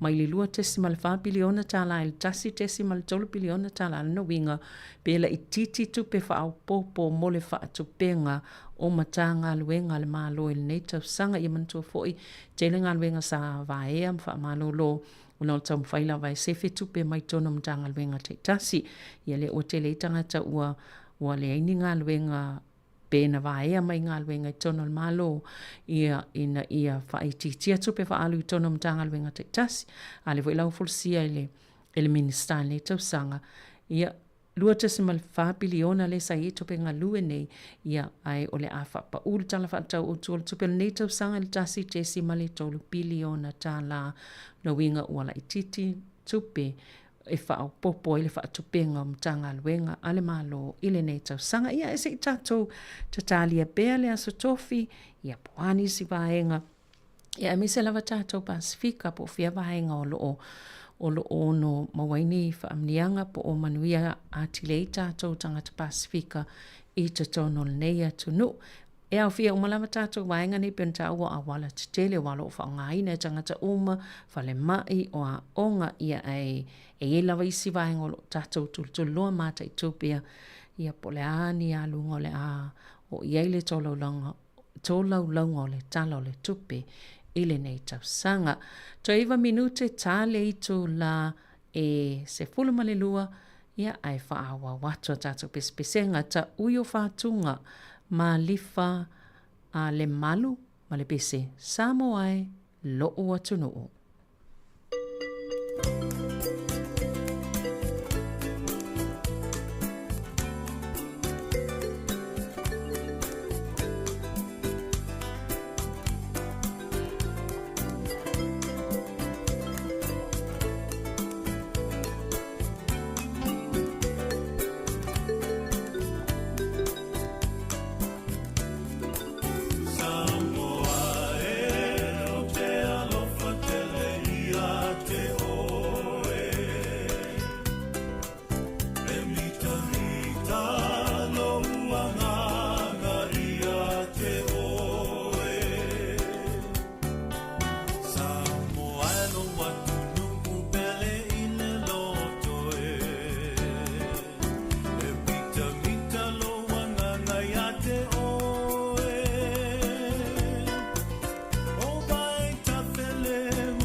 Sāmoa e lana masani e maua fua e talo mawhai ulu mawhi mapalo sami masina ia e ina ia o tangata uma e whe alofani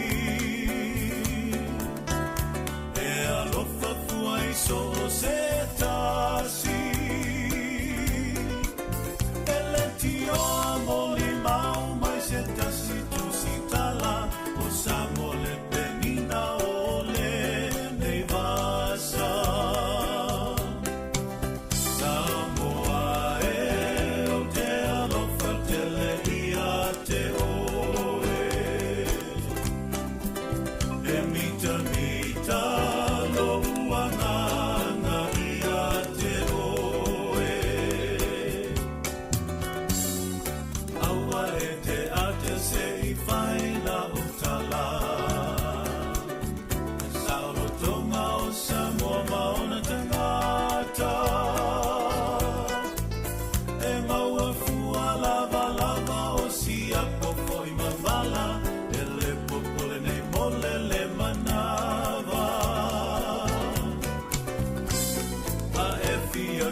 Sāmoa i sinua de la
Talo falava e nei hoi vaenga o telefou, mai le si ufonga le mua I Wellington. O le tala mua. Ua whaapopoleina ia le vasenga o tausi ona o se fuafuanga le ofisa o lafonga, le Inland Revenue, e whaia se lafonga fau I lunga o saufanga I te tongi e sui awai o ni societe whapehai mani whaalapo tu tonga tūma oti. Ta ua I se li poti le wale se whaatara lau New Zealand, o le o tā pena le ofisa o lafonga se pepa o whaamtalanga, e au fiai ma le ata whaata itai o ni awala mani whainga tā la whengai, e le tau na whaiai se lafonga I sa whanga sui awai o societe ma whaalapo tu tonga ese. E whaapitoa le nei lafonga I societe ma whaalapo tu tonga e ngāru lue whaatasi aita ngāta mo le manuia o na sui awai, ma tā pena ia lava whaalapo tonga ia ni au nanga a tō hoi mani o loa mo na sui. Whaailoa e le pūle whaatonu o le company su tusi e ngō o le Generate Accounting o Angus Ogilvy o societe pei o le whono le au whai o loa po o Chambers of Commerce ma le tele o isi whaalapo tonga tūma oti e awala mai ala tau tupe maua I sao whanga a sui a wai.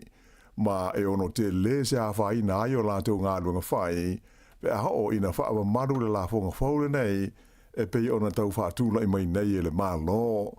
Nei e ta ua o le a te le se a whai na o whaalapo tonga, na whaawai e wheso swani I ona sui a wai, ai e le I whaawai ina mo le whaatino ina o ni pisnisi, pe ina mawai se tupe mamā po o se polo fiti. Ua tau fia whamalosi e leo I Wellington ia a seta mo mea tō tino e o le tau I leono se lau limo se furu awhe tā la a se lii o loo mo se lomia le a fia I se whainga tau whaavalea e a fia ini te unga tupe e whaale vāo mā lo. O le whaiunga le vai aso na te neina o nea I luma o le whaamasinonga ia le lii le nei mai o loo tau fia le whaalau I te leina mai o lona ingoa. Whaalia e whapea e nā au ia le tangata mai New Zealand o lo au fia I tangata e toa se furuma le tolu ia ua whaia I ai mōrianga e mafua mai I se suenga ale FBI na fia I tangata na o lātu ngauia ia se vai ngā tupe cryptocurrency e o atu I le whaase lau 5 miliona tā la le a whai.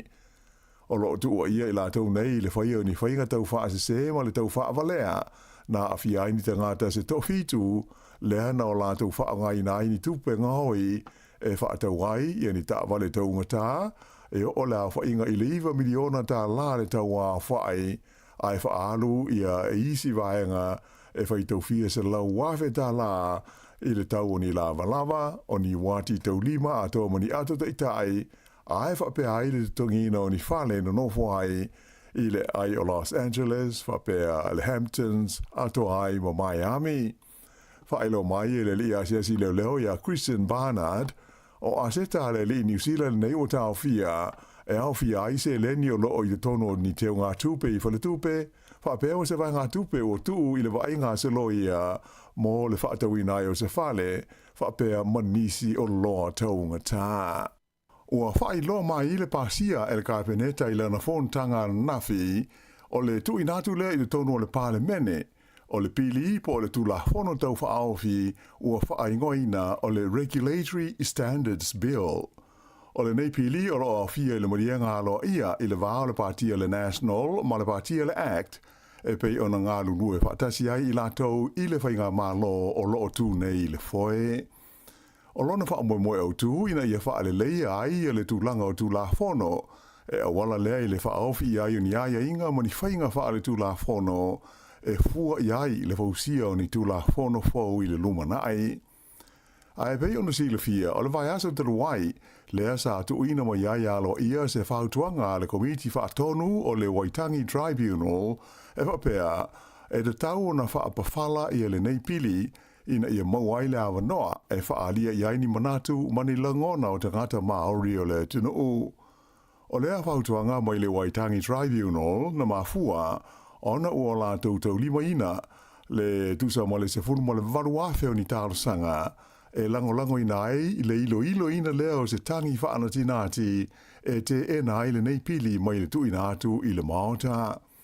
Peita i la o le songofua lea na ioe ai le kāpeneta, o le tau na tu ina atu i le pili, i lona whaitaunga mua i le tonu o le pāle mene. Whailo mai ai le minsta o tu la fono, ia David Sāmoa, o lo yelan whaamamoe e le tau o na amata whaamamaru i le tu la fono fau i le tau sanga a sau. Na whailo mai fo i le pāle mia a nafi, i a lona tāofi, e le tau o na sanga whaamalo sia, ma sanga whaadilea tili le nei lavapili, a o whaanga solo ai i o na vaenga SS i le tonu o le pāle mene. I le temi nei, ua whaamani e le whaamsinonga whaaitu malo i au ki lani, ia le solitu la fono se ali isa tau mawhai, e na te maua e ni au wala tau wha se ma tau wha avalea, ia le whai tau 4 miliona tā lao tupe feso sani mai le mahalo New Zealand, i le taimi o le vevela o le wha mai koviti. O le tangata le nei o se li i mai Asia e ngoa i a Hun Min Im, e iwa se futasi le a wha i o mōlianga sa whai e whaasanga i a te ia, ma fua mai lea i lona tau mo whai e wha ataro sangaina, ia se vai ngā tupe e tusa ma le tasi tesi ma le 8 miliona tā la, mai le fsosani le nei ala maa lo, i le tongi o te ngata whai ngā ruenga, wha pēle vai ngā tupe mo pisi nisi la eisi, e langolango ai, le wha tino ina o lātu ngā ruenga whai, i le taimi o sā matapu o le wha mai koviti. O la whai ngā atoa sa tau mo whai le nei te ngata e tāro sangaina mai le maa lo, e lua tesi ma le 3 miliona tā la. Peita ai, e na o le ono se lau lua sifufaa fe tā la na ia maua. 5 sifufaa la whai morianga o le whai au ni whai ngā pio ma le wha ngā ina leo ni wha amtalanga pepelo e langolango ia na tāro sanga. Mai sa io e lea tangata ia morianga uma, ma ua wha mao ni ai nei le wha amsinonga ia lona soli tu la fono. O le nei mta aupu sa ngā lua whaatasi ai le ofisa e whea ngai mata aupu tau wha asese, le Serious Fraud Office, a e whaapele mta ngā lua ngā la fonga, le Ministry of Social Development, le ofisa o le leo o New Zealand, whaapea ai le ofisa o company, po le Companies Office, o se aso o iluma, o le a whaai lomo iai, le whaai unga le whaamsinonga mō le nei tangata. E mata upu tau le soi fua mālono ina, lipotia mai e si atu i le lua se lauta la le tau e vai ai se fua mai i taimi manawa po after hours i le ai o Palmerston North. O se lipotia le wale swa se laua New Zealand na ta ua ai se tina na sulu fa iana i se fale mai tua i taimi ua manawa i ngā ruenga i Palmerston North. E lua se lau ono se fulta lala na pili na wa ai o ia e le fua mai. A wha au popo i ai ma le tau o na vai ma fuala au, o na sili atu le toru se lauta la le tau atoa na i e tongi i le whale mai po le clinic e ngō le city doctors, le ana wa ai o ia i le whaai ungo le vai aso. O le whale mai le nei city doctors, o na paulea o le whale mai e ma whai o na ngā i te kata, mō mana o ngā whaafu se i tau le sui fua māloina i le ai o Palmerston North. Mai tele mai sinu au fia i le la tu singa o le tinana a fia e nofo o ia i le pitonu o Dannyburg mai o stasi leo nuu e lalo o le vainga le whale mai le nei o le City Doctors i Palmerston North i teimi manawa ma whai unga o vai aso na matua le te tonu le nei tina ina ua umona wa ai le fo mai ai arua tu le tongi i le tau ai ta wane e lua se lau ono se fuluta la whaalia e le tina o le tau sa iai mua e se lau lua se fuluta la e wa ai le fo mai Pita ai o le amtango le tausanga le na si iai i a tau i lea whale mai. Mai le teimi nei la o le City Doctors i Palmerston North o se tasi le nei o whale mai after hours au pito i taunga tā i le tonu o New Zealand a toa. O tangata i aia lato Community Services Cards e lua se lau lua se fulu lima tā laiva a iai le fo mai a o lato e le stalaina i le whale mai le nei e lua se lau ono se fulu tā la le tau.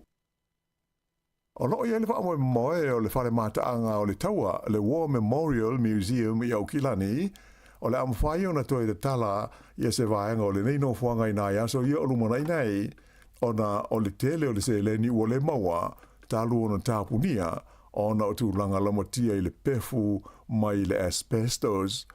Na amata i le aso se fulu o le masina le nei o me, o na tāpunia le whale mataanga tele le nei, ina ua maua le pefu o ona le nei o le asbestos i vaenga o loo whaali a iata ma isi mea tā ua Maori whapea mātunu o le Pasifika. Sa muli ane foi maua le asbestos i le Crown Foyer i a po le vaenga au tū o le whale e mana umia e a ngai eita ngata i whafo i le teimi e tupu aini whaalawela lave whafo se i e peo se mū. O le teminei, o no whaatali se whaai unga le mitanga luenga o mū ma whaalawela lave whafo se i a o le itoe te talaina i a le nei whale mātaanga mo le mamaru o le tinu o e pei ona ma saniai. Whaali mai e le lipule o le whale mātaanga i a David Reeves e masani o na maua e le whale mātaanga le nei i a le tusa o le lua afe lima se lauta lai le aso ona o le tutongi mo tangata asiasi mai whafo e torus furulua tā la le tangata matua e to tasi. Ua mana o le patia le laiba e na ia matua o le suenga le tu Sicilia le malo le Auditor General i le Port Columbia mea ai o le uli mo ta mai aonga po le School Lunch Program mai ua tu ina tu ai se tu sialo ia i le ofisa o le tu Sicily ta o sanga inai le ofia i neisa i linga o le avenga maafaina ia ua afia ia aonga ona o suinga ua whaia le whainga malo i le nei Port Columbia. O le amtanga le masina le nei na whailo mai ai le ofisa o le tu Sicilia le malo le whaia leo sa lātou suenga o le Port Columbia le nei e pei ona tele i ai le mau whai tionga talu ona sui ma toi whaatulanga e le whainga malo o lo tu nei le foe.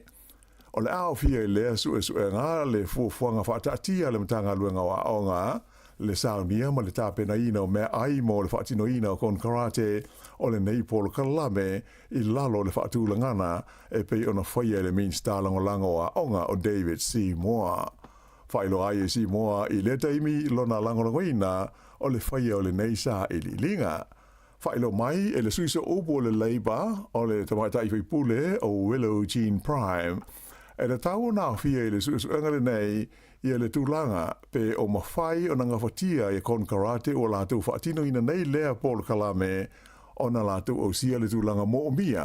Ae, pe o whetaui ma tāle whea ngai mea ai o loo ngau sia ai mo le tūpea le mālo o loo aluai. Ae, pe o whape whefoi o na pūlea ma whaamālu sia i aia inga ma le tūlanga i pe o na ioi nei lalo le Port Columbia. Ta ua le nei sui le Labour e tele aonga o lātou whaailoane ia le alu o lātou lava tupe e whaatau ai mea ai mo lātou tamaiti aonga ona o le whaale tonu o mea ai o le Port Columbia ai le o mawhai o na maua pe to e whaaola mai ia se leni e le mālo o New Zealand. E mata upu tau i upu whai o mālo e matua te ena i le pāle mia ia Christopher Larkson le ono whaititia leo le whaasalanga e pei ona whautua ina mai mo whai pule to tolu o le vaenga whaupwhai o le te Party Māori. ta ua election e malamalama le leila na pati i le tūlanga ese ma le onga o le whaasalanga e pei o na whautua ina mai e le komiti o tūlanga ma malu o le parlemene le fo iwa whaalia e le fonga fitalai a Jerry Brownlee o se whaasalanga ma mafa o le vai asa taluai lea na fo iai se whaai unga a le komiti o tūlanga ma malu o le maota e whaasala ai tai so whaatasi e to lua o le patia Maori mo le umi e tolu vai aso po le luas futasi aso e le fono ai ona o le awai i le whainga o le haka i le tonu o le parlemene i le taimi o le whaitaunga mua o le pidi e winga i le anganga o le whenga inga o Waitangi. O le tamata i whaipule talavo ia Hana Rafiti Maipi Clark le asa i taita ia le haka e fitu aso pe tasi le vai aso le umi o lona whaasalanga e pei ona whau tuaina e le komiti. O le whiawhia nā nei lea o le atara noi nai e le parlemene le li poti e le komiti sa ilo ina le mata upule nei. Mai ta atono le a umi ma vevela ni whia la folo fo inga e anga iai. Whai aso na tenei sa wha mawhainai le fonga fitalai e te tau i whaipule o le mahota o na mana tunatu mamafa i le nei mata upu a o le i whaia iai se whaai unga mautu o le parlemene. I nai tala mai le Pasifika o lo oase si mai i New Zealand le vai aso le nei le whailau tusi au le fono a tai o malo le Pasifika le Pacific Islands Forum o le i engo ia Baron Wanka au ia o ia i nei o la awhaila i ma le mean star le vai fafo wa wasa mana ia Winston Peters ai wha le mean star le mtanga luenga o tangata Pasifika o Shane Retty. E le ngata i le whailau tusi o le forum ai o lo wha fo i o no malanga si mai au te roa i le teimi nei le ulu o Tokelau o ia lea o e Sarah Tuisano o se teimi mumole o malanga mai o ia i New Zealand talu ona se e le tofi tai o Tokelau i le amatanga o le tausanga nei whai ele nei a se singa a o lumana i ai le whailunga ina o le se lautusanga o le maftanga vava la lata le malo New Zealand ma tu motu o Tokelau i le tausanga a sau whai roa e wawasa manai o Winston Peters ta ua tele le maua awa no whapenei, e whehilo ai matala no ai tai mai le Pasifika, sanga whaalile iai, ma whamalosia le wafe halolo ai o New Zealand, ma tu motu o le Pasifika. Sa tali malo fo i New Zealand le fontanga a le fono whaatonu, po le Council a le University o le Pasifika i saute le USP.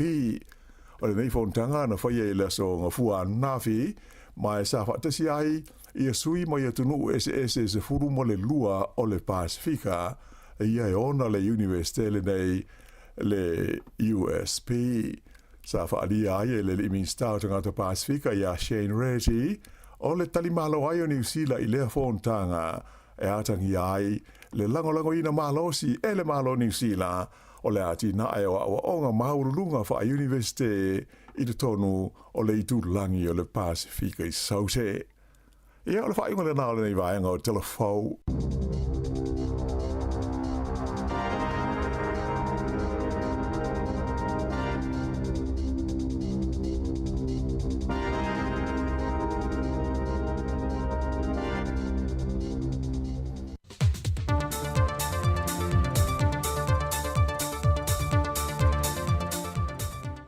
O te whiawhia lava te whaatala whātou e le pa ia lo tātou. Te nō mala o whaafonga e le isi fwoi nei whaopoponga nisi o tala e mea lo te tupo isi o tātou te nō i Sāmoa.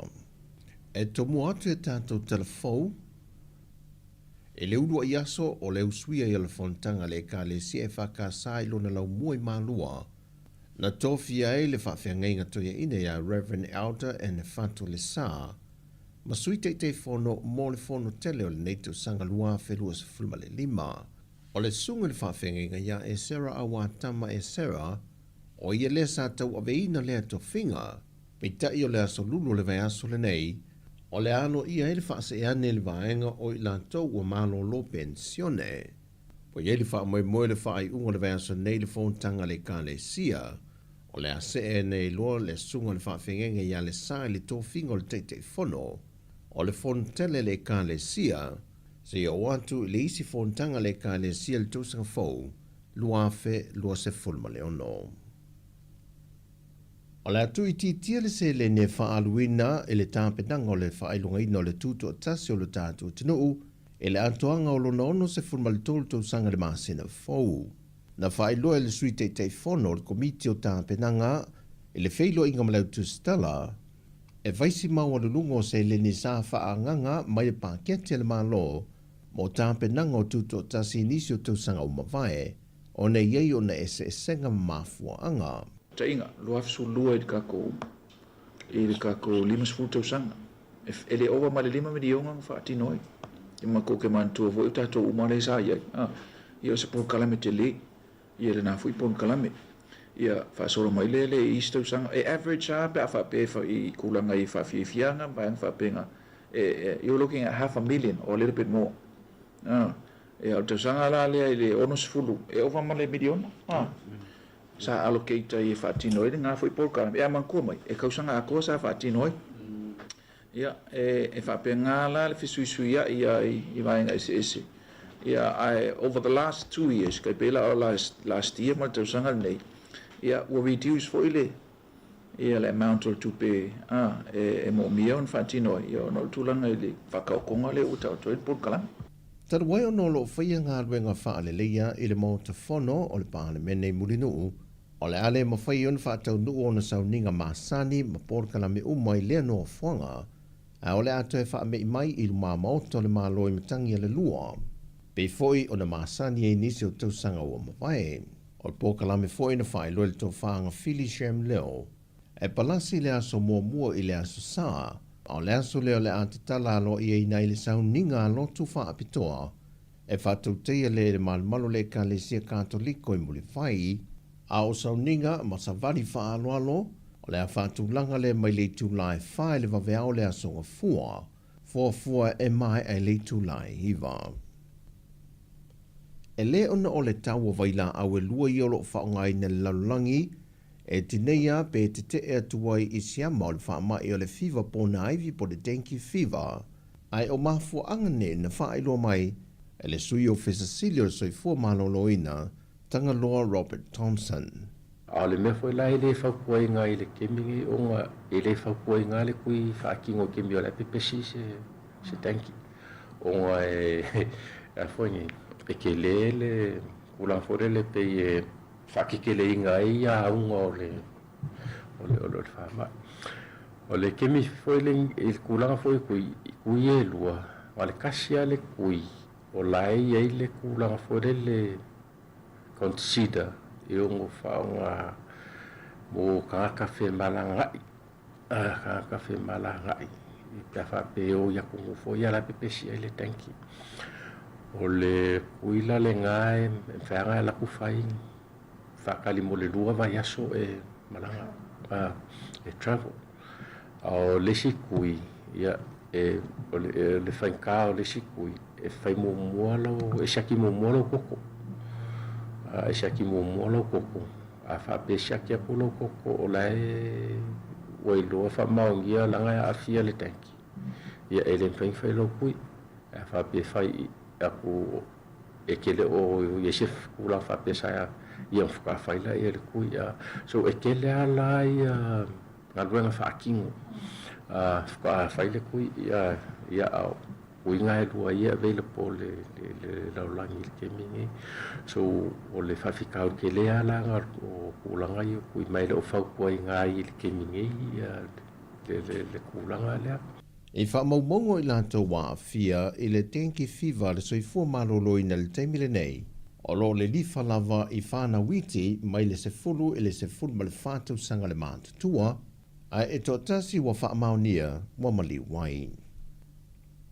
O le asolusa fuma le wha o le masina fōa iuni, o le avala awa le whaamasinonga le mata opo le tamai tau Preston o le sose le autu stalai Sāmoa, langi Keresoma, le ua whaamaunia mai le komisina o le tanga ruenga o leo, o se tala na ia tūsia i lunga o le pepa le tana mua, e whaasanga i se tasi sa avea mamalu o le malo e le o toi ngalui ai le te mile nei, e whaapea nā ngai le au mamalu o le malo, e tā pāla na whesoa ni i se tasio mata opu sā fiai. Mai o lea tala tūsia na wha uwaila na tangi, ma ua wha maonia mai al komisino leo, Mo whaamao nia le mōria ngai tasi o le whia leo ni whaamtalanga i whaaleangai nai le tamali anga o se tangata. Mai sa ia whautua ina fo i le tamai ta i alangi, e anga ia whia se whanto i senga, pe ta ina whae lole tamai ta i Preston o le asosi, wa mai o ni ia tali i o e le sasi o se vaenga o le tala tusia, mai o lona i o ina lava lea o le mōli anga. O tala fōia mai Sāmoa manui e tele ni yaso si o tātou tanu pele, whasoi fōia.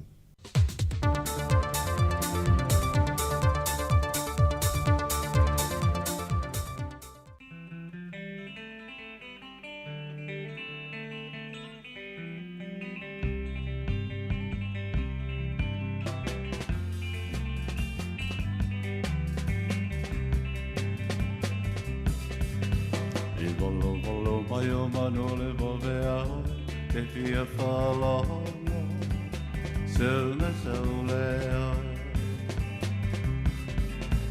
Ea eti ea nei lau pasika ai o usu e hena A ai lau kaiwa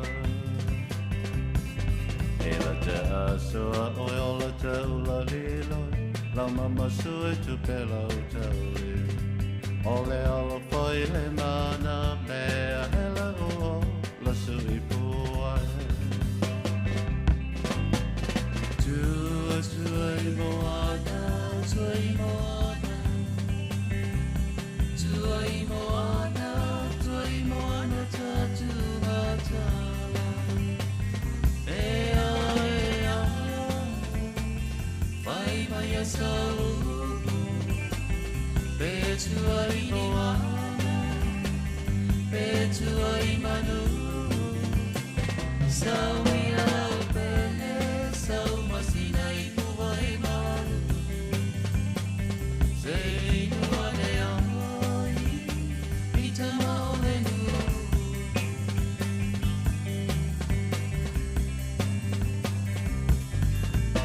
Bolo, bolo, mai o mano le vave ahoi Te pia whalawa, sauna sauleo Ia eti ea nei lau pasika ai o sua e hena A ai i lau kaima E la te asoa o ola taula hiloia Lau mama sua tu pe lau tauli O le alo whai le mana mea hele o pasu i puai Tua i moana, tua i moana Tua i moana, tua i moana tatu matana Ea, mai mai e sau E tua i moana, e tua i manu Sau i ala o pele, sau masina i kuwa i malu Se inua le ai, i ta maule nu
salamai a osu o la upese tangi mai se matangi se momoli atua ia wala pane ila upele wale mapaira upatu na tatarele wa omisia oi na wawina matelo pa manoe tate tali tonwele lua kumania wio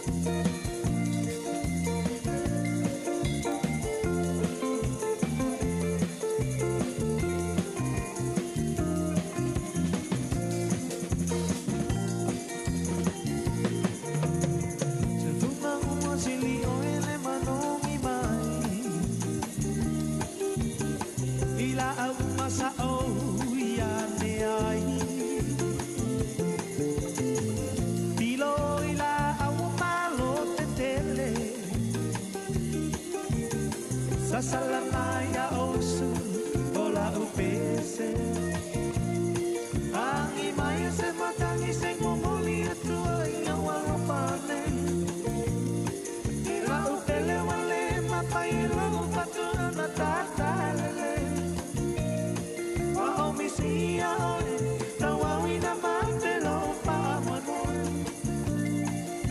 tate tali tonwele lua kuania vioe angi maya se matangi se momoli atua ia wala pane ila upele wale mapaila upatu na tatalele o misia na wawina matelo pa manoe tate tali tonwele lua kumania vioe tate tali tonwele lua kumania vioe tate tali tonwele lua kumania vioe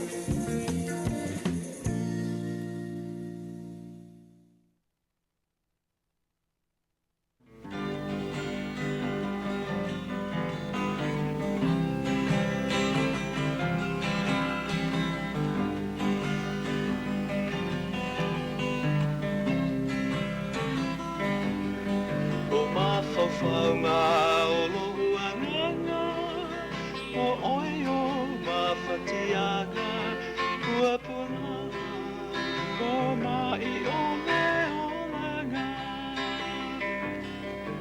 Ono sa e mawhaatutua tatalo i le atua ia mame toe whaafona usoifua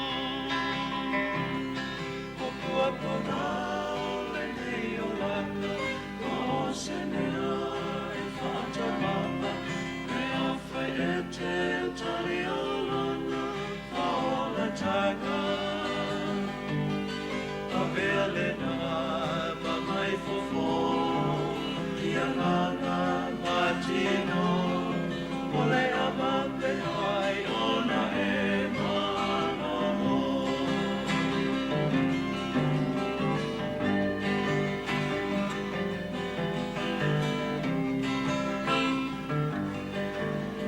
Moe moe I le atua Whafonso soifua Hei alo iti Whapea wha'i matua I uso uma oi mo totua La whale mai Nuhu I tua Ia tali mai le tatalo whaatua tua O puapuna le nei o langa O se mea e whatamaa E awhai e te tali o lana O na tanga O mea lena mahai fofo Ia nganga matino O le amame hai ona e manono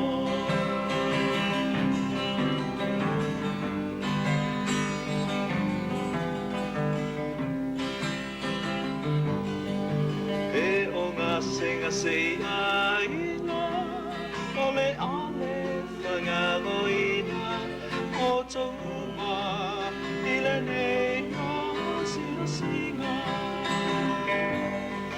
tu atu pea ele matai pea umae te loto iai ona mai ole tino mai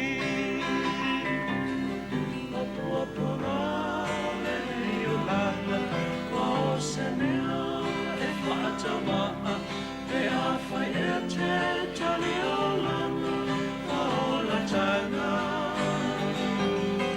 a velena mahai fofo ia ngana matino ole a mawe ai ona e mano o puapuna le mei o langa ma o se mea e patamaa te awhai e te tali alana a ole tanga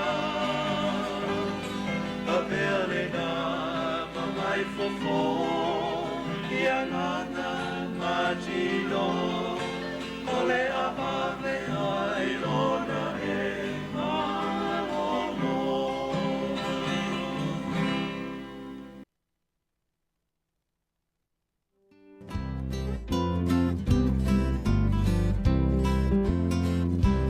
Musu musu atu isi o talinga. Ia toi whatalo whātu le tata o whaafonga nei hau auli. Mai atu le whaafifianga na mai lau whai pesel ma atu lua. Ia toi whaamalo atu i le tata au whaafonga maasani malo lava le ngā lulue. Malo whailon sai le ua ho mai fo i le taimi o tamawhtanga. Ia ma whaamalo stino fo i le auli. Ia awa fo i tamawhtanga nei tata o mātua mātutua. Ia le ngatai leo i lato lo whianga i mga luenga. Ia leo malo lo mai le simoko le sifululua. Toi whaamalo atu ai. Malo lava le tawatai. Mai awo inisio tato por kalame mai lava le tai au na leila. Ia man po kalame soi fua malo loina. A tau le tai au. Ia ele wo mai fo le taimio. Whaafifianga sui whiwhilo ia wale awa uli au whianga ili tato tunu o matau mawhtanga. Awina atu whaafifianga sui whiwhilo i te le wato e lua sifulu 5 minute on tale o le tasi. Tau tual si ufonga lau mua whaamaloa te i lato o lo mafuta mamao mai ia inungo tatou pengof so ta inga. Whawifianga mei a atalina ma le pese musu musu atu. Malo lava.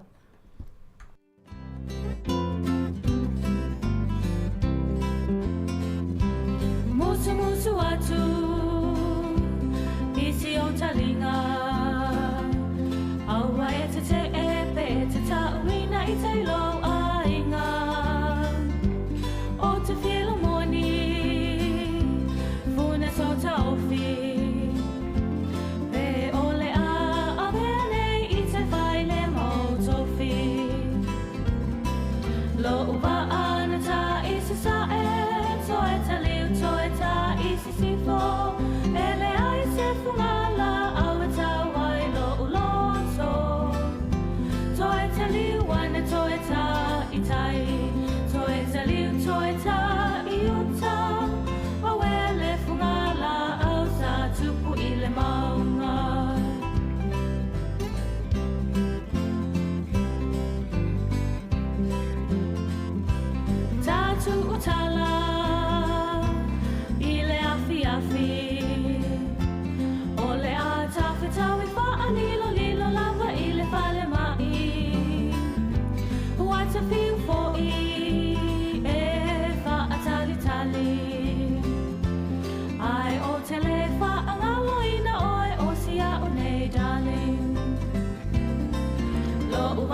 Whawhiwhianga mai a Jerome Gray a maripese na ole o langa o Sāmoa. Ia tātou Silia Sāmoa mānei e te lela tō mea ai mai le vao i o maumanga. Ia e le tau alu tupe whaatau ini talo. Ia ai toi malo, mawha malo atu. E le tala nina mai nunga le leti o New Zealand ananafi. Ia ile tau leo wa ai ai ia tangata i o le after hours po whale mai e te tala le po. Le moni mau mai ni si le atu le lua se lau tāla.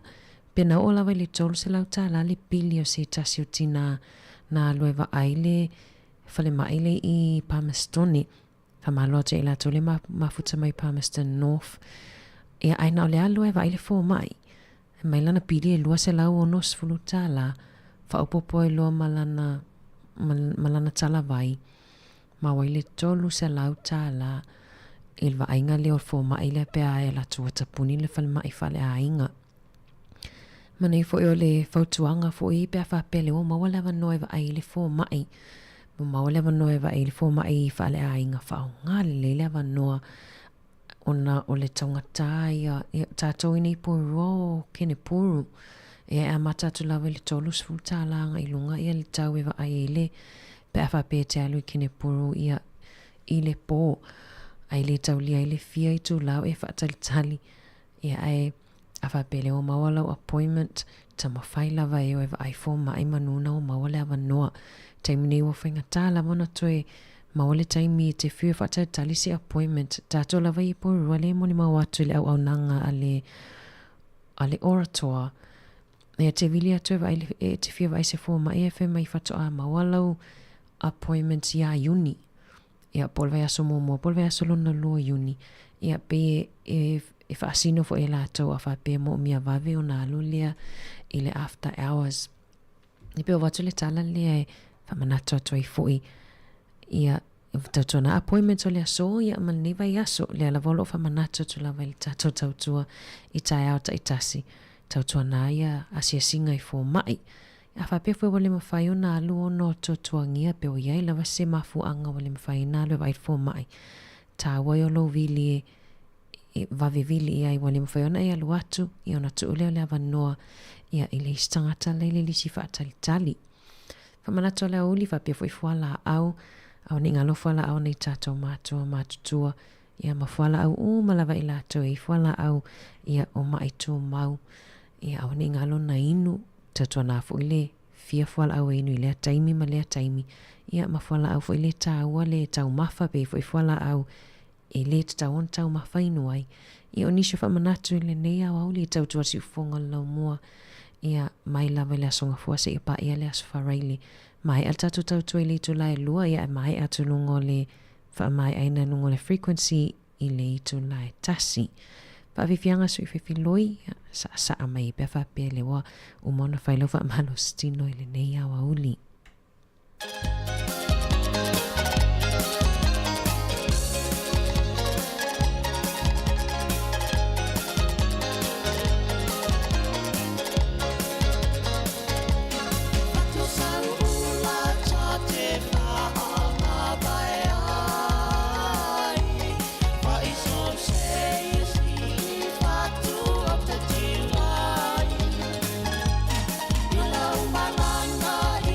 Mama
fianga ni vaenga o le awa uli le o toi wha minu te wha mai al tatou tautua I lunga o le frequency tasi ona te simal tasi wha mo. Mo le atulanga whaftai nei tatou wōmpa anga umalawa na mafuta mai le tatou tautua mai lava le tai awana leila se ia pa ia mai le nei awa uli wha mangalo fo le tautua pe o se upua le longa maali e lau whaafonga anga. E manu ia te le lava ia fuafuanga mwha amue moenga umo le afia na nei. Toi whiloa I fo I le tai awa tai au. Ia I le tulai fitu a tatou lunga le Facebook ma le YouTube. Mafuta mai pia tale tasi toi awina atu le ia le tatou talafou pe ona whaafonga ia I le tulai se fulu ma le lua.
Ta lofa lava e nei hoi vaenga o telefou, mai le siu whonga le rau mua I Wellingtone.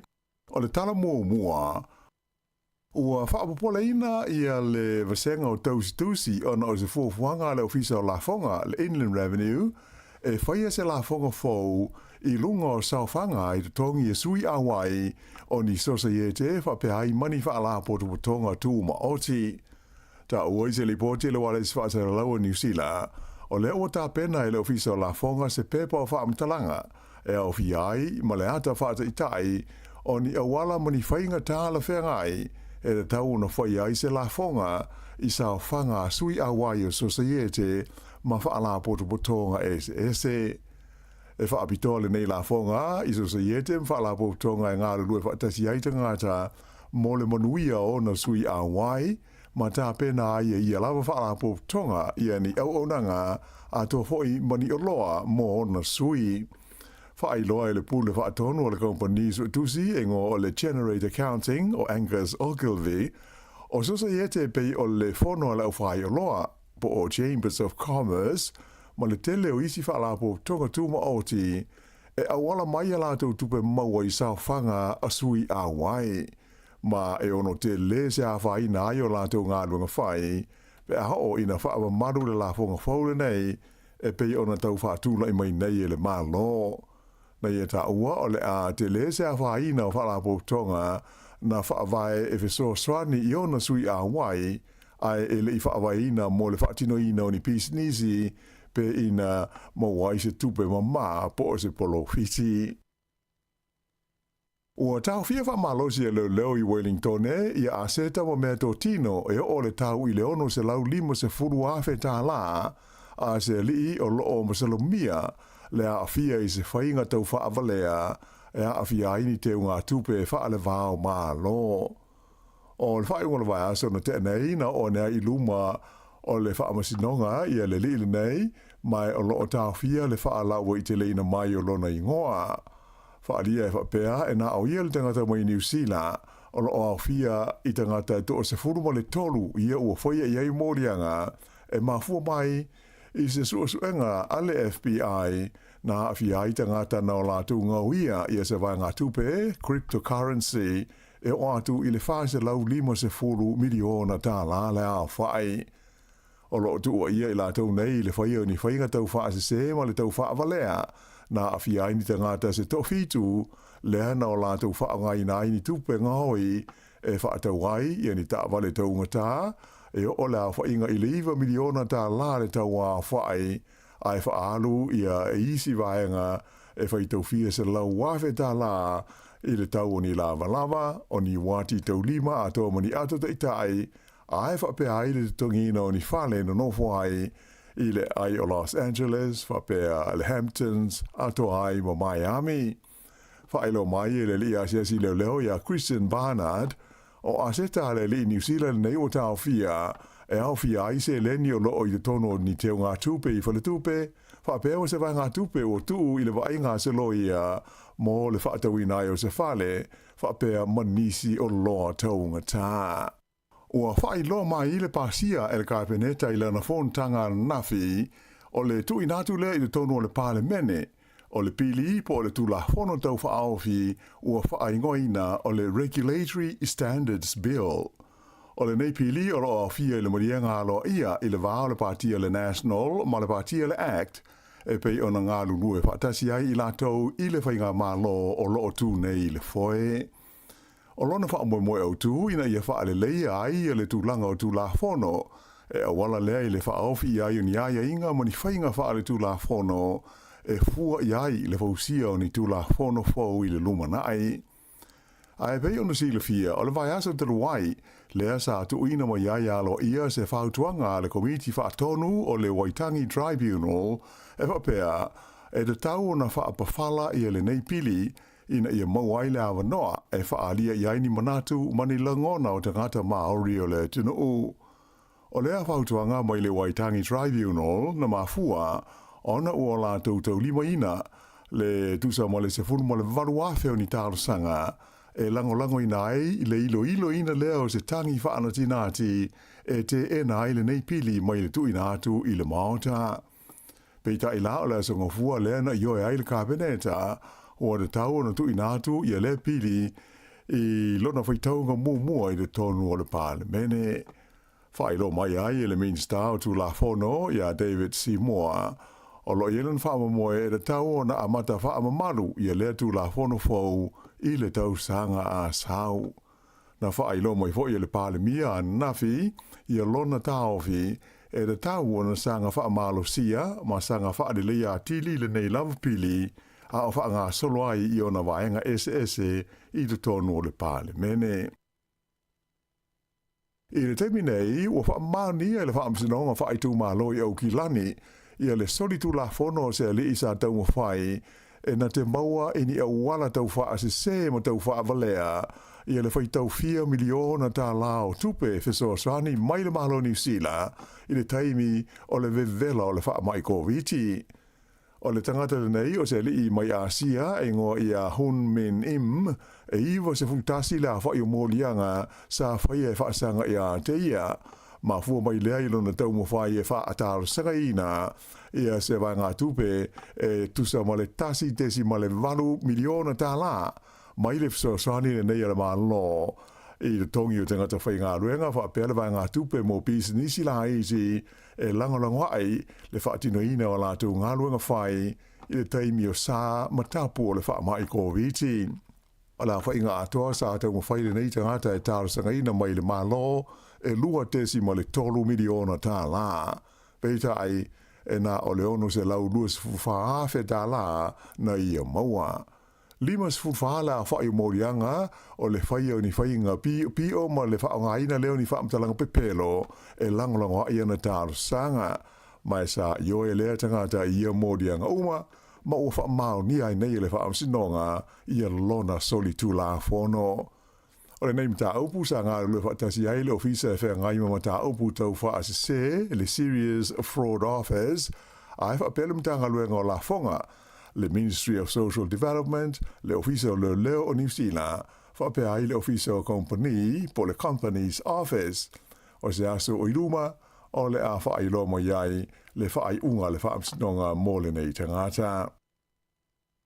E mata upu tau le soifua mālono ina, lipotia mai e si atu le lua se lauta la le tau e vai ai se fo mai, i taimi manawa po after hours, i le ai o Palmerston North.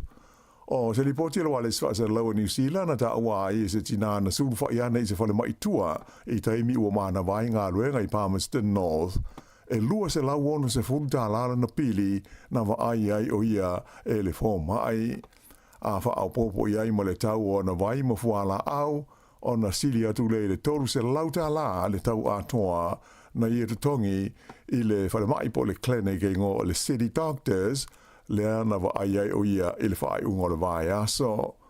O le whalemai le nei city doctors o na pau lea o le whalemai e mawhai o nā ngā i eita ngāta mō mana o ngā whaafu se i tau sui fua māloina i le ai o Palmerston North.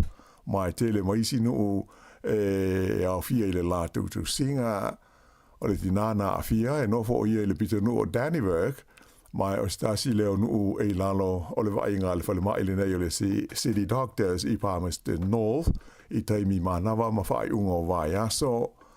Na matua le te tonu le nei tina ina ua umona wa ai e le whomai ai aruatu le tongi i le tau ai tauane e lua se lau ono se fuluta la. Whaalia e le tina o le tau sa iai mua e se lau lua se fuluta la e wa ai le whomai. Vitai o le amtango le tausanga le na si ai i a tau i lea whale mai. Mai o te minei la o le city doctors i Palmerston North o se tasi le nei o whale mai after hours au pito i taunga tā i le tonu o New Zealand a toa. O tangata i aia lato community services cards e lua se lau lua sfulu lima tā live a iai le whamai a o lato e le listalaina i le whale mai le nei e lua se lau ono se fulu tā la le tau. O no ia le wha moe o le whare mātaanga o le taua, le War Memorial Museum i Aukilani, o le amwhai o na toi te tala i se vaenga o le neino fuanga i nai aso i o lumana i nei, o na o le tele o le se leni ua le maua, talu o na tāpunia, o na o tūlanga lamatia i le pefu mai le asbestos. na amata i le aso se fulu le masina le nei o me, o na tāpunia le whale mata anga tele le nei, i na ua maua le pefu o ona le nei o le asbestos, i vaenga o lo wha a li a iata, maisi mea tā ua Maori, whapea mātunu o le Pasifika. Sa muli ane foi, maua le asbestos i le Crown Foyer, i a po le vaenga o tū o le whale, e mana umia, e a ngai ai tangata i whafo i le teimi e tupu aini whaalawe lave whafo se i e pei o se mū. O le temi nei, o lo whaatali se whaai unga le matanga luenga o mū, mo whaalawe lave whafo se i a o le itoe te talaina i a le nei whale mātaanga mo le mamaru o le tinu o e pei ona ma sani ai. Whaali mai e le lipuli o le whale mātaanga i a David Reeves, e masani o na maua e le whale mātaanga le nei i a le tusa o le lua afe lima se lauta lai le aso, ona o le tutongi mo tangata asiasi mai whafo, e torus furulua tā la le tangata matua e to atasi.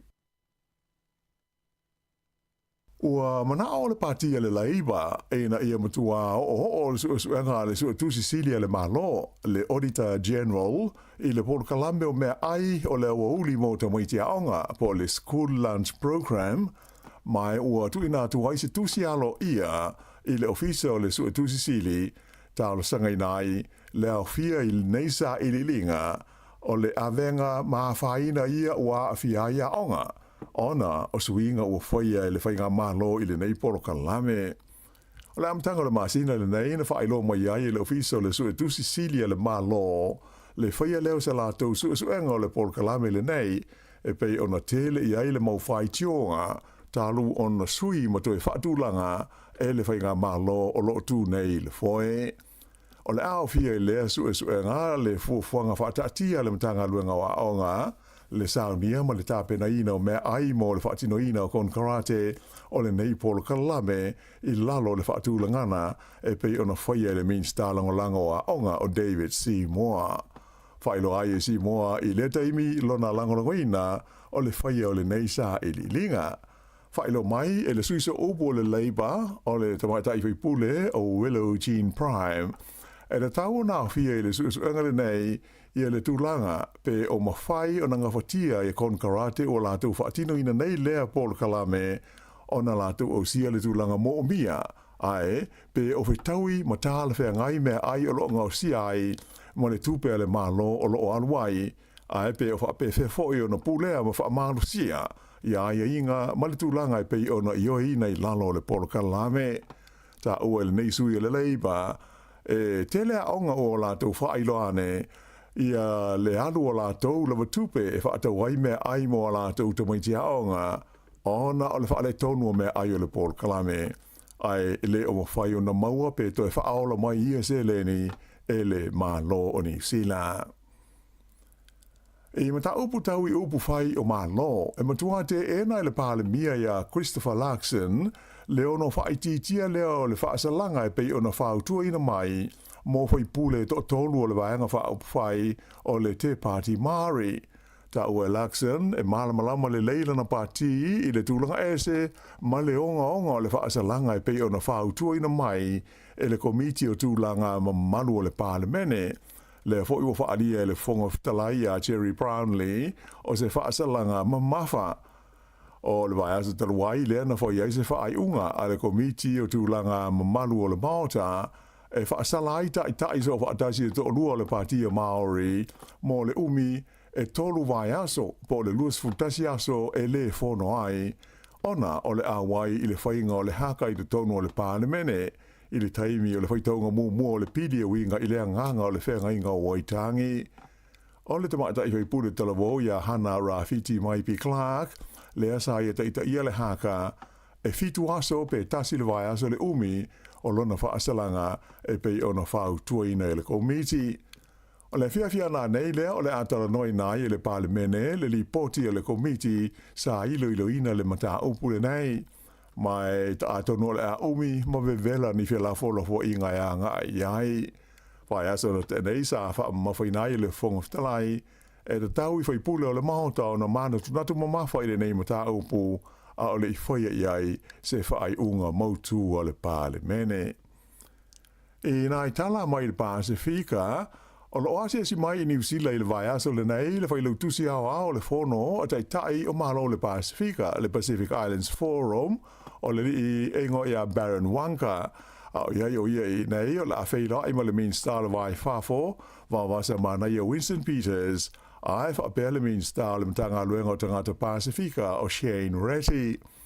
E le ngata I le fai lo tusi o le forum, ai o lo fa pe fo I o no malanga si mai ia o te roi le teimi nei, le ulu o toke lau, o ia lea o e sera tuisano, o se teimi mumole o malanga mai ai o ia I New Zealand, talu ona se e le tofi tai o toke lau, I le amatanga o le tausanga nei, fai ele nei a se singa, a o lumana I ai le fai longa ina o le se lau tausanga, o le maftanga vava la lata le malo New Zealand, ma tu motu o toke lau I le tausanga a sau, fai loa e vavasa mana I Winston Peters, ta ua tele le maua awa no wha penei, e whilo ai matala no ai matai mai le Pasifika, sanga wha alile iai, ma wha malo sia le wafe alo aloa I o New Zealand, ma tu motu o le Pasifika.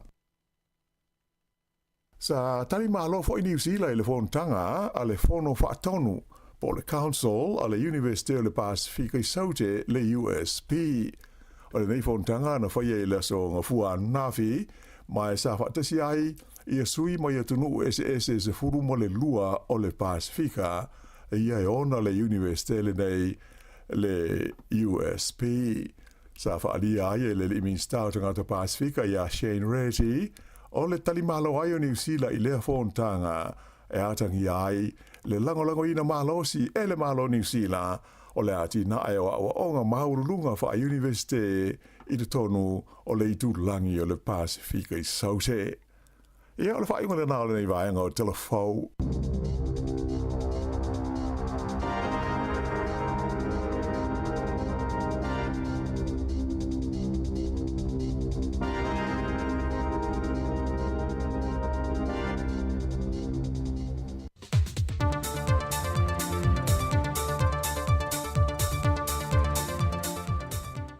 O te fia lava te whaatala whātou I le pa ia lo tātou. Te noo mala o whaafonga e le isi foi nei whaapoponga nisi o tala e mea lo te tupo isi o tātou te noo I Sāmoa. E to mua atu e tātou telefou e le urua I aso o le usuia I le fontanga le ka le si e whakasā I lona lau mua I mālua. Na tōwhia e le whaawhiangainga toia ina ia Reverend Elder e ne whātou le sā ma sui te fono mo le fono tele o le neito sanga lua whelua sa fulma le lima. O le sunga le whawhenga ia e sera a wātama e sera o ia le sa tau aveina lea to whinga pe tai o le aso lulu le vai aso le nei o le ano ia e le whaase e ane le vaenga o I lantou ua malo lo pensione. Po ia le wha moe le whaai unga le vai aso nei le fontanga le ka le sia o le ase e nei loa le sunga le whawhenga ia le sa le to whinga o le te fono. O le fontele le ka le sia, se o atu le isi fontanga le ka le sia le tūsanga fau, luafe lua se fulma le ono. O le atu I titia le se le ne whaaluina e le tāpenanga o le whaailunga ina o le tūtu o tasi o le tātu tinuu, e le atoanga o lona ono se fulma le tōlu tūsanga le māsina fau. Na whaailua e le sui te fono o le komiti o tāpenanga, e le whailo inga malau tu stala, e vaisi maua lulungo se le ni sa whaanganga mai pakete le malo mo tāpenanga o tuto tasi nisi o tūsanga o mawai o ne iei o na ese senga mafua anga. Ta inga, lo afsu lua I le kako limas futa usanga. E le owa ma le 5 milionga whaati noi. I mako ke mantua vo I tato umare sa iai. Ia se pon kalame te le. Ia le na fui pon kalame. Ia whaasora mai le Easter usanga. E average a pe a whapefa I kulanga I whawhiwhianga mai ang whapenga. You're looking at 500,000 or a little bit more. E au te usanga la lea I le onos fulu. E owa ma le miliona. Sa allocate I whaatino I ngā fui pol kalame. E a mankua mai. E kausanga a koa sa whaatino I. Ia, e whapenga la le fisuisuia I vaenga ese. Yeah, over the last 2 years, kai pela o last year, ma tau sanga nei. Yeah, we reduce for ile. Yeah, le amount to pay. E mo mia on fatino. Yo no tulanga ile whakaokonga le uta o toi por kalang. Tara wai o no lo whaia ngā ruenga whaale leia I le mo te whono o le pāne mene mulinu O le ale mawhai on whaatau nuu ona sauninga masani ma porkalame umai lea noa fuanga, a o le ato e wha mei mai ilu maa maoto le maa loi matangi le lua. Pei foi o na masani e nisi o tausanga ua mawai. O le porkalame foi na whai loi le tau whaanga Philly Shem leo. E palasi le aso mua i le aso saa, o le aso leo le atatala alo i e nai le sauninga alo tu wha apitoa, e whaatau teia le malumalo le ka le sia katoliko i muli whai, a o sauninga ma sa vari wha alo, o le a whaatau langa le mai le tūlai whai le waweao le aso nga fua e mai ai le tūlai hiva. E le ona o le taua vaila au e lua i olo whaongai na lalulangi, e tineia pe te te ea tuai i siama o le whaamai o le fiva pōna aivi po le dengue fever, ai o mafua angane na whaeloa mai, e le sui o Fesasilio soifua maloloina, tanga loa Robert Thompson. A le mea foi lai le whapua inga i le kemingi o ngā, i le whapua inga le kui whaakingo kemi o le pepesi se tanki. O ngā e whaingi, e ke le kula forele pe e whakikele inga i a unga o le whaamai. O le kemi foi le kulanga foi kui e lua, ma le kasia le kui, o lai e le kulanga forele consider e ongo whaonga mo ka kafe malangai, ka kafe malangai, i pia whape o ia kungu fo ia la pepesi e le tanki. O le kuila le ngai, e whaanga e laku whai, whakali mo le lua vai aso e malanga, e travel. O le si kui, ia, o le whainka o le si kui, e whai mo mualo, e shaki mo mualo koko. E shaki mo mualo koko. A whape shaki a pulo koko, o lai, wailoa wha maungia langa a fia le tanki. Ia e le whainwhai lo kui, e whape whai aku e kele o Yesef kula whape saya ia whuka whaila e le kui. So e kele ala ia ngā ruenga whaakingo. Whuka whaile kui ia au. Uinga e lua ia available le laulangi le kemingi. So o le whawhikau kele ala ngā o kulanga i kui mai le o whaupua i ngā i le kemingi le kulanga lea. E whaamaumongo i lātou wā fia i le dengue fever le soifua maloloi na le teimile nei. O lo le lifa lava i whāna witi mai le sefulu i le sefulu ma le whātau sanga le mātutua, a e tō tasi wa whaamaunia wa mali wai. O le asolu sefulu ma le whā o le māsina fōa iuni, o le avala awa le whaamasinonga le mata opo le tamai tau Preston o le sosele au tu stalai Sāmoa, langi Keresoma, leo wa whaamaunia mai el komisina o mtanga ruenga o leo, o se tala na ia tūsia i lunga o le pepa le tala mua, e whaasanga i se tasi e sa avea mamalu o le malo e leo toi ngalui ai li te mile nei, e whaapea nā ngai lea o mamalu o le malo, e tā pāla na fesoa soa ni i se tasi o mata opu sā fi ai, mai o lea tala tūsia na whaudwaila na tangi, ma ua whaamaunia mai el komisina o leo, mo whaamau nia le mōrianga i tasi o le whia leo ni whaamtalanga i whaaleanga i nai le tamali anga o se tangata. Mai sa ia whautua ina fo i le tamai ta i alangi, e anga ia whia se whanto i senga, pe ta ina whae lole tamai ta i Preston o le asosi, wa mai o nia tali i o e le sasi o se vaenga o le tala tūsia, mai o lona i o ina lava lea o le mōrianga. O tala fauia mai Sāmoa manumia tele ni yaso si o tātou tanu pele, Fasoifoia.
manuia ua tato maua mai. O le tai au le tole lelei, walai au tato penei. Pia sole pongisa, o mea umana whaingata. O nei toi sanga ua tato walia mai. I nei manuia ua tato maua mai.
Serei ile fe ila na mi o mana i ona ave etele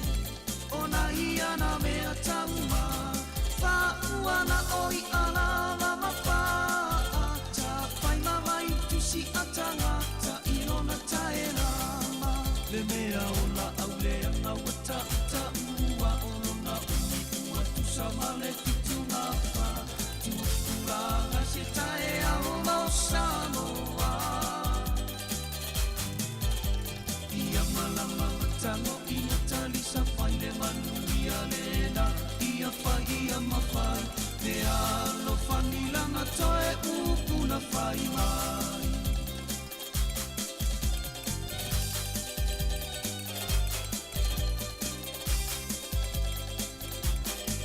E lua ona ni fo malu ona a Te whaata tau mau whaara lave A pu e sona kilina ona ta ai whaarave Olo na uru ua whaapi O a me wata ai i le tino E ahilo na te masola i le pepe le sunale E mea ola au leanga wata uta ua Na uni ua tusa male fitu ngā wha Tupulanga se tae au mau Sāmoa Ia malama matango ina talisa pai le manu ia lena Ia whai ia mawhai Te ano whanila na toe upu na whai mai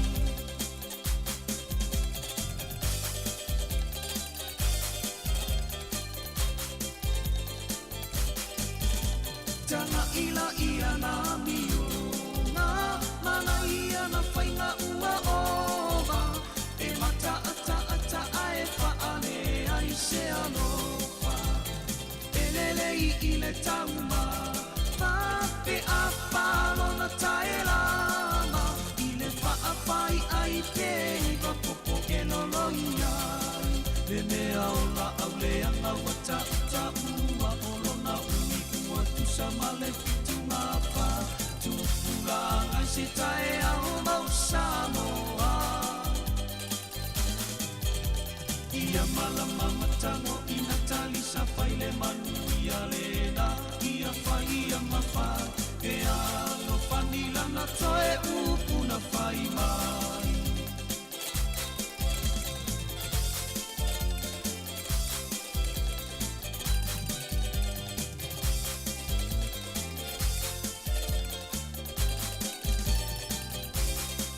E mea ola au leanga wata uta ua Olona uni ua tusa male fitu ngā wha Tupulanga si tae au